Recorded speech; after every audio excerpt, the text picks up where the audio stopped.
Guin Saga. Volume 19. The Storm of Nosferus. By Kaoru Kurimoto. A black hawk in the steppe, in the east. I saw the star with yarn's eyes. The stars invite the hawk, and the hawk. He's gone. He's not coming back. There are no more black hawks in the meadow. Today, too, in the windy meadow. The Bard's Song. From the Saga of Leopard. The characters, in a play or novel. Guin. Leopard-headed super warrior. Istvan. Mercenary from Wallachia. Ollie. Aristotle of Maldania. Diviner. Scar. Prince of Argos. Also known as the Black Prince. Li Hua. Scar's mistress. Daughter of Guru Singh. Guru Singh. Old chief of the Guru tribe. Roto. Great chief of the tribe Rak of Shem. Shiva, Roi. Rak warrior. Locandoris. Legendary Grand Mage. Chapter 1. Encounter with Destiny. Big brother, big brother. Hey, there, mercenary, it's you. The road was quiet at dusk. Except for the occasional wagons of traders passing by with a loud rattling sound, there were only pilgrims walking quietly along the edge of the road and well-traveled peddlers passing by. It would be more appropriate to call it the outskirts of Ceylon, and they know that it is useless to do business in such a close place. The man was standing in the midst of a dark brown landscape with a few deserted streets on either side. For a peddler, you don't have enough goods in front of you. He's arrogant for a peddler. The mercenary who was approached quickly judged that this was a kind of physiognomist, palmist, or peddler. He was young but experienced. He was confident in his ability to look at people. What is it? I'm not here for fortune-telling. It's not just divination, though. He was a fortune-teller after all. The mercenary looked at him with an impassive stare. He is only as tall as the mercenary's chest. His shaggy red hair is bristling behind him, one eye is white and muffled, and his mouth is pinched. He must have been hit on the right side of his face by a stone or a machete or something. His face was distorted because of the big old wound. However, even if that had not been the case, he would not have been so well-liked, since he had badly warped teeth, a bald forehead, and a body reminiscent of a monkey with a boar's neck and long hands. It was not unreasonable for the mercenary to think so coldly. He was also a strange contrast to the fortune-teller. A tall, slender figure. Youthful, sallow, smooth skin, a dark, hawkish gleam in her eyes. His eyes and nose were so well developed that it could be said that he was a beautiful man, but what prevented the viewer from feeling his good looks first was his chilling atmosphere, as if he had recently been deeply hurt. The ironic wrinkles around his mouth were ruthlessly furrowed, and the eyes that stared at him as if to shoot were cold, as if they were lined with distrust and loneliness. He was so slender that he even looked slender, but the muscles waving about his body were unmistakably those of a well-honed warrior. The ugly fortune-teller's one eye seemed to see it all in an instant. What a nice guy! The fortune-teller cried out in praise. This unrestrained flattery of the unfortunate ugly man tickled the self-esteem of the young mercenary who should have armored himself with cruelty and distrust, so he twisted his mouth ironically and smiled faintly. Did you just call me up to say that? No, no. The other approached him with a grin and a strange confidence. I'm here to find someone who needs me, you know. Then you'd better start looking. At least you won't find it here. You'd think so, wouldn't you? The fortune-teller grinned and tried to grab the mercenary's hand. He stepped aside quickly. What the hell are you doing? Don't touch me like that. Where do you think you're going? It's none of your business. Now you'll see it wasn't. I want to see your palm. I don't want to be seen. Come on, let's go. I am. The fortune-teller had a funny expression on his twisted face. I'm here because you need me, not the other way around. You want to tell me where I'm going? That's not necessary. I'm getting tired of talking to you and looking at your ugly face. Move. The mercenary jumped on his horse, which he was reining in, with a jerk. He looked down coldly from his horse. Step aside. If you don't, I'll hoof it over your head and stomp you to death. I am. The fortune teller was unmoved. I'm going to make you a king. What? The mercenary's sallow face suddenly twisted into a scowl. In a flash, he leapt from his horse and grabbed the other man by the chest. You touch me where I don't want you to touch me, and I'll kill you. Violent. I hate people like that. I hate people who say things like that. Now get out of my face right now, you toad of a doll. Or else. You're right. It was you. You're the one who called me, the fortune teller said stubbornly. I've been waiting on this roadside for years and years. By the sign of the sacred yarn, my destiny comes from the silence. And in that man's forehead will be seen the crown of death, you see, that aura in your beard. You are. Finally, the mercenary got really angry. Shut the fuck up or I'll give you your fucking head. He drew his sword with a thrust. If you cut me loose, your ambition is dead. I'm the only man who knows how to make you king. You're still saying that. God damn it, who's gonna believe that? The mercenary put away his sword and grabbed his horse's whip instead. He lifted it and struck him down mercilessly. Trust me. It's the truth. You still haven't shut up, have you? The whip flies in the air with a snap, snap, snap. It is a whip wielded with a stiffened arm. Blood splashes and the little man rolls over on the road holding his face. Wait for me. Wait, oh, no. The mercenary looked as if he was possessed by something. By that time, the residents of the houses along the road, travelers on the road, and people from not many shops in the area had heard the noise and were crowding around. The reason why no one dared to intervene in the fight was because the wild and crazy fire of anger and frustration against the whole world that arose from the whole body of this young mercenary who beat the small fortune teller seemed to be too fierce. Beyond the little man's figure, the mercenary's black eyes seemed to be staring at the absurdity of the world itself, which did not tolerate him, and even to be confronting it. The little man, holding his head with both hands, cowered and endured the mercenary's violence. The people's cries of reproach grew louder. Go get the street patrol. It's gonna kill him. That's when the buzz started. Stop it, young man. Finally, the owner of a souvenir shop along the street stopped the mercenary and restrained his arm. Do what? Don't. He's a mad fortune teller. Many times a day, whenever a silent mercenary passes by, he goes around saying he's going to catch him and make him king, and he's been beaten down so many times he won't stop. You can't help it if you play the crazy one. Ha! The mercenary put his hand down as if he had lost his footing and breathed heavily on his shoulder. His face was flushed and his eyes still glittered wildly. Oh, man. You're not just talking to me, are you? You. Just for you. You're the one I've been waiting for, that's it. The fortune teller, who had fallen prostrate and was being cared for by a kind merchant, raised his head and shouted. He's still talking. The mercenaries were about to raise their hands in anger, but the merchants rushed to stop them, and the fortune tellers and others tried desperately to silence them. Well, good. But the mercenary, seemingly more relaxed than before, brushed off the shopkeeper's hand and smiled darkly. Surely, if he's crazy, there's nothing we can do. There's nothing to be done about it. So go ahead and blow your fever.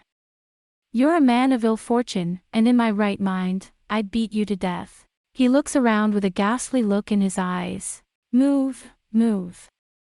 This is not your show. He passed through the midst of the onlookers who were rushing to clear the way, and jumped on his horse with a flutter. I've been wasting my time on boring stuff. I was going to get out of this shithole of a place like the Silence as soon as possible. Then, in his final words, he whips the horse. While watching him disappear, the people talked excitedly about the current events. In the young mercenary's fierce appearance and the black, deadly energy that surrounded his body, there was something strange, something that made people afraid and attracted them. That's a hell of a way to go, Ollie. As he was about to say so, the shopkeeper looked at him with surprise. Before he knew it, the fortune teller, who had been so tormented, had disappeared without a trace. The crowds were gradually dispersing, and the street was once again filled with peace and tranquility, as if it had been asleep. However, the young mercenary's broken peace of mind was not destined to be restored any time soon. Because, as he rode his horse slowly for about half a mile, and the shops that had been scattered about were all gone, and the country was gradually becoming wooded and hilly. "Hey, mercenary!" Suddenly, appearing from a branch road and clinging to his horse's bridle was, indeed, that ugly fortune-teller whom he had just beaten. "What?" Even the mercenaries were frightened and stopped their horses. "What the hell is wrong with you? I've been waiting for you. I've had you saddled all my life." "So, you're a sorcerer, huh? It's just a shortcut, a detour through the branches." The fortune-teller grimaced. "You've been through so much and you still can't take it. There's no one around here who'll stop you. No one knows if you've been beaten to death. I'd kill for you." "What a disgusting thing to say, you can't take a beating like that at all. I'm sure this Wallachian Istvan's whip is not so gentle. The only thing I'm good for is being tough as an ass." He laughed. "Besides, to be honest, my back is probably full of bumps. I don't feel anything at this bump even if I'm slapped or cut." "Istvan, is your name Istvan? What a beautiful name. It's you. Everything points to you. That bullshit you pulled earlier again." And Istvan said angrily, "I hear you go around giving that crap to everybody, searching for the real him until I meet him. But my wanderings are over. Because I met you. I don't believe it, man." "I'm not a softie," Istvan murmured. His eyes were dark and faded. "Why don't you sit down with me for a minute and listen to what I have to say? I didn't have a name yet. My name is Ollie. Aristotle of Moldania is a fine name, but as you can see my body is too small to wear such a grand name. That's what they call me, Ari the imposter. You've finally come clean with me. Then I guess you're a crook after all." Laughing, Istvan jumped from his horse and sat down on the grass alongside Ollie. He became a little curious about this miserable man who called himself a crook. Even Yarn is a swindler, to those of us who are manipulated by him. And Yarn is the protector of crooks, swindlers and gamblers. "I know that guy," Istvan murmured. "Yarn is a master of crooks and cheats. You're a Wallachian, you say? Why are you from Wallachia, the land of the southern sea, wandering through these grey and black, stony and coniferous forests, through Chironia, the land of snow and long winters?" "Shut the fuck up. It's none of your business." The lad went berserk. Instantly the ants drew back. Of course. I didn't mean to upset you. But you don't seem like you'd fit in here in the dark woods of Chiron, in the stagnant sky. Forgive me if I offend you." "He's a talker," Istvan said disgustedly. "Why should a quiet, reticent man like me be surrounded by bards and fortune-tellers who talk too much even for a man? And all of them are talking nonsense." In the end, desperate, lonely, sulky and angry at everything in the world, Istvan of Wallachia had not yet completely lost his cheerful, sarcastic nature. After all, he was still very young. He had only just passed the age of a boy, and though he acted as if he were afraid and sick of the world and of everything, it was because he was so young, and no matter how much he sulked, his youth also kept him down forever. And no matter how much he sulked, his youth did not keep him down forever. "Ha! Ollie, I think you said." Istvan's mouth quirked up in an ironic smile. "Oh, well. Come to think of it, what could you possibly cheat me out of just because you're a crook? I don't have anything to cheat you out of. Go ahead, say all you want. What's in it for you, walking around spouting that crap to people, huh?" Ollie looked up at him, beaming, and looked down from top to bottom and back up again with a look of admiration. "How slender, strong, and straight like a young pony," he exclaimed in admiration. "His black eyes are like those of the King of Death, his beard like the beard of an emperor, and on his head Yarn crowns the invisible crown of death. I have stopped thousands of young mercenaries on their way south from the Silence and I have seen their faces. For my omen was to hone the lone sword that would lead them south. However, no one has ever hidden anything worthy of polishing, and no one has ever met me who could make me believe that this was the true meaning of the omen. I was starting to doubt even the signs themselves. But you're different. You're not like any man I've ever seen. You're different, this is destiny. It's fate. For a while, Istvan made a funny face and frowned, but as a man with a strong ego, it was impossible for him not to feel good at being praised so openly. But he was cautious, his lips were tightly knit, and he stared at the little man as if he had nothing to gain by flattering him. I'm just this little, ugly guy who's been treated like a lunatic by everyone. The ant was quite unconcerned, and said the words in a sincere manner. I've studied all kinds of things, yes, all kinds of things, with many different teachers, and I've also practiced fortune-telling for a long time, learning how to read people's physiognomy, palms, the clouds, the sky, and the wind, and even how to grasp and move people's hearts. I feel that if I had even the slightest imperial ability, I could have been the king of all the empires in the world. But the heavens wouldn't let me do that. I studied hard for a very long time, but before I started and after I finished, I was still the same unlikable, insignificant fortune-teller on the side of the road. I was beginning to doubt the divine will of my gods, in whom I had believed and for whom I had endured so many years of painful training. I began to wonder why I had wandered for so long and why I had to train myself. Oh, Janice, I have indeed acquired much. But it was like a house without a dweller, like a fishless cove. Like a horse without a rider and a good cook without a connoisseur master. I know. I was a horse that trained itself in the belief that one day someone would come along to ride it. And if that someone didn't show up someday, I was doomed to die a lonely maniac on the side of the road. Oh, should God be praised. Now I can say it with all my heart. What a long time it's been. I've learned how to win hearts and minds. Know what people want and always give them 7 of the 10 things they want. If you give them only 2 or 3, they will starve and turn away in vain. If you give them only 5 or 6, they will grow weary of life and lose their dreams. If you give them too many, they will believe that there must be more, and will wander off in search of more. He also knows how to control his soldiers. An army is a centipede with 1 head and 1,000 limbs. The trick is not to persuade the head, but to move the hands and feet directly. He also knows how to control a country. A nation is a village, but not a village, a world, but not a world. And by knowing the geography, the stars, and the hearts of men, I can read the land while I am there. And also...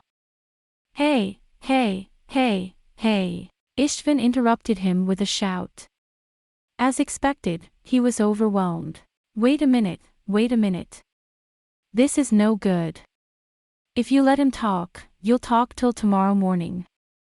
And I've been with guys who talk a lot, but you sure don't seem to talk as much as even those guys. All right, I'll pretend that I understand that you're a wise man who talks exceptionally well, so tell me something. Now the Battle of Para-Mongol is over and the world has seen a short but peaceful day. Mongol is now under the control of Kumu, while Paro is undergoing reconstruction. What do you think?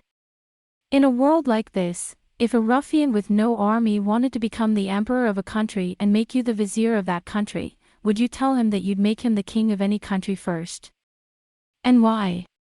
And why and how and what would you say is most essential for that? First of all, will you test me? Ali's face twisted into a smile. That's fine. In any case, the world today is like an egg that's been boiled in hot water and is about to clump up. If you leave it as it is, it will clump up in any strange way, and no matter how powerful it is, you can't move it at all after that. But if you want to move it now, to make it different from what it is now, well, only now is that possible.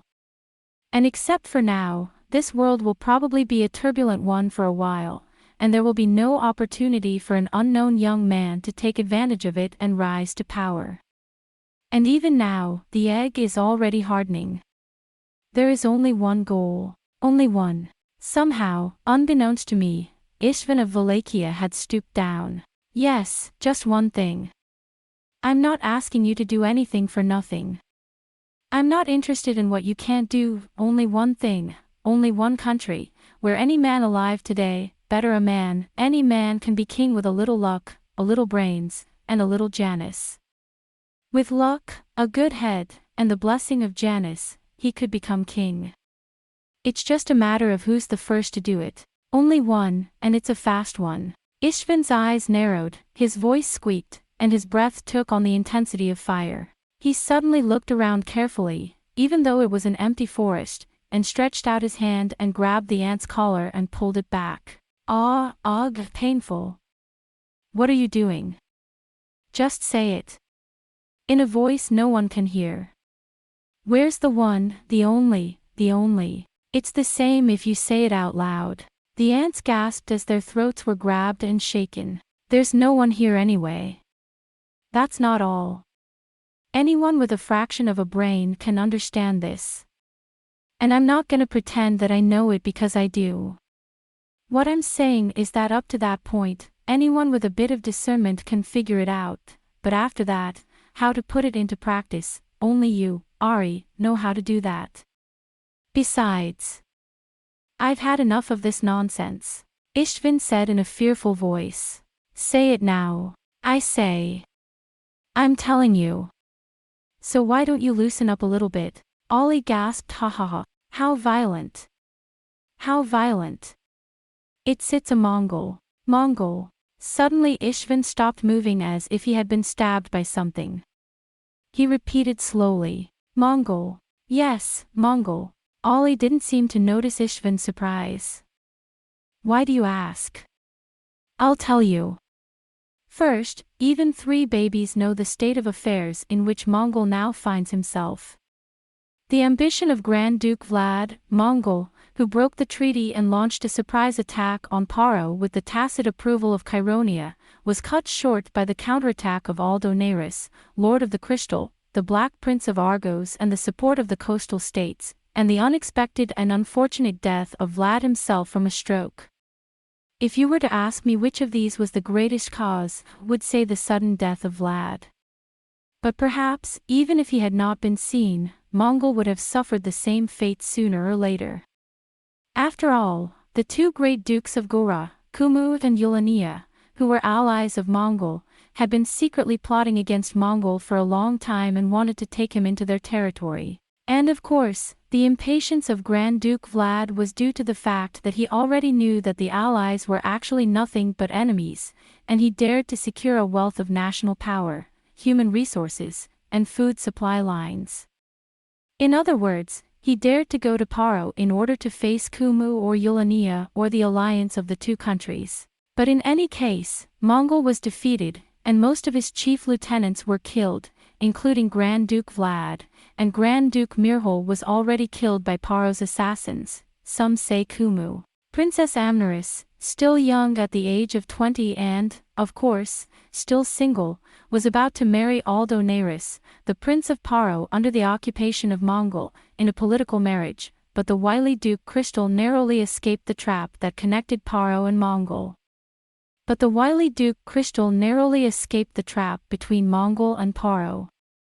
Princess Amneris now resides in Rouen, the capital of Kumu, where she has been entrusted to Grand Duke Talio of Kumu by Saul, Emperor of the 3 Gorges.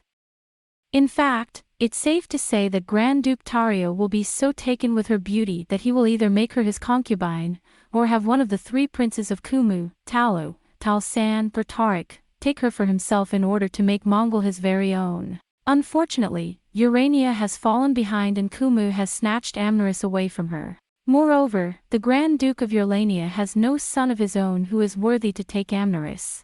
He has only 3 princes who are renowned for their ugliness. So I thought. There's no way she won't take advantage of Ulania's impatience and by extension Kumu's disorder in the court. Ulania will do anything to prevent Kumu from consummating his marriage to Amneris.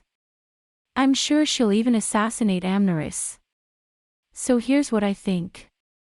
Once he's allied with Ulania, he'll make it look like he's her pawn. It's not that hard to make Eulania trust you with a little bit of evidence and a little bit of tongue. Then, with Eulania's help, she'll infiltrate Kumu and somehow get close to Princess Amneris. Now she's hunted down. Alone, with no vassals, no army, and without her father's backing, she is but a frail and helpless daughter. But the more so she is, the more her desire for vengeance against the fate that drove her into such a situation and against her enemies must be burning within her. And now, she is in no position to choose at all.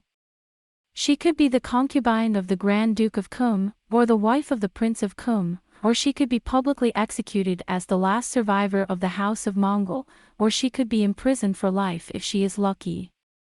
What if someone with a few men of their own offered to help her in exchange for the title of Princess of Mongol, heir to the one and only Grand Duke Vlad? She'll have no choice. She knows what it means to be Kumu's puppet. She'd have to listen to the other side, that even a bandit lord would make her queen again, if it meant becoming Kumu's and effectively wiping Mongol off the face of the earth. If I can manage to get her out of Kumu and into the territory of Mongol, or at least into the territory directly under the control of the Grand Duke, I'm all yours. There is not a single mistake in thinking that the people of Mongol who have been plundered by the rest of Mongol, Kumu, and Paro soldiers and killed their fathers, brothers and children will come to the banner of the Queen of Mongol. Mongol is a young nation. That is why the people of Mongol must have enough desire not to let Kumu and Urania rule the country which they have carved out and made so far by their own hands. And when we have at least 1,000 men, maybe several thousand, we'll have Amneris proclaimed as the one and only legitimate Grand Duchess of Mongol. You see, that's what Prince Remus of Paro did last time on the steppe. We'll make it an established fact. Unlike Paro, Mongol has a small population and lost a lot of men in the last war. Even if you gather a few troops, they will not be enough to form a regular Mongol army, and there is no time to train them. It's a ruse. You have to manage the tension between Eulania, Kumu, Paro, and Chironia to survive. He will use the power of Kumu against Eulania and the power of Eulania against Kumu to make his own power. You must learn from the diplomacy of the Primorsky Krai. And at any rate, we will try to make some countries recognize the new Mongol entity as soon as possible. By doing so, you will make what is only an illusion into a reality, and you will bring into existence a national power and military power that does not really exist. After that, they will slowly turn them into true reality. And after that, we should eat other countries that think that the illusion is an illusion. Never let them know how powerful we have become in reality, and let them think that we are some kind of powerful people who are not worthy of being feared. I have that plan in mind. At any rate, if you know your enemy and keep him ignorant of you, he will have no way of knowing how much strength you have built up, and you will know exactly how much more strength you need to build up to strike him. The ant finally stopped talking and patted his chin gently. This time Ishtvan listened to the long speech with great interest and seriousness. Then he said, "But that'll be a war. Urania's not stupid. They'll realize they've been taken advantage of. Then they'll think they have to crush Mongol before he gains too much power. Then, of course, Eulania and Kumu could join forces. No, not even Paro. At the very least, Mongol alone won't be able to give us enough troops to crush the other three." Secretly, Ollie murmured, his eyes glittering under his narrowed eyelids. "I see, you thought that far ahead yourself, didn't you? In other words, you're the one who secretly wanted the throne and thought of Mongol as the way to get it." But Ollie made it little more than an inarticulate murmur. Aloud he said, "Paro won't move. The current Paro is too busy organizing, rebuilding, and reconstructing the country to have the strength to send troops out of the country. And as for Kumu and Eulania, that's exactly where you'll have to use your brains. Depending on how we do it, we can make Kumu suspect Eulania and Eulania suspect Kumu and hold them back. This is also in the Alexandrian art of war. And let Kumu and Eulania fight each other, and gather the troops in between. I don't care how many scum or mooks you have, just get as many as you can to form a kingdom. I'll take care of the rest. If you keep fighting and winning, you'll develop a military appearance. And a country belongs to the man who calls himself king at the beginning, which doesn't apply to an old country like Paro. In any case, Paro is unmoved, and Kumu and Yulania are secretly looking for an opportunity to destroy each other. Chironia, a powerful country in the north, has not yet decided who to join forces with after Mongol's death. That's why now is the time. You'll never see the same star again. Do you understand? Ishvan was silent, but the mixture of teasing and anger which had at first surrounded him was now gone. Even the irritability and fury which had so often haunted him of late, like a dangerous and fierce wounded wolf, were for the present appeased, and his eyes had an almost thoughtful light in them. Obviously, there was something in Ali's words that attracted him and convinced him. Slowly he dug into his sack and took out a kalam fruit, and gave one to the ant, and clutched it to himself, and said to himself, "What is this? Mongol. Mongol. Yes, I knew it all too well. If I'm going to take the throne now, it's nowhere else. Not to mention Kumu, Eulania, Chironia, Paro, Wallachia, Agulhas, Rigor, Argos, Kauros, Troas, Kitai, Hainam, but only one country, Mongol, would have the throne for me. I knew this in the midst of my adventures in Vanheim, Valhalla and Norn, in the land of ice and snow in the white north, and in the midst of my tedious and monotonous journey to Chironia. I have been thinking about it over and over again, even in the hard bed of a silent inn and in the lap of a maiden. And I always come to the same conclusion: Mongol, of course, that's the only way and the same question. But how? That's all. Every time I thought about it, my thoughts would stop there and I would be gripped by blatant disappointment. Maybe I'm not as smart as I thought I was, if I couldn't think of a way to do something that even this little bastard could think of. Or if this man is the 1 in 100, the 1 in 1,000, the 1 in 100,000, the real Alexandros, well, how could I be so stupid? This guy doesn't look like that to me. He's just a cheap little cheater with no good looks. I've fallen for his tricks ever since I was ripped off by that damn leopard-headed devil. But wait. It's easy enough to slash him or knock him out, but there's nothing wrong with letting him talk and talk and talk. On the contrary, if I could get a good story out of him, I'd be rich. Anyway, he told me right away that the only target now is Mongol. That alone makes him better than any man I've ever met. Let's try one of these, brother Ushto.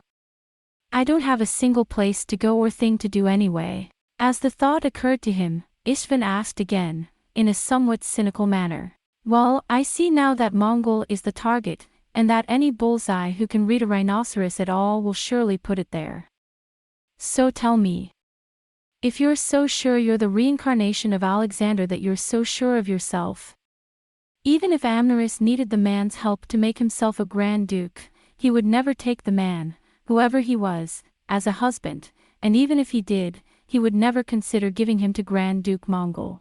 And even if I did, what if I hadn't thought of putting him on the Grand Duke of Monker? And even if I did, what good would it do me to become such a pathetic horse who can't even sway the Mongol army without her consent? She'll marry the first man who will rescue her from the captivity of Kumu, you know. Calmly, Ali replied. She would have learned well that she had nothing more than her body and the mark of the ruler of Mongol with it. Rather, what she would have done the first time she was approached with a plan would have been to use her body as a weapon to hold on to the man. Compared to becoming the concubine of the Grand Duke of Kumu, it would be better to marry the head of a bandit gang on the Red Road, so that the Lady of Mongol could keep her face. As for the other point, the first thing she would do after returning to her country and regaining power would probably be to kill the man who saved her and whom she called her husband. And also to prevent her from having a rival for the throne on her left. I thought so too. Why is it that for a guy who's never been with a woman, you know so much about them? So what would you do, if you were that guy? If I were that man, I would not fall in love with her. That's all I'd say. You see, Amneris is not a very gifted woman. She's not much of a general and she doesn't have a very good military strategist. All of Mongol's good strategists were killed at the Battle of Taurus. It's not hard for her to get the upper hand in any plot she has unless he's madly in love with her. And as for the other throne, the Grand Duke of Mongol, it's better to leave her as the female Grand Duke for now. The people of Mongol will only lose heart if you remove her and become Grand Duke yourself. So it's much better to keep her on the surface as a Lady Grand Duke in case something goes wrong. Then we can wait for the right time. It's time, Ishtvan said, not amused. It was not something he liked very much. Then you sound as if you're suggesting that I give you power to rebuild Mongol, and in return, gratefully make you a general or something, and be satisfied with that. What? Then you'll never get the throne. Did you forget? Ants don't care. Mongol is but a grand duchy. It's a vassal state and a grand duchy of Aurra. Even though the kingdom of Aurra now exists in name only and is a shadow of its former self. The highest rank in Mongol is Grand Duke. I can put you on the throne. But I can't and won't promise you the Grand Duke's throne. What would you do with a Grand Duke of Mongol? Do you think such a small, thin land and poor country is worth that much? I don't think so. He's got a big mouth, like the big mouth of the Kes River. Well, that's a crappy theory. Then what throne are you aiming for? If I team up with you, which king will you make me? The ant looked around. The only things I heard were the rustling of the leaves in the treetops, the wind blowing on my cheeks, and the sound of birds coming from somewhere. It seemed as if the whole world was at peace, dazed in a momentary peace in which no oracle could be heard. But still Ollie put his hand on Ishtvan's shoulder and put his mouth to his ear. Goraz, he whispered, as if he feared that the voice might even enter his own ears. On the throne of Aurra, it was Ishtvan's turn to be silent. He did not move, as if he were a stone statue. He did not change his color. He did not raise his eyebrows. He did not speak or ask any questions. He was silent and listened to the wind. His eyes slowly, terribly slowly closed and then slowly opened. What voice of God did he hear? What vision of hell did he see in the future? And with what devil did he exchange signatures with blood as ink and fingers as pens of flame to sell his soul? To sell their souls. When he finally opened his eyes, his features had changed to the point of being unrecognizable. It was as if a person who had sworn over and over again that he would give up his life, who thought he had given up his life, who said he had done so, but who still kept dragging the last thread of his regret somewhere in his heart, had finally made up his mind to end even that last thin spider's thread with his own hands. He waved his hand carelessly over his shoulder, and stood up easily in front of Ollie, who looked up at him curiously and curiously. His body was slender and sinister, wrapped in something black and mysterious, like a tower towering before the ants. You're... In a strange, hoarse voice, Ishtvan said. Can you really put me on the throne? The ant's face changed. Suddenly, his small eyes widened as wide as they could, and something fearful and solemn appeared on his ghastly face. By Janus and all the gods, I will make you king. Don't swear by that thing. The young man on the beach shouted wildly. I don't believe in that. How many such vows to the gods have been broken in vain? Swear on the one thing that's truly sacred to you. Can you make me king? Yes, I can. Ollie knelt down. The only thing sacred to me, I swear on the soul of my late mother, the only one in the world who ever loved me more than this miserable thing. I'll gather all my faculties and brains and work to put you on the throne. I want only one thing in return. Will you forgive me for that? No problem. Ishtvan let out a dark laugh. What would a man do without a price? Go ahead. What's your price? My price, the only price I desire. Is that when thou art triumphant on thy throne, and hast a crown upon thy naturally noble forehead, thou shalt take thy crown from my hands, which are loathsome and unseemly. From my hands. And to see you on your throne with my own eyes, that's all. Until that day, I want no reward. Not a penny, not a vacation. I will devote the rest of my life to you. My body, my soul, my very being is yours. If you want to be king and then the world, I'll help you.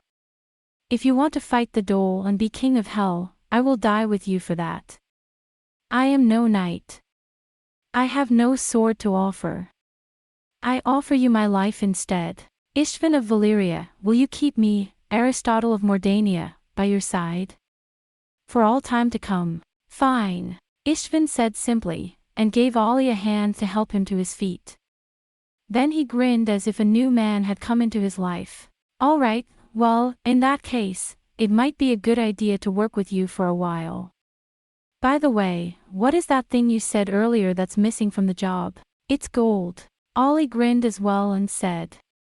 On hearing this, Istvan burst into a loud laugh. Better and better. That's what I thought. You can do anything with money. And what would you do if I told you I had that money? Make me king right now, yeah. Hey, oh, Taishir Sama. Li Fa, who had been shouting and running his horse, was almost thrown off his horse when his hooves were caught in the white sand that crumbled softly under his feet, and he almost regained himself. What?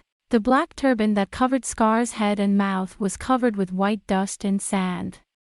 The folds of the black turban that covered the mouth and head of the Scar were also covered with white dust and sand, making the whole look white. Sand, sand, sand, the true ruler of this Nosferus might be the eternal time itself, and the sand that mistakenly fell and sprinkled. They're way behind us. We'll have to wait a while for them to get away. The rest? Where are they today? It's Wimped. Tell him how pathetic he is. Liwa also had her head and face completely wrapped in a shawl, but when she heard this, she pulled off the shawl, showed her white teeth, laughed, and went back to the back without saying a word. Scar saw him off, but he, too, turned his horse away. Ta Wong. Yes, sir. I'm taking a break. Go ahead and say so. Yes. The boy's attendant, too, rode his horse through the white sand to the other side of the dust. Scar dismounted and looked behind him with narrowed eyes. If he did not squint, the sand would damage his eyes. In every direction there was a gentle rise of sand, unobstructed by anything. This was Nosferus, the far side of the Kesu River, an unknown and uncharted map of monsters, where no civilized man had ever traversed and survived. Several months have passed since the Black Prince, Scar, left the steppe country of Argos with his friend, the noble Lord Beck of Paro. In the meantime, they defeated Kauros in Liaga, performed the miracle of crossing the Willan to save Paro from danger, and defeated the expeditionary force led by Amneris, Princess of Mongol, in the suburbs of Zamin. Entered Mongol with the allied forces of Primorsky, Paro, Kumu, and Urania. Scar, his horsemen and the regular army of Argos entered Taurus, the capital of Mongol. One morning, however, Scar had vanished, along with about 2,000 of his horsemen, without telling even his fellow generals of the regular army of Argos from Taurus, which was being driven back and forth day after day over the disposal of the defeated Mongols. It disappeared literally. It was both sudden and bewildering in a way that could only be described as such. What Scar was aiming for was none other than Nosferus, an unexplored desert shrouded in foul legend and mystery. With 2,000 of his elite horsemen, who followed him as closely as Scar's own limbs, he rode straight north, from the already fallen fortress of Talos on the border, further up the Kes River to the northernmost fortress on the frontier, Arvon Castle, in just 3 days. After Staphyros Castle in the north was burned to the ground by the Semites, Arvon Castle has become the center of the frontier security of Mongol. Alvon Castle was also under the control of the Primorsky Krai Navy, which had rushed up the Kes River, and Earl Ricard, the lord of Alvon Castle, had already expressed his obeisance to the allied forces. The sudden appearance of 2,000 horsemen threw Alvon Castle into a panic, but Scar negotiated with the Earl of Ricard and demanded a ship to cross to Nosferus. The Black Prince of Argos's bravery is still remembered throughout the world. How could he resist the Count, who was in charge of a defeated nation? Count Ricard did as Scar told him and procured 100 ferryboats, and watched in amazement as the whirlwind of ships swept across the Kes, one after the other, without even taking a day's rest.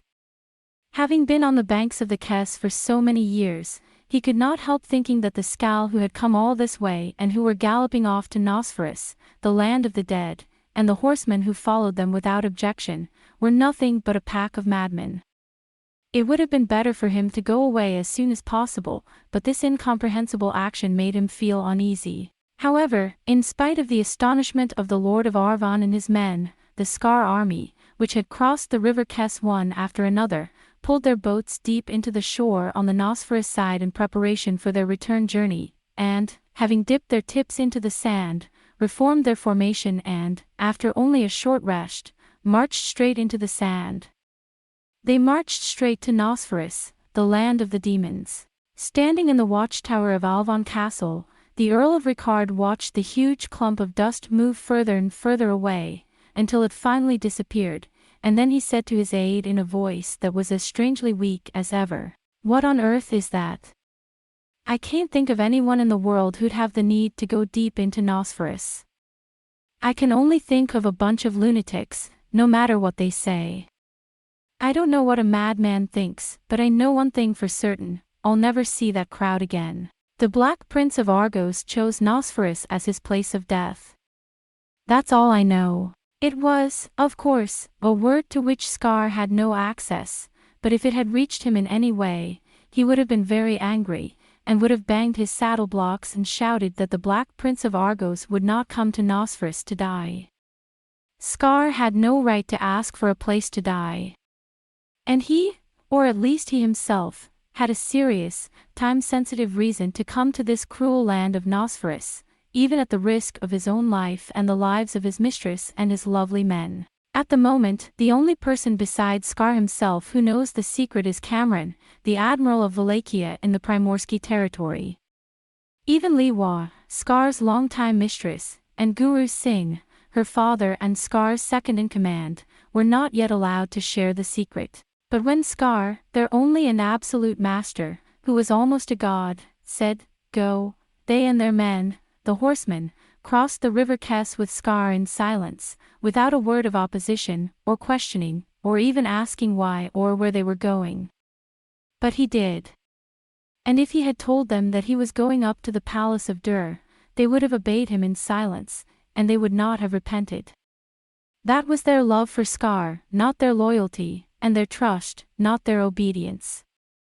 Was the only way. On the other hand, also, apart from their trust and love for Scar, the horsemen, the ghoul, the wimps, and other warriors of the tribe began to frolic like children as they crossed the Kess River, and the vast, boundless desert gradually spread out around them. They are the children of the steppe, of the Moss Sea. They have been accustomed to the wide open spaces of the steppe, to the breezes that blow, and to the sky that is high and boundless, and to the deep forests of the Midlands, and to the provinces along the roads that are cut off everywhere by fields and orchards and villages, and the stark, heavy, stone-built cities were stifling, distant, and uncomfortable. The white sand that crumbled beneath their feet and the leaves of grass that fluttered in the wind, the crisp green wind and the fuzzy white dusty wind, despite these differences, the infinite expanse of the desert made the people of the steppe feel at home, however much more so than in the Midlands. It has been a long time since they left the grassland. They were originally a drifting people. Without a home, without land, they drifted with the wind, at will, with a tent, dishes, and a blanket tied to their horses, going east yesterday and west today. But even for them, the wives and children they left behind on the steppe would have been a source of concern. But whatever. They will not utter a single word of weakness. Not a word of longing leaves their lips, nor do they sigh for the wife and children they have left behind. They will follow the Scar, and they will mount their horses, and they will go on, and on, and on. Ho-oh-oh-ee, ooh-ooh-ooh. The chanting cries of the gulls, who were far ahead of us, reached our ears on the wind. Strange white thread-like things called angel hair were dancing in the wind, and in the sand beneath our feet, there were countless strange and bizarre creatures peculiar to Nosferus, things that could be called monsters. The Crown Prince, Liwa, who had also dismounted and emerged from the cloth, approached with a leather bag in his hand. "It's horse milk.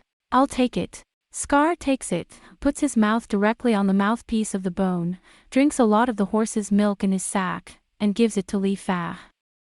Li Fa drinks it and gives it to Scar again. In the meantime, those who had gone ahead stopped their horses and came back, and those who had lagged behind gradually began to catch up. As the 2,000 horsemen who had been spreading out across the white desert gathered together, the white sand dunes were dyed in brilliant shades of black, red, and yellow. It's still too early to prepare food. Take some rest, drink some water and eat some dried fruit. We'll leave again in a bit. Yes, Your Highness.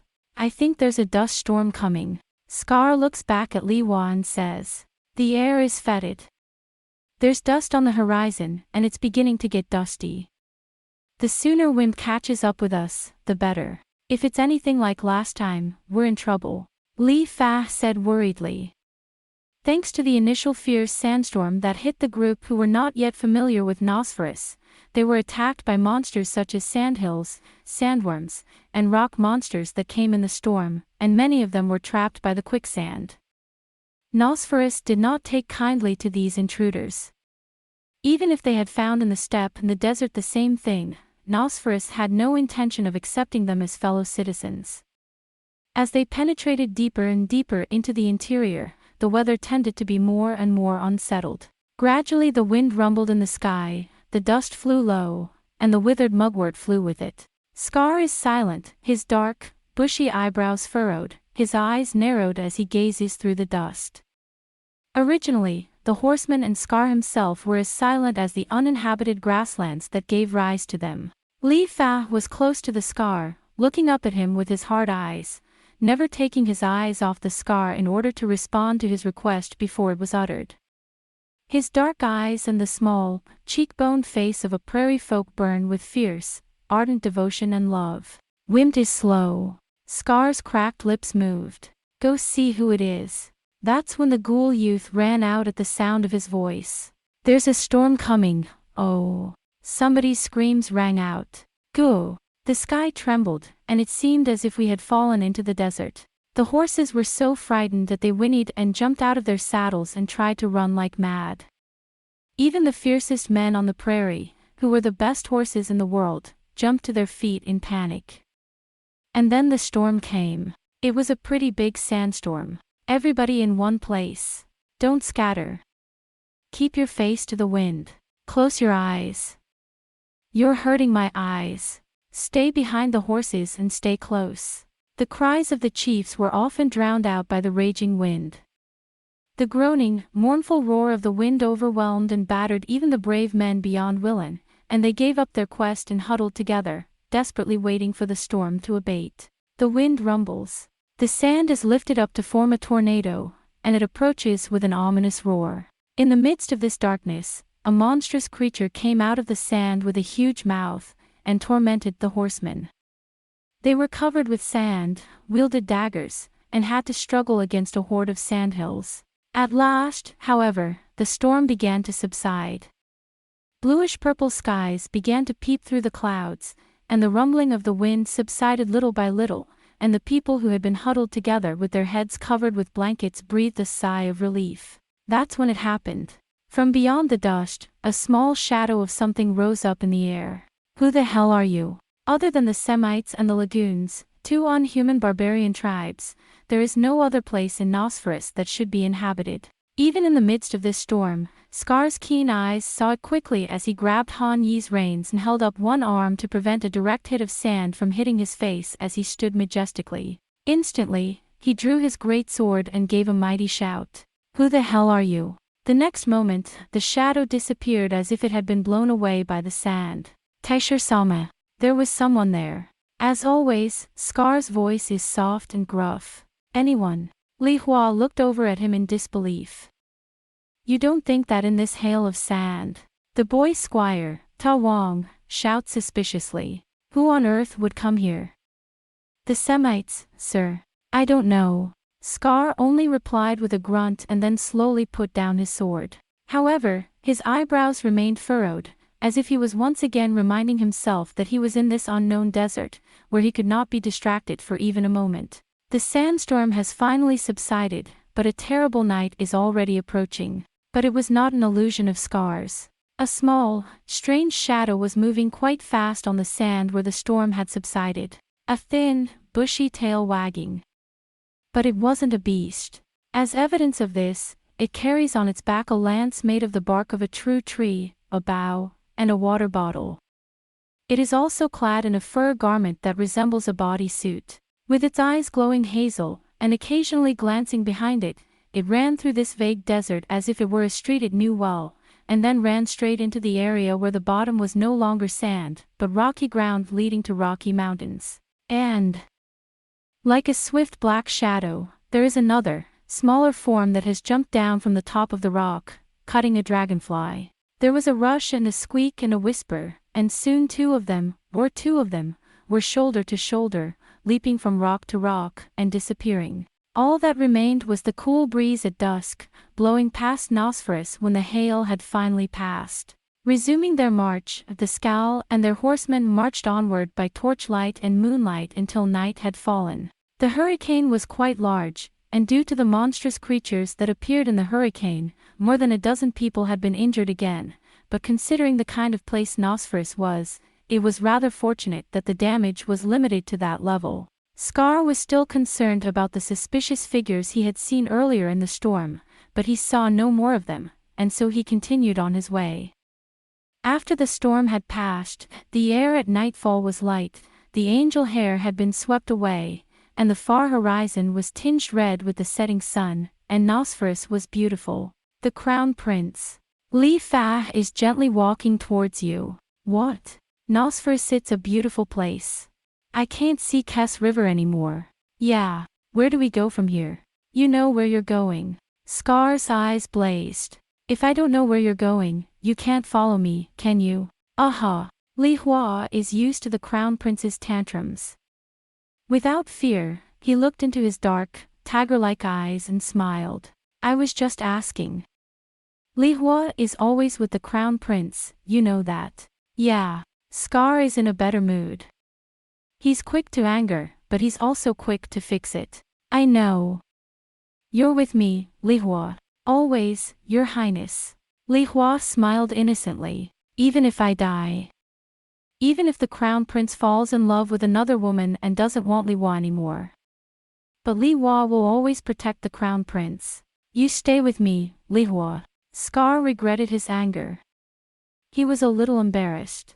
Wherever I am, that's your meadow, you said. Even if it's Nosferus. Yes, even in Nosferus. All I need is the Crown Prince, but some of them have brought children to Argos. I know. I'm going back to the grasslands as soon as I can, as many as I can, as long as I have to. What do you? Li Hua tilted her head like a little bird. Yeah. Scar thought for a moment, then said. There's nothing to hide from my wife after all this time. I'm looking for a valley hidden deep in the interior of Nosferus, Li Fa. Valley? Yeah. I don't actually know what kind of big secret it's hiding or where it's located. What I do know is that it's hiding something so big that it's the secret to the survival of the world. You don't have to think like that, Li Hua. Scar stretched out his hand and touched his fingers to Li Hua's cheek. All you have to do is trust me and follow me. I'm going back to Argos alive. Valley. Li Hua repeated. Valley. The Valley of Miasma. Slowly, Scar said. The Semites call it Gulnoo. Gurunu. Yes. In the Valley of Legends, it might be quicker to meet the Semites and ask them, instead of walking around looking for them like this. The trouble is. And the Semites, how and where to find them and in what language to speak them. That was when Scar was dying. Woa! Suddenly, a tremendous scream came from the ghoul people ahead of us, and the formation was suddenly disrupted. What's wrong? Scar will soon be on his horse's belly. He rode toward the sound of a cry. There. Danger, my prince. The screams were interspersed with small blowguns spraying blindly. Oh! Quickly, Scar holds his cloak over his face to prevent this. The cloak was pierced by a thin blowgun as long as the palm of his hand.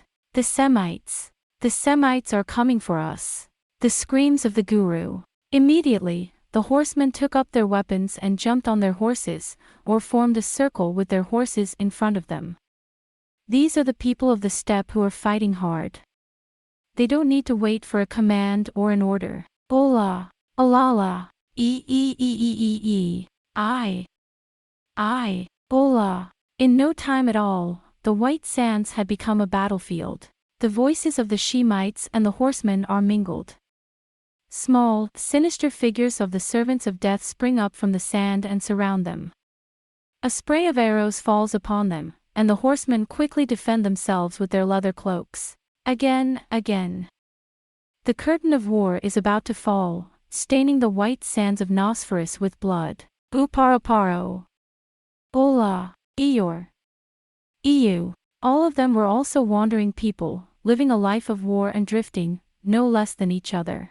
This, Nosferus, is the land where Amneris, the Duchess of Monjur, once fought with 15,000 generals and was defeated by the allied forces of Shem and Laden led by Guin. But the Black Prince of Argos, Scar, and his 2,000 horsemen were not the knights of Monjur. If anything, they would have had more in common with the fearless warriors of Shem than with the soldiers of the Order of Mongols.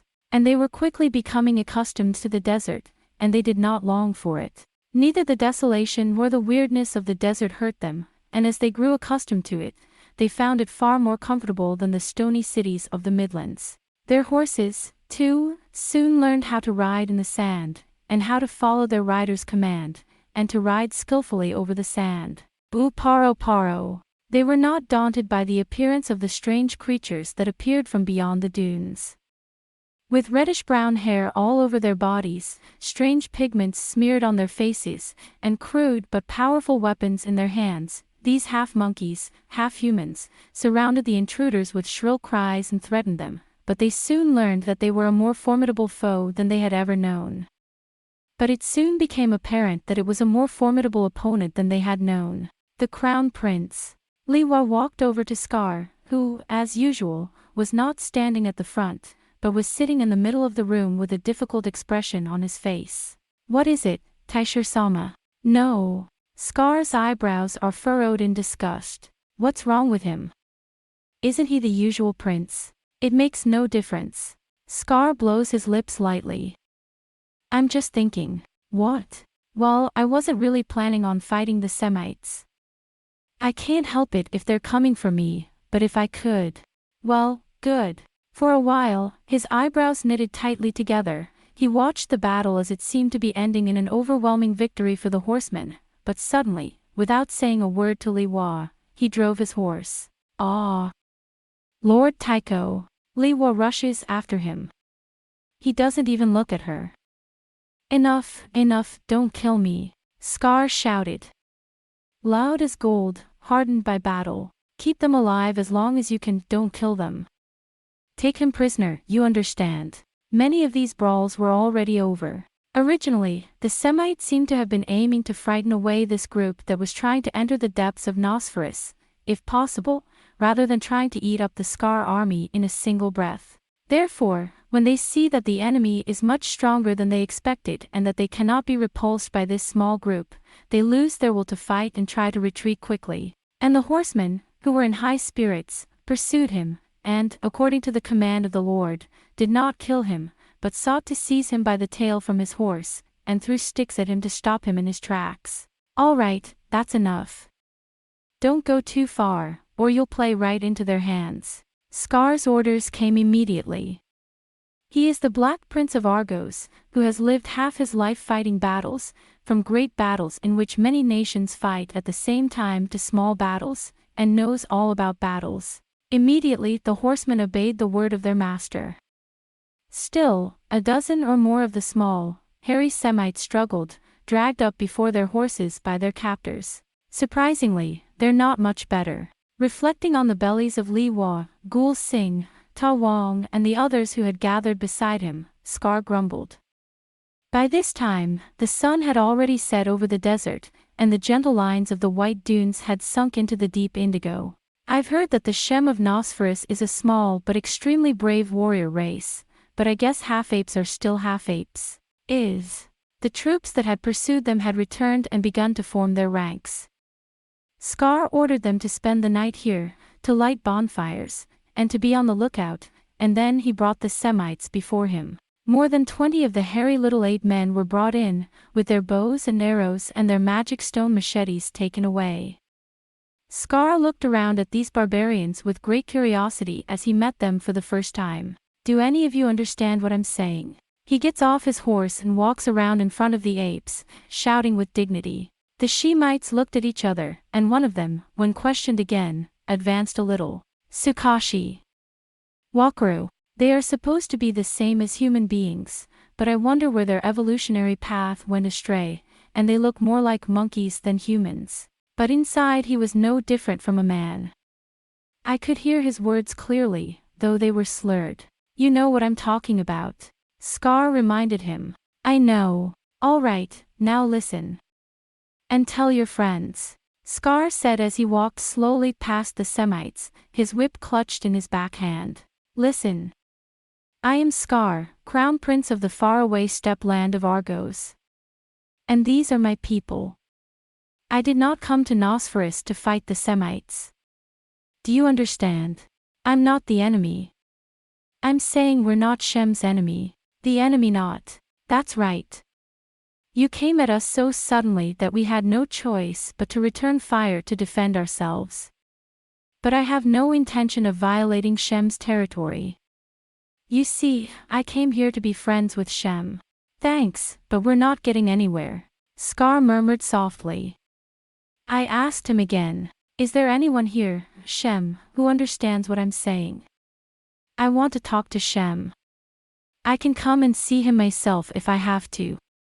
You understand what I'm saying? Shem and the others looked at each other and chattered about incomprehensible things in high-pitched voices. Then the one who had responded earlier stepped forward again, frowned with difficulty, and said thoughtfully, I know what you're talking about. You speak the language of Loto. Loto, the Loto of Rach. Understands well. He speaks well. Even Yutari asked Roto for the words of the Loto of Rak. Can you take me to that Loto? That's a no-no. Shem shook his head immediately. Deceive. Shem, kill. You're saying that we're trying to trick you into killing us. Realizing this, Scar frowned, thought for a moment, then suddenly untied his hands and threw the sword, whip, dagger, bow, and arrow from his waist onto the sand. The Crown Prince. They shouted in amazement. They don't even look at it. Come on, I don't have any more weapons. Scar grinned, a friendly smile on his face. I'm leaving these men. I want you to take me alone to this Loto guy. The horseman murmured. But I know all about Scar's temperament. He knew that it would be useless to stop him now that he had said it, so he looked at each other as if in trouble. Are you alone? I'm coming with you. Li Fa quickly throws down his sword. Ta Wong and Tezuto follow suit. The Crown Prince. Guru Singh called out to him, and Scar shook his head gently. I'll leave the rest to you, Guru Singh. I'll be right back. Come on, Shem. Scar reached out to the little desert warrior. Take me with you.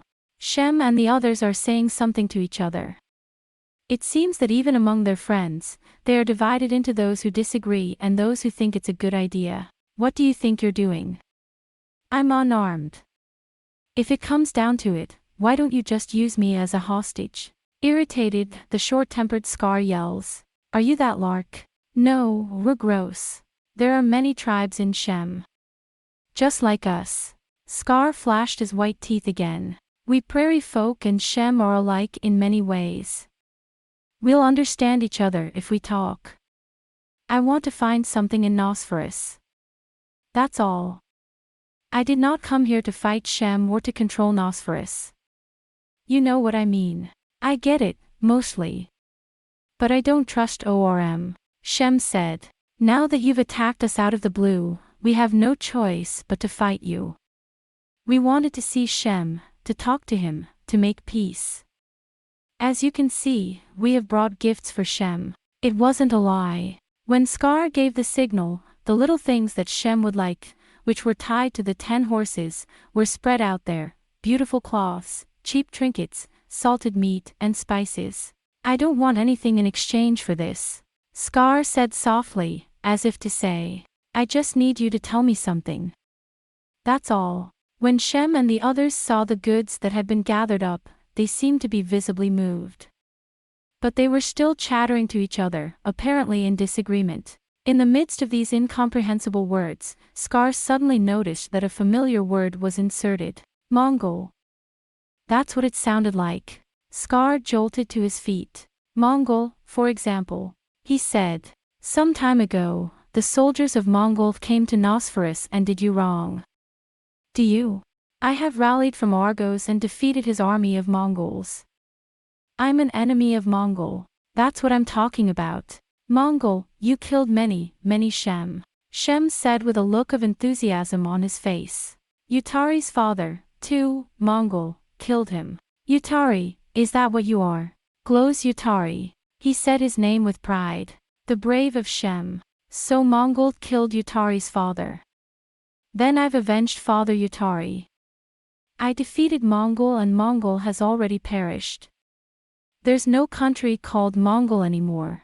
When Yutari interpreted, a great deal of excitement arose among the Shemites. If what you're saying is true, Yutari said gravely, you are a friend of Shem. By the gods, I swear it. I am Scar, Black Prince of Argos. I defeated Mongol's army led by the Lady Amneris on the outskirts of Zame, far beyond Willan, and I destroyed Taurus. That's why I've come here from Arvon, across the Kess. Look at this. You will see that there is a clear difference between us and the Mongols, even though we are the same people.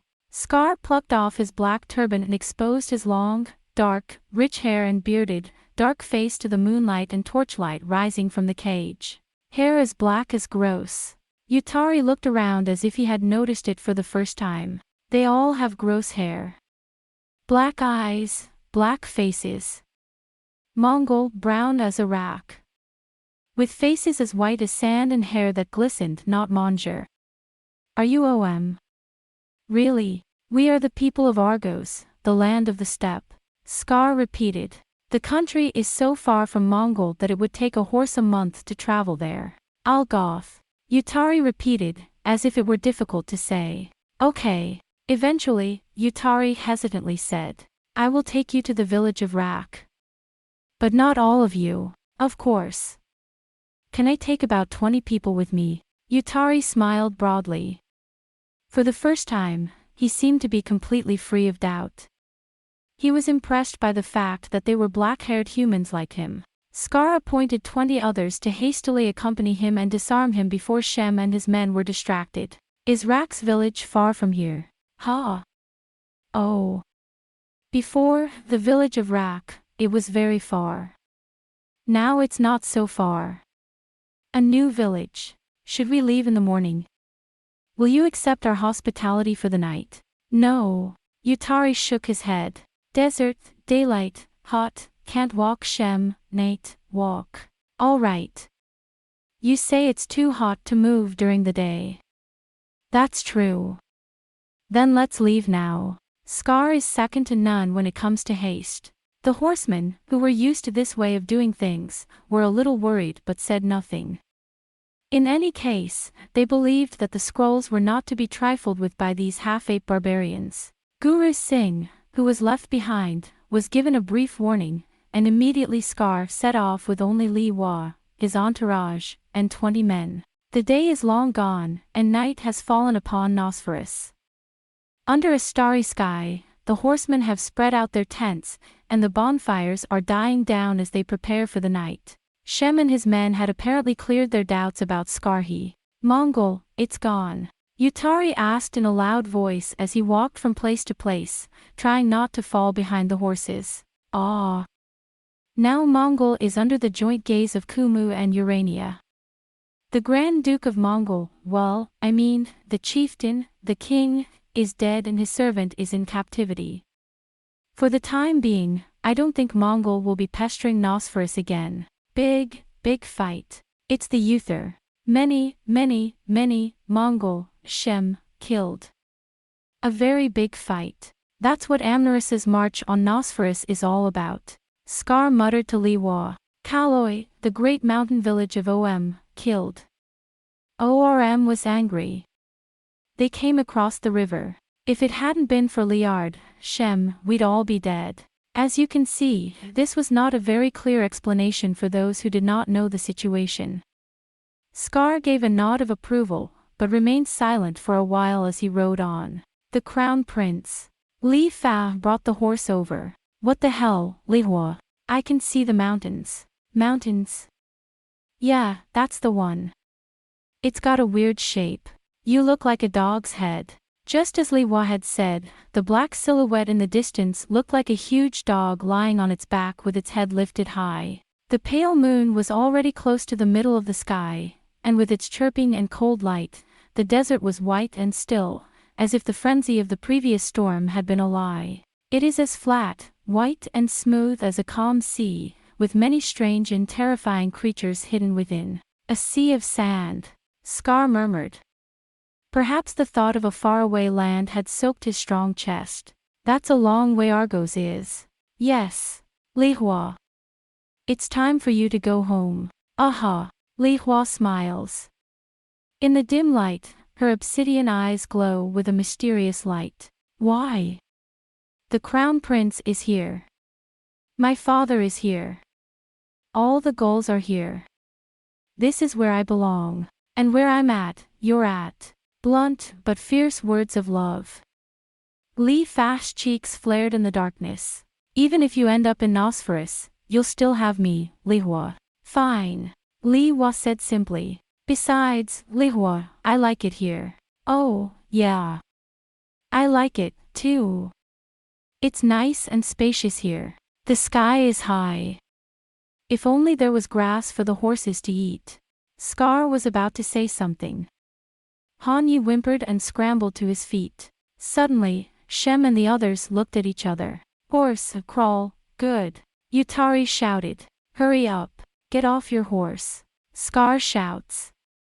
Immediately more than 24 men jumped from their horses. Get down. Make the horse sit down. Don't make him stay. Scar's a fast learner. The enemy. First he made the horse lie down, and then he himself lay down behind it and asked Yutari. The enemy. What do you got? Enemy, not. Enemy, maybe. We're not enemies now. Soon, we might be. If the talks don't go well, Hashem, we'll fight them. I see. Scar saw that all his men were down. We had just reached the foot of a gently sloping sand dune. The dune spread out before us, and when we got down, all we could see was white sand. Scar gently handed the reins of his horse to Tarwong and began to creep up the dune. Right away, Yutari seems to have figured out what Scar meant. I followed behind him and climbed up softly. Waves of sand that spread out endlessly, repeating their ups and downs. Far away Gudishan Zugatsud. The blue-white moonlight makes the waves of the sand shimmer, just like the true sea, and it is reminiscent of a luminous insect. In the desert, which is like a different world from the daytime, there are no shadows of living things, and the rocks and the Nigyamoji colonies in the distance are silent. Scar was about to turn to look at Yutari in disbelief when it showed up. Chapter 2. The Stone Statue Under the Moon. Oh. Scar barely managed to stifle the loud scream that escaped his mouth. That was. Oh. It's as if the pale moonlight created this monstrosity. A thing that passes through a gentle valley of sand, between two sand mountains, one after the other. It was as if the night had taken on the form of a man on a whim. It was black and huge, the form of a giant. Long head. Protruding chin. Long protruding chin. Hair that grows from the nape of the neck to the back, like a mane. A strong, well-developed figure wearing a fur kimono and holding a large spear or bow and arrow in the hand. Solemnly, voicelessly, these giants emerge from the shadows of the dune on the right and disappear behind the dune on the left, as Scar stares in amazement. There are so many of them, and yet they cannot hear the sound of sand being swept away. Every murmur, every wrinkle, every whisper of a child. There is nothing, just a world like a picture with no sound, and they cross silently. Oh. Before he knew it, Li Hua had arrived beside him. The little sunburned hand crawled slowly over to Scar's strong hand and grasped it tightly. The warmth of a loved one embraces Scar's hand. It's as if it were an anchor trying to hold him to the shore of sanity. In the meantime, silent, voiceless giants appear and disappear from the screen. It was a mythical scene that was not only fanciful and phantom-like, but also strangely beautiful like a dream. The voiceless black movement of the legendary and dubious race of giants that never fail to fill the hearts of those who see them with something indescribable. Huge and strong, warrior men like soldiers of the gods.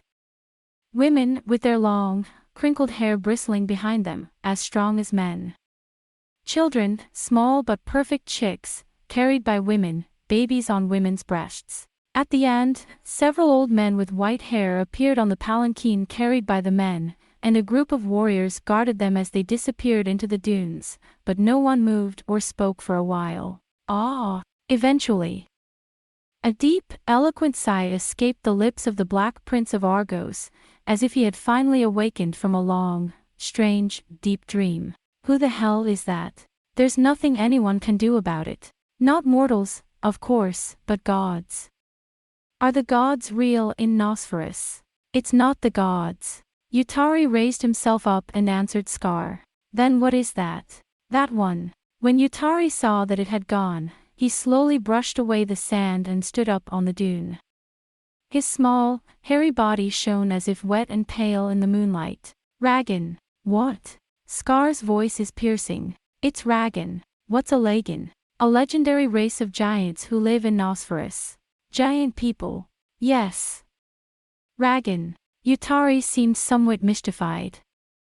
As Shem, they could not dream that there was anyone in the world who did not know of Ragan's existence. Ragan, the legendary giant race of Ragan. Slowly, as if savoring the sound of his words, Scar repeated them. Surely, that's a giant race. At least 2 tarts. I never thought such creatures existed. He was about to say something when he finally came to his senses and looked over at Li Fa, who was standing beside him, to his horror. What's wrong? Li Hua. Li Hua's face was wet with tears, and her small face was still turned towards the dunes, as if chasing a vanished vision. Li Hua. The prince. What the hell's wrong with your face? It's nothing. It's just. Li Hua's face twisted as if she was chasing an endless dream. When I saw those people, those big people, I was filled with sadness, nostalgia, and wondering how far I had followed the prince. Li Hua is not used to talking about his feelings. Rather, he's not used to having such complicated thoughts. Li Fa's mind is always simple and clear. She has no doubts and no worries. It is full of simple and earnest love and trust. So Li Hua wiped away her tears and smiled shyly, as if she were ashamed of herself. Scar, too, seemed to be somewhat embarrassed, but without further thought, he helped Li Hua down the dune. Ragan. I keep repeating the shadows under the moon as if I cannot forget them. Strange and beautiful name. Are you going to fight those giants? I won't fight. Shem doesn't want to fight Ragan. It's the Uther. Karoi wants to fight. If Ragan doesn't open up the valley of the Karoi. But Ragan left. Where did he go? There'll be no fighting. Scar snarled. Li Hua, who had already returned to her usual self, leaned in closer to ask. No. In response to Li Hua's gaze, Scar muttered. Even here, in the seemingly uninhabited wilderness of Nosferus, where there is nothing but sand, if you look deep enough, you will find strife, hope, and many other things. No matter how far you go, the world of men will never cease. Even the half-apron barbarians and the phantom giants haven't found the peace of God that is in everyone's heart. It's strange. Li Hua nodded her head as if she didn't understand. Scar smiles faintly and pulls Li Hua into a hug. All right. I'll leave the thinking to Neris.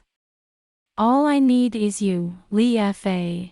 Once again, the desert had turned into a livid, uninhabited land. The sand is constantly being blown by the wind, little by little.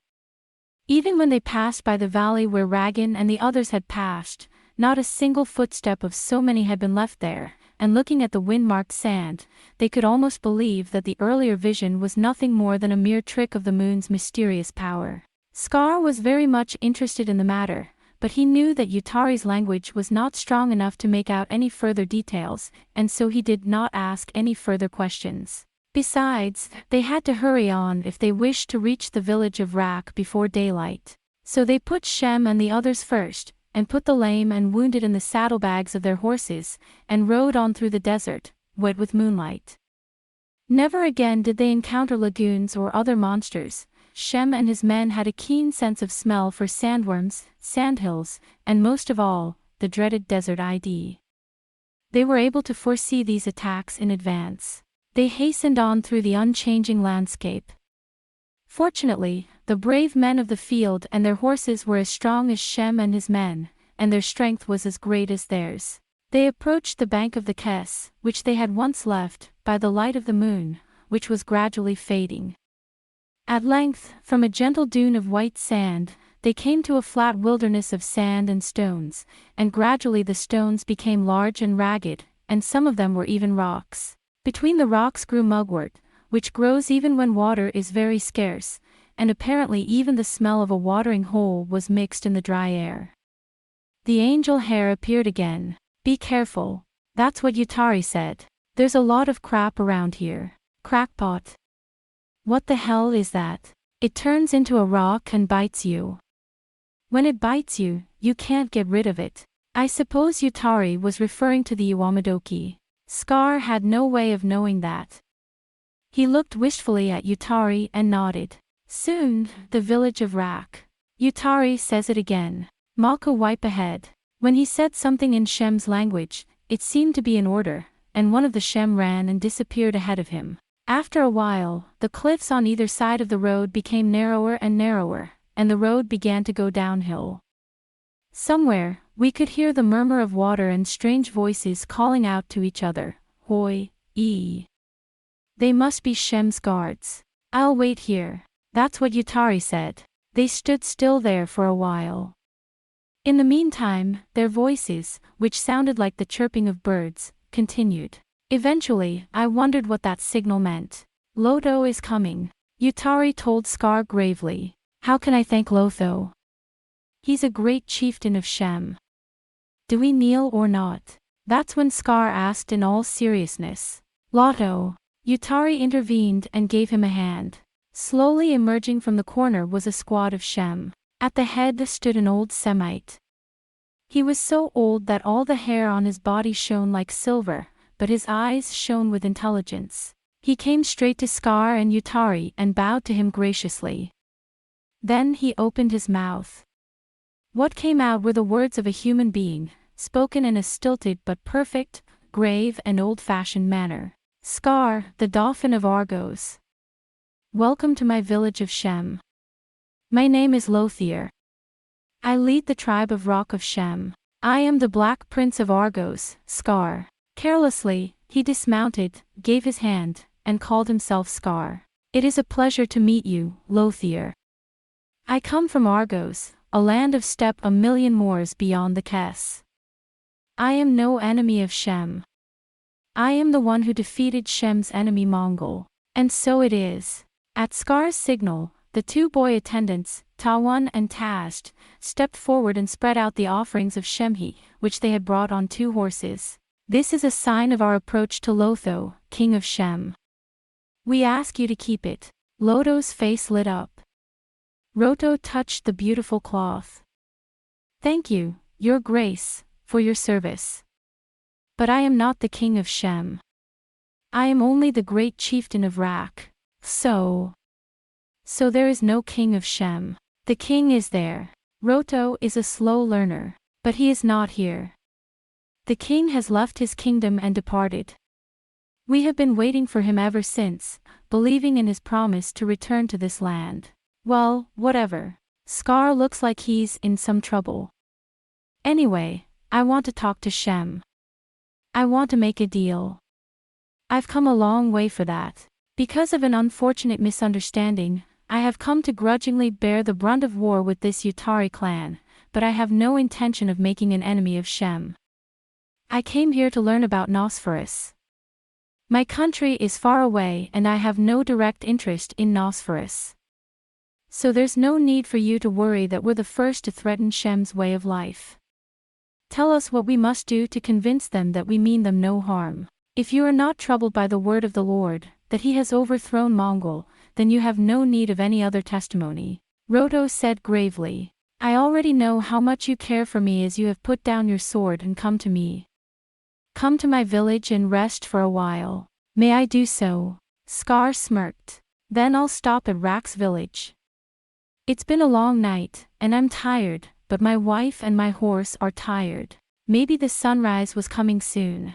The deep indigo darkness did not change, but the horizon in the east began to lighten slightly, and some kind of light began to creep into the cool night air. But the moon still hovered white and pale in the western sky, shining lazily on the stones and rocks and the people and Shem who stood between them. The lotuses turned and walked down among the rocks. The torch in his hand wavers and casts a shadow that resembles a mysterious demon fire. Come on, come on. As he followed the guide, Scar saw a number of small huts perched on the rocks.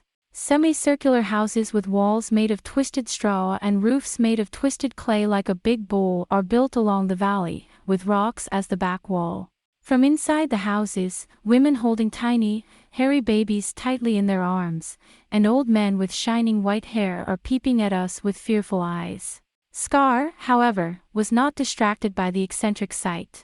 For then there came to them a more astonishing and striking thing. That's... Scar squealed in surprise. What the?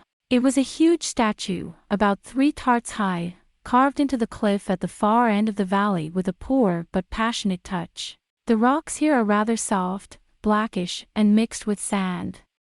It was probably carved by a number of light-skinned Semites, using ladders and nappies. But it wasn't just a statue, though. Scar frowned and looked it over a few times as if he were baffled. But there could be no mistake. It wasn't a man. But not the Semites. Nor is it the mysterious giants. It was a mysterious, mythical figure with the head of a huge beast and the body of a man. What the hell is this? Scar asked Lothier, who walked slowly to his side. Roto graciously held out his hands to the giant statue, as if to congratulate it. We are the kings of Shem. Roto's voice was filled with an indescribable sense of longing and nostalgia. King of Shem. But this is not Shem, is it? It's not Shem. Roto nodded. But not Orm. This is Leard, my guest. Leard. What the hell is that? A man with the head of a beast and the body of an Aum. Alphatu, our god, sent him to save Shem. Thanks to Leard, the demon of Monjur escaped from Nosferus in a hurry. Leard came over Kes, and united the tribes of Shem, Rak, Raza, Tubai, Kaloi and Glow, and led them against Aum. But Aum was so strong that all Shem was almost killed. Then Leard came down the mountain with Ragan to save Shem. Roto's voice, as if tracing a memory, sang high and low in the pre-dawn darkness. And Leard was made king of Shem, and of Ragan, and of all Nosferus. Legend. Scar was convinced. A curious sight, then. Salinis. You misunderstand me, sir. Carefully, said Roto. Leard is not a legend. The Leard lives on. Hi, Shiva and Utari here have all fought with Leard. The moon's phases can still be counted on the fingers of both hands since Leard crossed Kes again into Aum's territory. My greatest wish is that I, this old man, should see Leard again while he lives.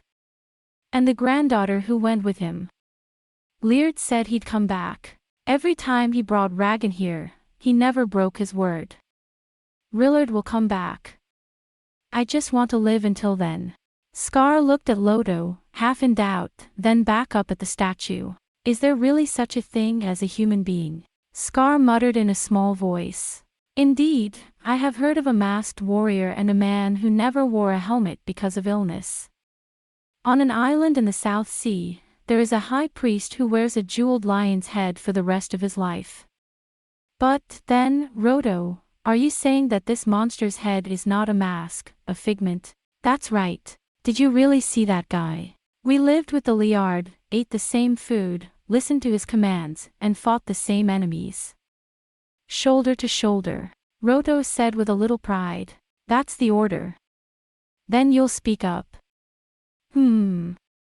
What do you think, Guru Singo? No, Sing's not home. Scar folded his arms and gazed at the moonlit statue thoughtfully, as if he were deep in thought. This statue, if such a creature exists in real life, somehow strangely attracts my heart. He muttered neither to Li Fa nor to Roto. I don't know why, but this figure shakes me to the core. It's not a very good carving, and it's not a figure that would convince me unless I thought of it as a myth or a legend. Nosferus is indeed a curious place. I'd like to meet the body of this statue if I could. Is it really as big as this statue? No. More like a laden. Bigger than you, I think. He speaks well, he fights. Wait, what did you say? You drove the demons of Mongol away. Scar was horrified. So, is it an event from the last battle, Amneris invasion of Mongol? This is more and more frightening. So the age of mythology is not over yet. This half-blood half-man was a good warrior, wasn't he? He was the greatest man who ever lived. Roto said nostalgically. Isn't that right, Sheba? When he spoke in the Semitic tongue to the young Semites who were following him, Sheba nodded and spoke as if suddenly agitated. His hazel eyes shone with a passionate glow, and eventually they began to water. It was evident at once that Shiva was fondly looking up to the monster called Leopard. Roto held up his hand to stop the chirping of the birds, which Scar could not understand at all. If you'll listen, we'll tell you everything about the leopard for as many days as you like. Roto said softly. What Leopard said, what he did, what he looked like, what he ate, how he fought, nothing has ever been forgotten. Leopard is the pride of Shem and Ragan. He's our one true king, and he's welcome to Shem's village, a guest from a faraway land. Please accept Raku's hospitality. And ask him about the leopard. Shem wants to talk to you about the leopard. A strange and hectic night has passed. After a good night's rest and a hearty meal of hospitality, Scar, Li Fa, and their followers, feeling completely revitalized, stooped down and crawled out of the earthen house that had been assigned to them when it was already near evening. It was indeed uncomfortable for Shem, but not for Scar and the others, to stay in the house all the time, let alone sleep in it. In this hot Nosferus, the inhabitants all seemed to be active at last in the evening. What they saw as they wandered about, looking amused, was a rare sight: Semitic children playing on the rocks lying about, a woman sitting in front of a hut, turning a stone trowel to grind some kind of grain into flour, and men sawing arrowheads and making stone mallets. These were unusual scenes. Some of them are tanning or tanneling furs, and others are just hanging about. When Scar and the others climbed up to the cliffs overlooking the river, they found that many wisteria vines had been lowered from the cliffs to the water's edge, and that Shem and the others were nimbly following them to fill buckets made of large nut shells with the water of the Kess, or to soak straw mats in the water to soften them. Shem, who was sitting alone on a high place, was probably keeping watch so that he would be able to warn the monsters of the Kess River as soon as they appeared. The shimmering blue-black surface of the Kess River shone in the sun, and beyond it lay a deep forest. According to Scar's estimation, they were already far upstream of the Kess. Across the river was supposed to be Eulania. It's a peaceful scene, Scar said. From a distance, you can't tell if you're a Shem or a man. What we do is not as different as it seems. Li Hua, I love the Semites, said the simple-minded Li Fa. Li Fa's only criterion for judgment is always like or dislike. Shem's children are very pretty. It's strange how good it feels here. Much better than the grey city of Mongol. For a while, Scar rested his hands on his hips and gazed at the stream of the Kesu River and the vision of the Middle Kingdom that stretched out beyond it. Li Fa and the others rushed to follow suit. Scar walked with his big toe, and went straight under the statue. Mumble with your whiskers. Even in the light of day, it's still a strange statue. Leopard. Li Fa said. I wonder if there really is such a mysterious person. I don't know. I have a feeling that whatever happens in this Nosferus, it won't be a mystery at all. Scar said, looking at the statue with his piercing, stony eyes. Look, Li Fa. Look at how broad his shoulders are and how thick his arms are. If it even remotely represents the true balance, then this man must be the greatest warrior in Zhongyuan since the beginning of the world. This head is scary, but it's got a kind face. Li Hua also looked up at him amusedly. Shem and the others like him so much. He must be a good man. You said you defeated Mongol. With Shem and Ragan behind him, those phantom giants. Maybe he's one of those lagoons. But then, that's interesting. Yes, Your Highness. According to my research in Taurus, it was Amneris who led the invasion of Nosferus. That haughty woman you hate so much may have come face to face with that statue here in Nosferus and crossed swords. I should have asked her when I captured Amneris. I hate that person, Li Hua affirmed. She's a wicked woman. She tried to kill the Grand Duke. It's a battle, but I hate it. Li Hua, I know. He's so cold here. Li Hua put his hand on his chest. I'm so hot in here. Look. He took Scar's hand and gently placed it on his chest. Scar smiled and patted Li Hua on the cheek. Little bobcat eyes in the meadow. Scar said, I like you, man. I like you, prince. If you let that woman go, I like this leopard too. Well. Scar chuckled. I don't hate it either. In fact, this statue makes me think about many things. I'd like to see a creature that looks like this really exists, talking, moving, and eating with my own eyes. If you wish, stay here, and one day you will surely see the returned leopard. Suddenly, a voice called out from behind him, and he turned to see Lothier, the great chieftain of Rak, standing there with several warriors of Shem. Good night, guests from afar. Yeah, thanks to you. He immediately put on the brightly colored cloth that Scar had offered him as a souvenir, and put a necklace of glass beads around his neck. He looked like a great chief, and he seemed to be quite pleased with himself. Many, many gifts. Roto said with satisfaction. Some of the tribesmen said they would never believe in Aum again, but I told them. That if they came all the way here to lay down their arms, then even an Aum is a guest. But if you'd like to go further, take our weapons with you. There are many dangers in the desert. Sandworms, sandhills. I'd like to recruit some Shem to be my guide.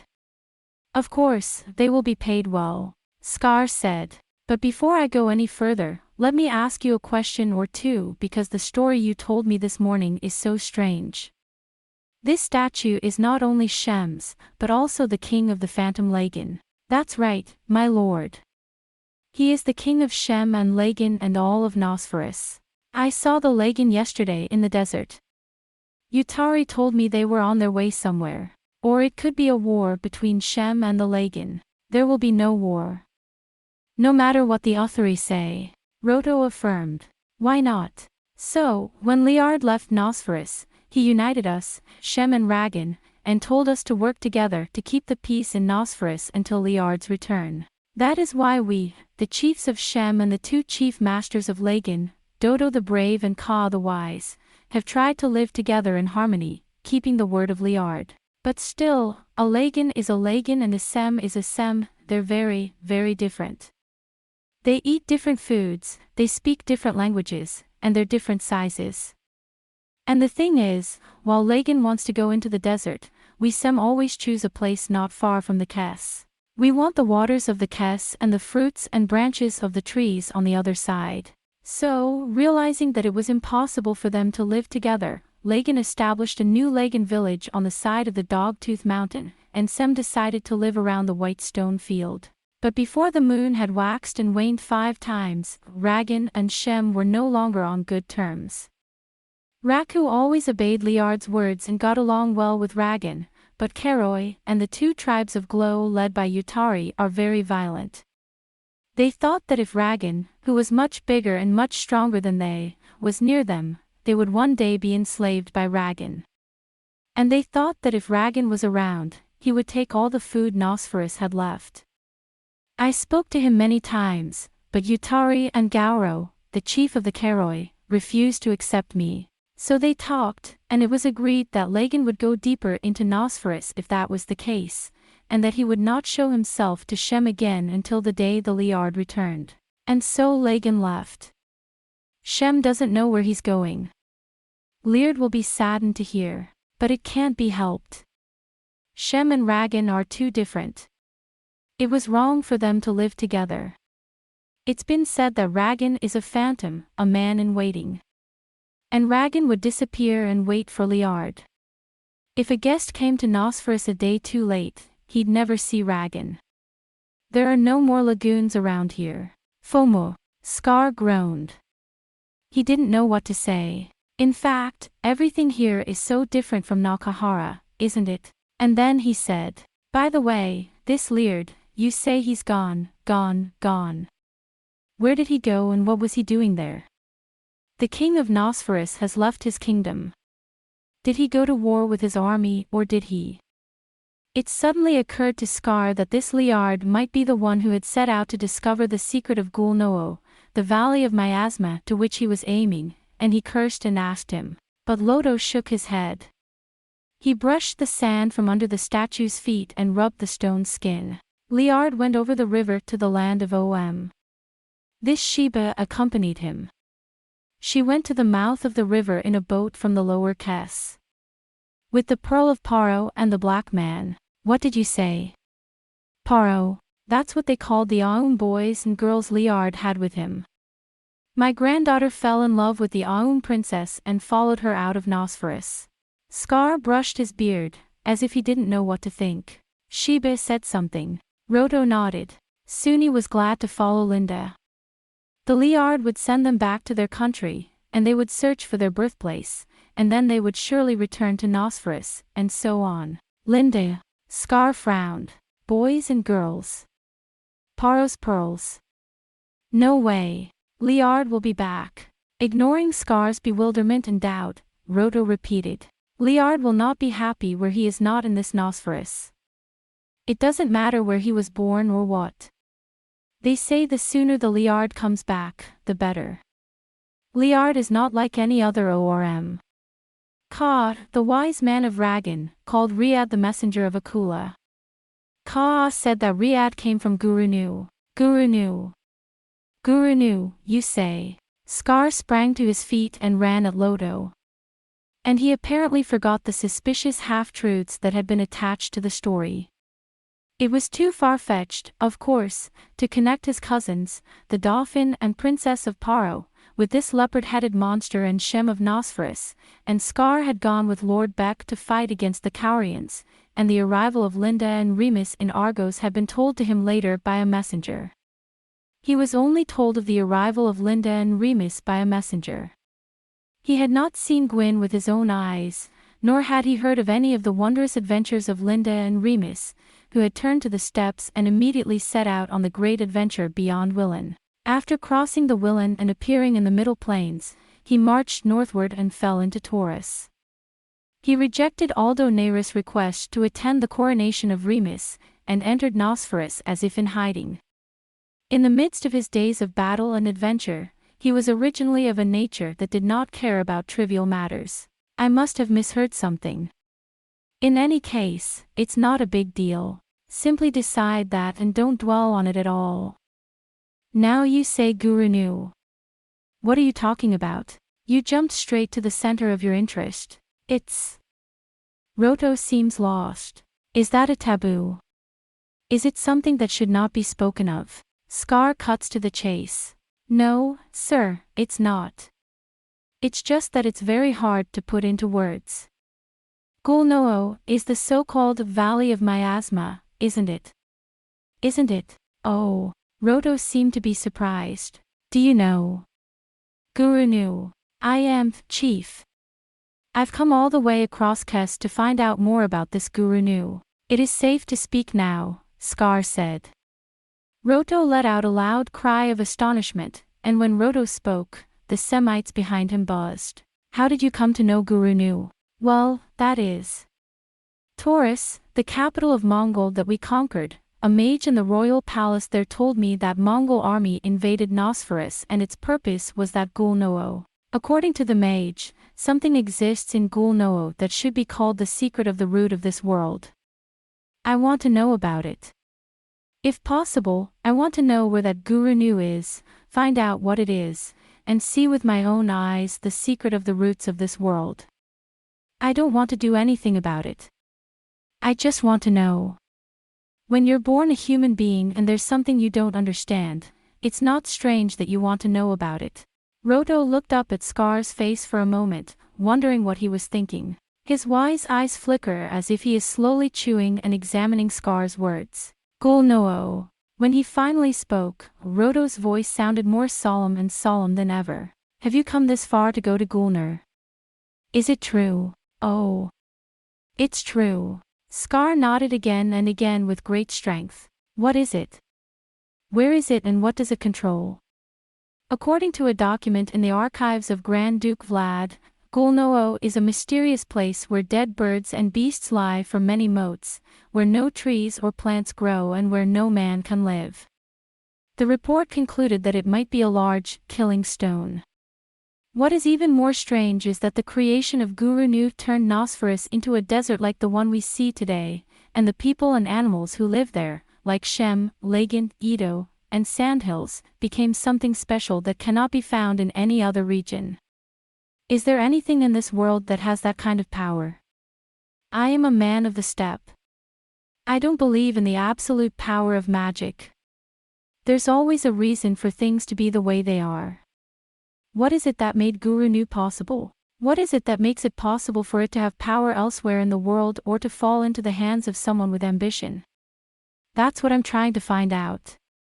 I have no intention of acquiring it or solving its mysteries myself. It was a very rare big speech for Scar. Slowly, as he finished, searching for the words, Roto gradually turned his head away, his wrinkled hands clasped together on his stomach, and looked up pensively. If that is the case, it would have been better if you had come to me a day or two earlier. Roto sighs. Shem is not as wise as OM. He doesn't know many things. He only knows Nosferus, near the river Kes, where many terrible things do not happen. But Ragan, the wise man of Ragan, whom we met last night, he knows many things, many sayings, and many other things, everything. Ka could have told you anything you wanted to know. Shem has never been to Gulnoo. He's never seen it. He was curious and went to look for it, but he never came back, though he heard a couple of times that it was there. Shem had always lived on the banks of the Kes River, as far away from Gulu as possible, and had faithfully obeyed the word of mouth that Gulu was a terrible place, and that anyone who came within 3 motes of it would die, and that any bird that flew over it would also die. Shem does not know where Gulnoo is or how to get there. Should we go after Ragan now and ask him? No, Ragan, no more. A laden is an illusion. A laden is a mirage. You were lucky to see him last night.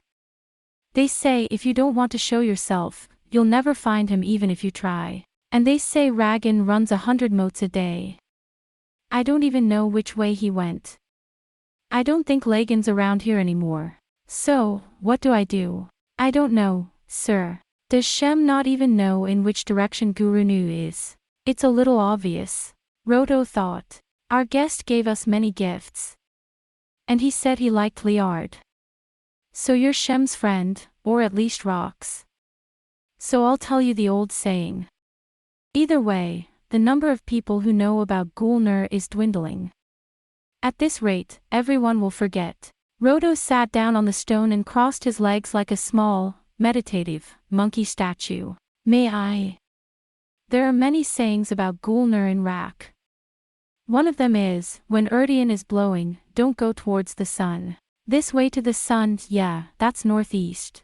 Why, if the wind blows too badly, the wind of death blows from Gulnoo. The wind will kill Shem. They get sick. Children will be born sick. Or the wind of death. Yes.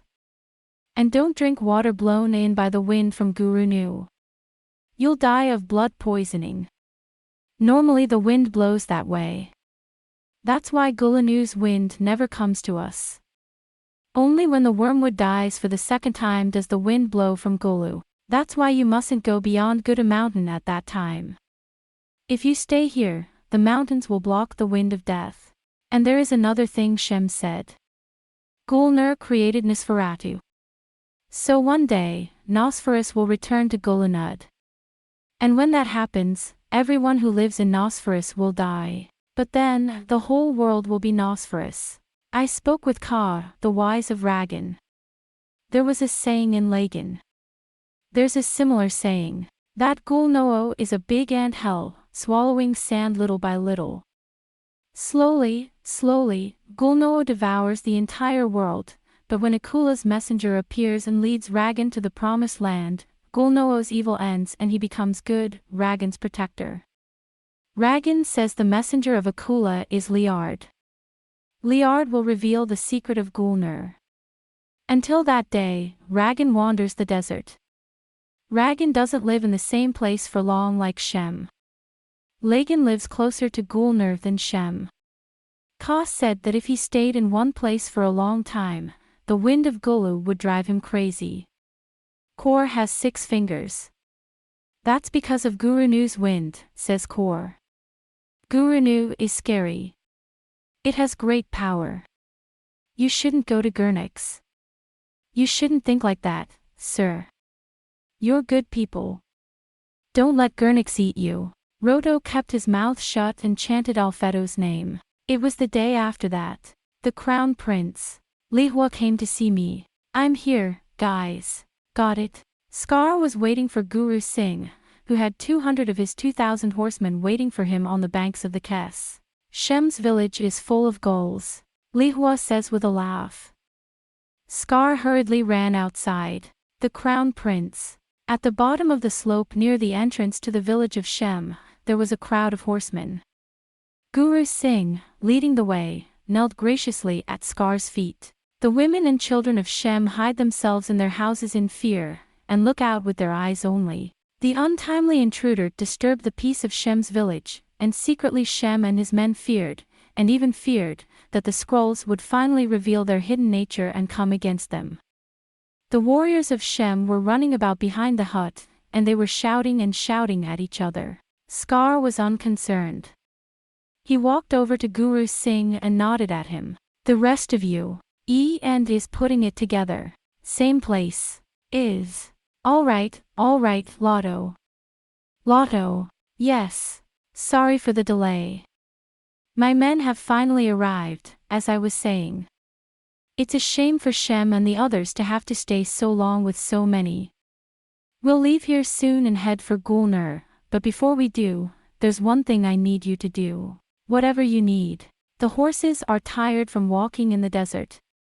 Give them some water and let them rest.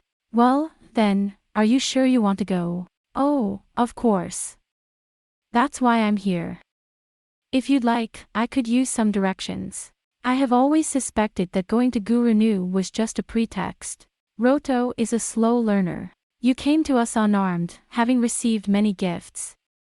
So you say you're my friend, and you believe it, and you calm the raving Shemites, but still, somewhere in your heart. Roto put his hand on his chest. I suspected that in the end you would come against us and kill us and rob us. When Garo told us that the entrance to the valley of Shem was full of Aum's soldiers, we thought it was the beginning of another round of killing and robbing. If that happened, I thought, Roto would be the first to be killed and apologize for his sin of reassuring Shem and the others. Now you are a true friend of Rak, guest of Roto. Thank you for saying that.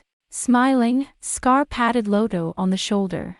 I may be reckless, but I'm not a terrible person. Don't worry, I'll come to Gulnu, I'll solve the riddle and return Nosferus to its fertile land. The gurus under Guru Singh are already lined up waiting for the crown prince. Time is running out. All right, let's go. Thank you, Loto. Please wait. Roto ordered something to be done. Ten Shem responded and stepped forward. Let them show you the way. I don't know the way to Gurunu anyway, but I'm sure these will help you on your way through the desert. Shiva. Shiva. Yes. This man is my right-hand man. He will be a chief. This one will lead you. And Loi. Yes. Roy was captured by OM. He speaks the language of OM. Shiva speaks a little too, but not well. Bring Loi to me. He'll tell you what Shiva says. I'm sorry for everything. One day, I'll repay you. Safe travels, sir. I stayed only a few days in the village of Sem. But Scar grasped Roto's hand tightly. This village is good. I will rescue it from the clutches of Nosferus. Perhaps we're closer than we know. Grasslands and deserts are alike, and, hey, Guru Singh, maybe the gurus came from Gurunu. He laughs and becomes a man on horseback. Sheba and the 9 warriors of Shem greeted the chief graciously and bade farewell to their families. Come on, let's go. By now, the sun is beginning to set. The night is the best time to travel in the desert. As the Shemites came out of their houses and bade farewell in chirping voices, Scar and his 200 horsemen, led by Sheba and 9 Shemite warriors, passed one by one. When you return, please stop by the village of Shem again. Roto screams. I'll be waiting for you. Thank you. I'll be back. These words reminded him of the mysterious stone statue of a leopard-headed man who had gone down into the middle of the plain with the same words. At last, Scar cast a vestigial glance at the stone statue, which stood tall at the back of the village. And the moon is rising, and under the indigo glow of the light between day and night, the vague statue is standing there, as if it were staring at the faraway plain. What a wondrous, wondrous statue! Scar looked at the statue from his horse as if he wanted an answer. Then he let the horse walk in silence. The group left the village of Shem and headed northeast into the desert. Of course, everything up to that point is still in the desert. However, the real desert of Nosferus was just beginning. Although the Semitic warriors were on foot and the Scar on horseback, the Semites were so accustomed to walking in the desert that their horses tended to get stuck in the sand more often than not. For a while after they left the village of Shem, they were able to go on their way because of the hard bedrock below them, but soon they came to a part where there was nothing but sandy quicksand and sand dunes as far as the eye could see, and their progress slowed. The sand was shifting under the horses' hooves, and at the bottom of the night, when it was getting darker and darker, the evil things that lived in the desert slowly woke up. A faint rustling, the sound of the tide, or perhaps the sound of the wind blowing across the meadow, rises to my ears. What is that? Scar asked. Aurra. Sheba was walking with the warriors of Shem, keeping close to the right side of Scar's horse, when he stammered and said something in Semitic, and Loi, who was accompanying him as interpreter, said in clear words. That's a sandhill. Big, bad leeches that live in the sand. There's lots and lots of them in the sand around here. Is that sandhill buzzing? Scar's ears perked up at the sound. You're not going to scare me, are you? When you drive, it sounds different. I know what it is. I see. As I walked past the area where the sandhills lived, the sound of rustling ceased and I could no longer hear them. Instead, angel hair flies up and bites my face. There was no harm in it, but it was not a pleasant experience to be caught in the dark by something like cotton that flew in the air, and the soldiers fussed to get rid of it. A desert menace of a different order of magnitude from that which they have traversed so far is slowly engulfing them. Even the ghoul knew that. They knew it, but they didn't say anything about it. They followed Scar. Scar looked back at his people in the gloom with a single, dark brow. Though it is night in the desert, it is not completely dark when the moon rises. The eyes of horses glow in the dim light. Swords clatter. White teeth bloom. They're cute. Scar muttered. Hey. Mr. Tagomi. It's nothing. I said, they're cute. Li Hua nodded her head like a little bird, as if she didn't know why her crown prince would suddenly say such a thing. Scar laughed and walked his horse in silence again. As you would expect from a desert of blazing heat, as night falls, a chill drifts through the air. At the same time, creatures that have been hiding quietly in the shadows of rocks or in the sand during the blazing hot days appear and begin to move around actively. Quickly sweeping flat shadows across the white sand, the faint, gee-whiz sounds, insects' voices, birds' voices, and unfathomable murmurs. The desert may have been uninhabited. But it was neither barren nor uninhabited. It was a place full of strange but unmistakable life, buzzing and rumbling. The shadow of something like a big black bird falls on the white sand. Suddenly, there was a commotion behind the line. What's wrong? It's the ID. Aurra Wu has been killed by ID. As Scar turned his horse to look, he saw at the end of the line a young horseman who had fallen into the sand with his horse and was dancing madly, trying to pluck something from his head that was stuck to it. When he touched his hand, he was pulled in himself. In the midst of the people who could do nothing but watch, the man finally fell to the sand and struggled for a while, but the strength left his limbs. "You monster!" His friend was furious and tried to wrench off the ID with the tip of his long spear, but he screamed and ran away. The head of the unfortunate Aurra Wu, which had been digested while he was still alive, was already nothing more than a half-eaten wreck of melted brain plasma and bones. What happened? When Scar returned the horse, Roy said to him. "One of them, ID got him." "ID, you got it." Roy's face was tense. "I'd like to have a chat with Sheba, but..." "ID, if there's one, there could be many hiding. It's better to just go through this area fast.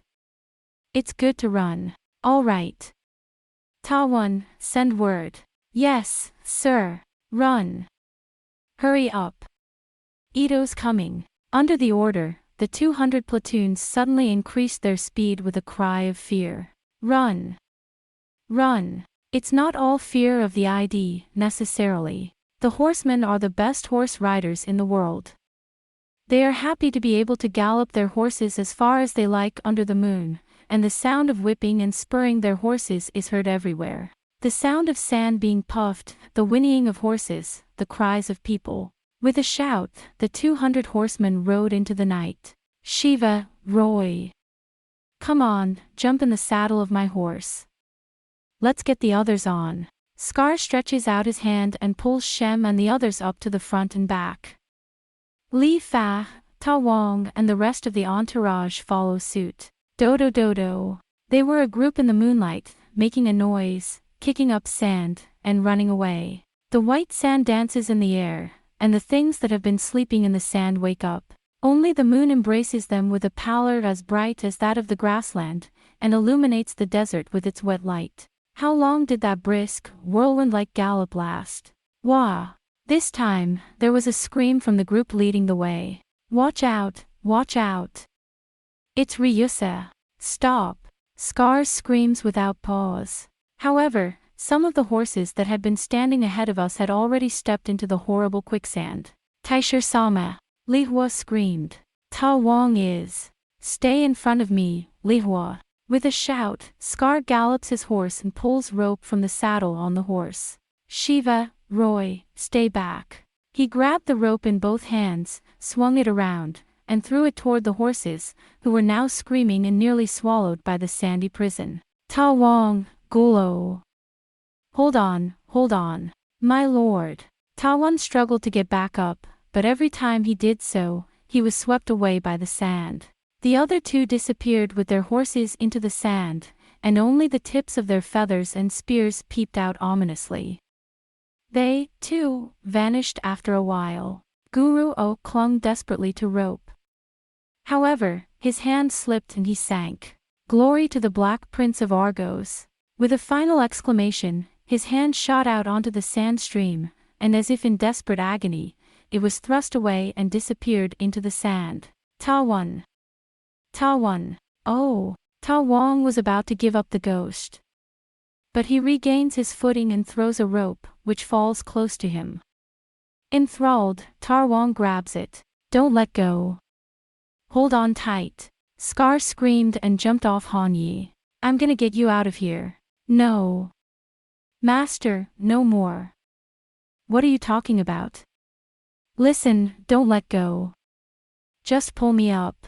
Scar's voice trailed off. The sand crumbled beneath Scar's feet. Taisher-sama. Li Hua clutches at Scar's waist and pulls him back to his feet.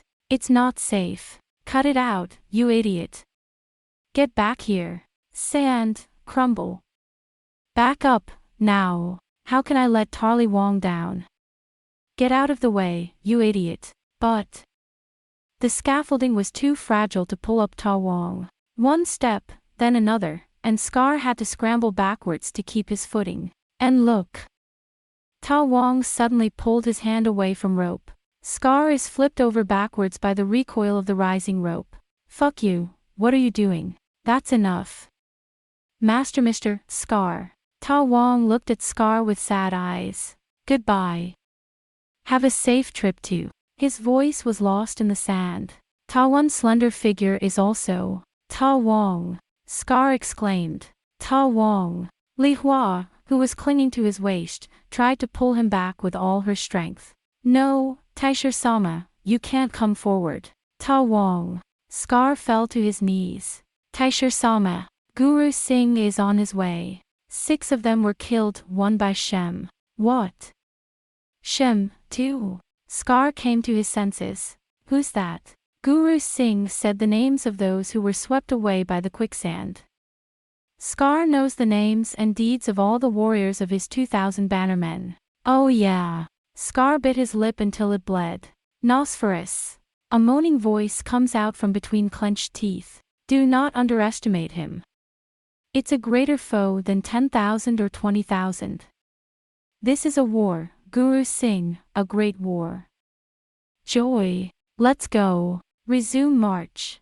The blonde-haired Tezuto took the place of Ta Wong, who had been sacrificed to the quicksand, and acted as a brave messenger. Li Fa sobbed on his horse. But now Scar has regained his composure. His lips are knotted in a knot beneath his dark beard, and his eyes are blazing, as if he is about to be challenged by something unseen. Silently, the group marched away from the cursed quicksand, a graveyard of 6 men and 1 woman, a place of white sand that looked no different from any other, and continued their march. Scar won't say another word. Li Hua also had her face completely covered by a black turban. Voiceless, but with a spirit that never waned, they went again to the northeast and to the northeast. The moon is gradually shifting, and the sober dawn is approaching Nosferus again. That day dawned and dusk fell. The next day, and the day after that, they rode through the desert with no change in their way, and when the day grew too hot for them to go on, they stopped and rested in the shade of their horses, and at nightfall, waiting for a cool breeze to rise, they rode again. After that, because we were careful, no one was attacked by ID or sandworm, and no one was caught in the drift. The water gradually became scarce, but if we drank it little by little, we thought we could keep it for a few more days. The sun was strong and the dust was thick, and that was all that met them day after day. Gradually they became taciturn, and only hurried their horses. It seemed as if the life of the desert's faint silence was gradually beginning to coat and devour the cheerful warriors of the steppe. Scar's sunburnt face was blackened by the sun's rays, and his hair, eyebrows, and beard turned white. Every day, when he dismounted to rest and unfolded his cloak, enough fine sand spilled out to make a small mountain. Sand spilled from his leather shoes and from the folds of his turban that covered his hair. It was as if the sand came out of his whole body incessantly. The sand crumbles under your feet. Blown by the wind, the dunes form beautiful wind ripples, and the next day they change their shape again. In the daytime, mirages rose and shimmering flames flickered. Again and again, Scar and his men saw the strange dreamscape of the city, and the dazzling sight of the oasis. At one time, they believed they had discerned the shapes of lagoons, the dreaded giants, moving slowly across the far horizon. But in the next moment, it always faded away, leaving only dim suspicion and disbelief in its wake. At first, people shouted and tried to jump out of the mirage whenever they saw it, but soon they only looked at it with dull eyes. Even the Shemites, who were accustomed to the desert, seemed to be gradually overwhelmed by the overwhelming sand, the uninhabited people, and the blazing heat as they moved deeper into the interior. Day by day their march became more and more difficult. At first there was only one sandhill, but it was not very large, and it kept coming and annoying them. Although it did not threaten them with death, this slimy, palm-sized monster was so persistent that they could not get rid of it, for it would climb out of the legs of horses and drive them crazy, or it would cunningly slip between people's clothes. In addition, its squishy, slimy texture was horrifying. Shem and the others spoke of a great sandhill, as big as a man. It made the warriors all stand up. The gluttonous Bitsuig-eaters, who lurked in their lair like ladders, often troubled their march, though they were easier to find than the others. Around their nests the sand was so fine that it was easy to break, and Shem and the warriors of the grasslands, who led the way, had to be very careful to beat the sand constantly. The only consolation was that this area was relatively free of ID and sandworms. On top of that, it was no fun to be constantly terrorized by that translucent, squishy jelly that could digest anything, and the date and the hour had no more any meaning for them. How many times the sun had risen and set since they left the village of Shem, how many times the moon had risen and set, how many times it had risen and set, how many years, or even tens or hundreds, had passed since they had left Taurus. Here, where there is no season and no change of climate except for the occasional sandstorm, time has been almost stationary. It wavered, it hesitated, it receded, it jumped from one foot to another. Shem and the others did not have many notions of time. Gradually the people of Argos on the steppes began to do so. It was strangely pleasurable to surrender to the insolence of time. I forgot everything. I forgot my mother, my wife and children waiting for me back home. I forgot how much time had passed since I was born. I forgot where I was going and what I was doing, and I wondered when I would again see something other than this white desert, the fertile green earth, the gentle, untroubled ridges of the mountains, and the abundant, clear water. To forget everything and think of nothing but the white sand and the dunes, to walk in the moonlit desert and to gaze at the desert scorched by the sun, day after day. And oblivion. This, however, was only possible because they were the horsemen of the steppe. They were originally a people adrift, without time or home, wandering all their lives with tents and herds of horses, and making their home in the great sea of moss, a green desert. It was precisely because they did not regard any place as their country, their home, or their own land to protect that they were able to surrender themselves to this vagueness and barrenness and to wander about in oblivion. If it had been the people of the Middle Plains who had settled down, if it had been the people of Paro, of Cheironia, or of Gora, they would have been overwhelmed by this monotonous and cruel nature before they had penetrated so deep into the desert, and probably many deserters, rebels, and outbreakers would have been found. The monotonous and brutal nature of the desert would have overwhelmed them and probably caused many deserters, rebels, and even madmen. But the horsemen, like believing children, followed the scar everywhere and nowhere. They were the children of nature, and they knew how to give themselves up to the abandonment of the desert without complaining or going mad. Scar, however, was a little more concerned and could not be so carefree. He was secretly worried, but he never showed it to the public. It was an oasis. According to Shiva's thinking, he should have found the oasis by now. The last oasis that Shem knew of was near Mount Gutu. There, they replenished their water supply and finally entered the middle of an unprecedented void. Even so, the water that had been so plentiful in the village of Shem was running low. He forbade them to wash their faces and hands at all, and instructed the horses to drink only a little. But even so, what was limited would eventually run out. To begin with, the horsemen are extremely tolerant of pain and hardship. Therefore, for the time being, no one is complaining and they are obeying this order. However, no matter how many horsemen there are, if some of them start to run out of water, they will start to fight over whether or not to share the remaining water. Secretly, Scar and Guru Singh were anxious to reach the oasis before that happened at any cost. For many days now, Scar had been limiting himself to only 2 or 3 sips of water a day, letting his body heal a little at a time, and trying to save as much water as possible so that he could share it with Liwa and Tast in times of need. However, He did not urge Shiva to find the oasis quickly. In any case, Shem and the others would be upset if they did not find the oasis, and Scar knew well that the one who was more upset than anyone else was the one who was leading them. Even Shiva and his friends were aware of the thoughtfulness of Scar. During this arduous journey, Shiva had come to feel a strong attachment to Scar, and he would take care of him and try to reassure him with a few words. But at least, the blessings of Moss, the great god of the steppes, had not yet forsaken Prince Scar, his beloved son, even in this faraway desert. It was on that day that Scar began to think that if he could not find an oasis within a day or two at least, he would have to order his men to limit themselves to 2 sips of drinking water a day, as he did. Ah! A Sheba in the saddle of the Skald jumped up and pointed in his direction. It's an oasis. A sparkling, white spring, a tall, spreading tree. At first, however, Scar was very cautious. He had been deceived by mirages many times before, and he was cautious lest he should again be lulled into a false sense of security. But it wasn't. This time, the oasis was real. Now their eyes saw and their ears heard everything from the rustling of the leaves of the smallest shrubs to the murmuring of the water.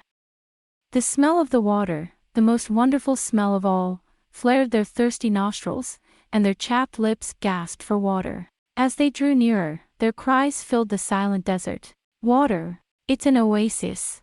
The horsemen were still trying hard to keep their control, but when they saw Scar laughing and waving his hands, they became frenzied, broke into a frenzy, and ran into the oasis. It was the first time in days that they had seen abundant water and green trees.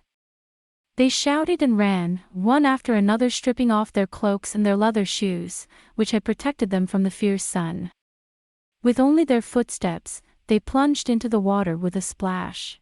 The horses were so excited that they were rubbing their heads against the water. Throwing them out, they lay on their bellies by the water's edge, their mouths directly on the slightly brown water, gulping it down, drinking until they could drink no more, and then drinking some more. He washed his arms and face, which were covered with thick white sand and dust, and sprinkled it on his head, drunk with the cool breeze that blew on his wet skin. They were as excited as children and poured the water over each other and the horses, and washed them. There was plenty of water and a cool breeze was blowing in the shade of the trees. The horsemen, having relieved their burning thirst and quenched their hunger with food, which they still had in abundance, became quite at ease, and, in the springtime of the world, they began to tend their weapons and their horses, or they lay down, put on their cloaks, and fell asleep. Then he took off his heavy cloak, bare feet, and turban, and went about his men in a light and laughing manner. The horsemen, full of courage, were in high spirits. Hola! The Crown Prince! Now you can go to any place you want. I wish I could have given that poor little Tarwong a drink. The horse is fine, too. At the call, Scar smiled and nodded, and returned to the largest of the trees, which had been set aside as a temporary home. There, Tezuto had covered Scar with a rug and cloak so that he could rest and relax. You're tired, Tazhut. No, sir. It seems that Tezuto used to call Scar Prince, but when Ta Wong died and he became the first family member, he decided to replace Ta Wong by calling him Master. Tezuto's skin, which was much whiter than the prairie people's, was red from the sun and the skin on the top of his nose was peeling. I bet you never dreamed that the snowmen of Willen would come to this place. Would you be surprised? No, ma'am. Tezuto smiled with a toothy grin. If you're familiar with Tiran, you won't be frightened no matter how great the place is. All right, that's the spirit. Scar threw himself on the rug and drank the water from Taz's sack as if he were tasting wine. The Crown Prince. Then, Li Hua approaches with a lively step. Oh, Li Fa. How are you feeling? It's great. You washed your face and your hair. You're looking as good as ever. Thanks. Li Hua smiled happily. She washed off the dust, and her glossy black hair, which she had washed and scrubbed with water for the first time in days or months, shone brightly in the sun, shining like ebony. It's been a hard journey for a woman. No, Li Hua, I'm fine. Get some rest. Shiva. Loi. Yes. I'm sorry for your loss. Scar said gently to the young men of Shem who knelt before him. Thanks to you we made it this far without too much damage. Thank you. Thanks to you. Outrageous. Lois says condescendingly. What do you think, Shiva? Do you think we're close to Golanu? I think we're at least halfway down the road. Shiva looked at Roe with a troubled look on his face.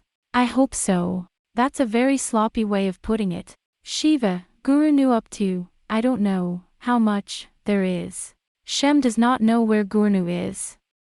Roto said. Roy said. From this oasis, it's all the way north and east. I don't know how far it is, but I've never been there, sir. After this, there will be no oasis, will there? There may be. There's one more at the foot of Dogtooth Mountain. But it's facing the wrong way. Beyond Dogtooth Mountain, Shem won't go. There's a lot of big, bad wolf gulls on Gudu Mountain. Gulyalu, wicked beasts. It eats people. They sell their pelts for a lot of money, and sometimes a lot of Shem go for their gulls. But they get killed a lot. Will the northeast go over that mountain? Scar looked up. At last they came to a point where they could see Mount Gudu. In the distance, above the bushes, they saw, as if in a daze, a blackish rocky mountain in the shape of a dog's head. We have to get across. I fought Shem and Orm at Mount Gudu. I know Shem up to here. I don't know where he went. I don't know if it's true or not. Mr. Scar. Sheba said something in Semitic. Roy translated. Sheba says. Don't go down there. There's no oasis, there's no road, and there's a lot of bad things here. Gulls, idols, wolves. No one knows if there's a Gulanu or not. You should stop going. Go home. Scar doesn't have an answer. I raised my eyes and saw the horsemen resting in the oasis. They all seem to have no thought of what is to come. They'll go wherever Scar tells them to go. With that simple trust, they relax by the water's edge, sleeping or whispering, as happy as children. Scar looked at Li Hua, sitting quietly by his side, at the blonde-haired Tast, working feverishly, and at Guru Singh, looking wise and thoughtful. Then he turned his attention back to Shiva and the others. Shiva. Roy. Say it slowly and clearly. You are not my men, but you have served me very well just because you happened to be chosen by Roto. Thanks to you, I was able to reach this oasis with only the loss of less than 10 men. But apparently the journey ahead will be even more difficult and painful. I don't need to ask you. I know that. So, now. After this, you don't know the way. Following me will get you nowhere. You've done more than enough to get us this far. We're on our own now. Shiva, Roy, you can take Shem and the others from this oasis and return to the village. You've been very good to us. I'll give you this. Take it and give it to Shem's family who lost their lives in the quicksand. Scar ordered Tast to bring him a heavy leather bag. It was filled with the gold of Argos. I don't know if there's any value in money for you. But I have only this to repay you for what you've done. This is of great value in your world of OM. Please take it. Sheba waited in silence until Roai had translated Scar's words for her. Then he opened his mouth to say something, but it seems that Shiva's limited vocabulary could not express it well. Sheba began to speak to Roai in Semitic. Loai listened, but instead of telling it to Scar, he rambled on in Semitic. Apparently, Sheba and Loai disagreed with each other. They talked for a while, and then Shiva said something in a strong tone, and Roe nodded. Thank you for your concern, but it will have to wait until tomorrow evening, or when you leave. I'll listen to my friends at. Scar nodded his head and shrugged his shoulders. Shem and the others left and went to a group of friends. I overheard them chattering to each other like birds chirping. What a strange lot they are. Doesn't gold look like gold to you, Shem? Scar said, but he didn't pay much attention to that anyway. Well, good. If Shem doesn't want the money, ask him later if he wants anything. I didn't bring much anyway. Tezuto. Tezuto. Yes, sir. I have a message for you. Scar's face lit up when he saw how hard the boy was working. Go to your captains. Rejuvenate yourselves in this oasis. Take 2 days to rest and regain your strength. Then we'll leave for Mount Gudu in the evening. 2 days. Yes. Tezuto ran off. As he looked away, Scar suddenly looked up at the distant figure of Mount Gudu. He seemed to be trying to see what new hardship awaited him there. Prince. It was that evening. It's not evening, but more like night. The sun has already set, and the trees of the oasis are blackly silhouetted in the darkness. The stars in the sky are shimmering on the water surface of the spring. There was the sound of water dripping somewhere. A peaceful and tranquil day had ended. The horsemen, who had drunk, eaten, and reveled, were curled up in their cloaks by the bonfire, sleeping soundly. They had fallen asleep as soon as they had finished their supper, probably after a long march. Dinner was a feast. In addition to the food we were served with date palms from the oasis and baked fish from the spring. How did the sleep of the horsemen, cloaked in their cloaks, by the fountain of the oasis, overlooked by this mountain of Gudo, conclude their dreams? What, Li Hua? Li Fa was lying on the same rug with Scar's body snugly against his. His fingers dug into Scar's hair, slowly twisting and tangling the thick black locks. While supporting his body with his other hand, Li Fa kept his eyes on the moonlit face of the prince. In fact, I'll give you 10 men to go back with Hashiva and the others from the village of Shem. Without waiting for Li Fa's words to waver, Scar said. It would be easier for me if you waited for me there. No, I knew you'd say that. But the journey ahead will be hard. Harder than it's ever been. Yes. As if to say, I know, Li Fa traced the contours of Scar's face with his fingers. He stroked the scary beard, traced the lines of the chiseled nose, the high cheekbones, and the hollow cheeks of the face. Li Hua, I'm with the crown prince. I've seen a lot of women in the steppes, in Argos. Queen Emma and the others, all the women of the Mahar are at home, waiting for their men. And the ghoul women, it's no use. A woman waits, a man fights. I don't want to be Li Hua. I don't want to just wait and wait forever. I'll fight at the crown prince's right. Maybe I like you because you are. Scar said. I would die of disgust at the thought of a woman waiting for me somewhere. I don't want to go back to the same place. I don't want to be tethered to a house of stone. I'm coming with you. No matter how far we have to go, no matter what happens, it's okay. Yeah, the crown prince. Li Hua took Scar's head in her arms and sought his lips. Even though the surrounding area is a little empty, they are not concerned about the fact that there are Gurkhas and Semites living nearby at night. The girls also believe that it is natural for a man and a woman who love each other to want to be together. They don't look at them or turn away from them. Your Highness. After devouring Scar's lips to his heart's content, Li Hua whispered like an exhale. What the hell, Li Hua? It's been 5 years since I became the crown prince's mistress Erin. It's been that long already. You were 14. I was so happy. I thought I was dreaming when I received the prince's call. Li Hua said enraptured. Every woman on the grasslands is longing for the crown prince's hand. But the crown prince chose Li Hua. Ever since then I've been determined to die for the crown prince. Don't talk to me about dying. It's not like I'm going home dead. Taishir Sama. Do you remember that woman? What woman? Lady Ligia. Beautiful, a lady knight. Oh. That's a nice girl. If I die. Li Hua raised his head and looked at Scar. In the dim moonlight, Li Fa's eyes shone like black stars. If I die before the crown prince will make that woman his mistress Erin. That woman will be fine with the crown prince. That woman will make Li Hua happy. What are you talking about? Here we are, you and me. We were happy for a long time. My only regret is that Li Hua couldn't give birth to the crown prince's child. What's the matter with you all of a sudden?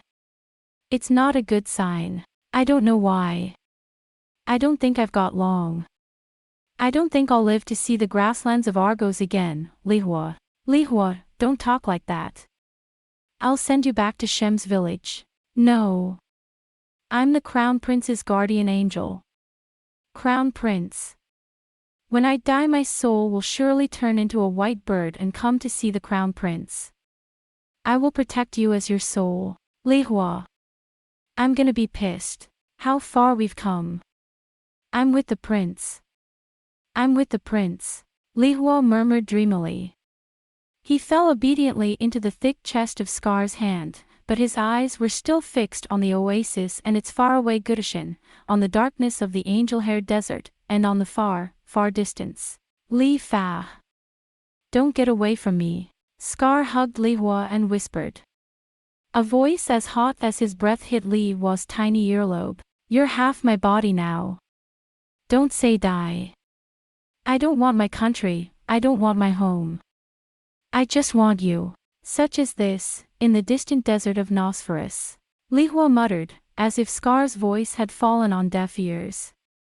The moon was shining brightly, illuminating the oasis tonight. Chapter 3. The end of the shimmer. 2 days later. Again, the sun rose and set in the desert, and the cool, journeying dusk came. After 2 full days of rest and rejuvenation, the horsemen were in high spirits. Water was filled to the brim in all manner of sacks and containers, and on top of that, 10 horses were assigned to carry water. Once they left this oasis, they did not know when they would run into it again. At last, from now on, it's a journey into a truly unexplored and magical land. What awaits them there, life or death, no one knows.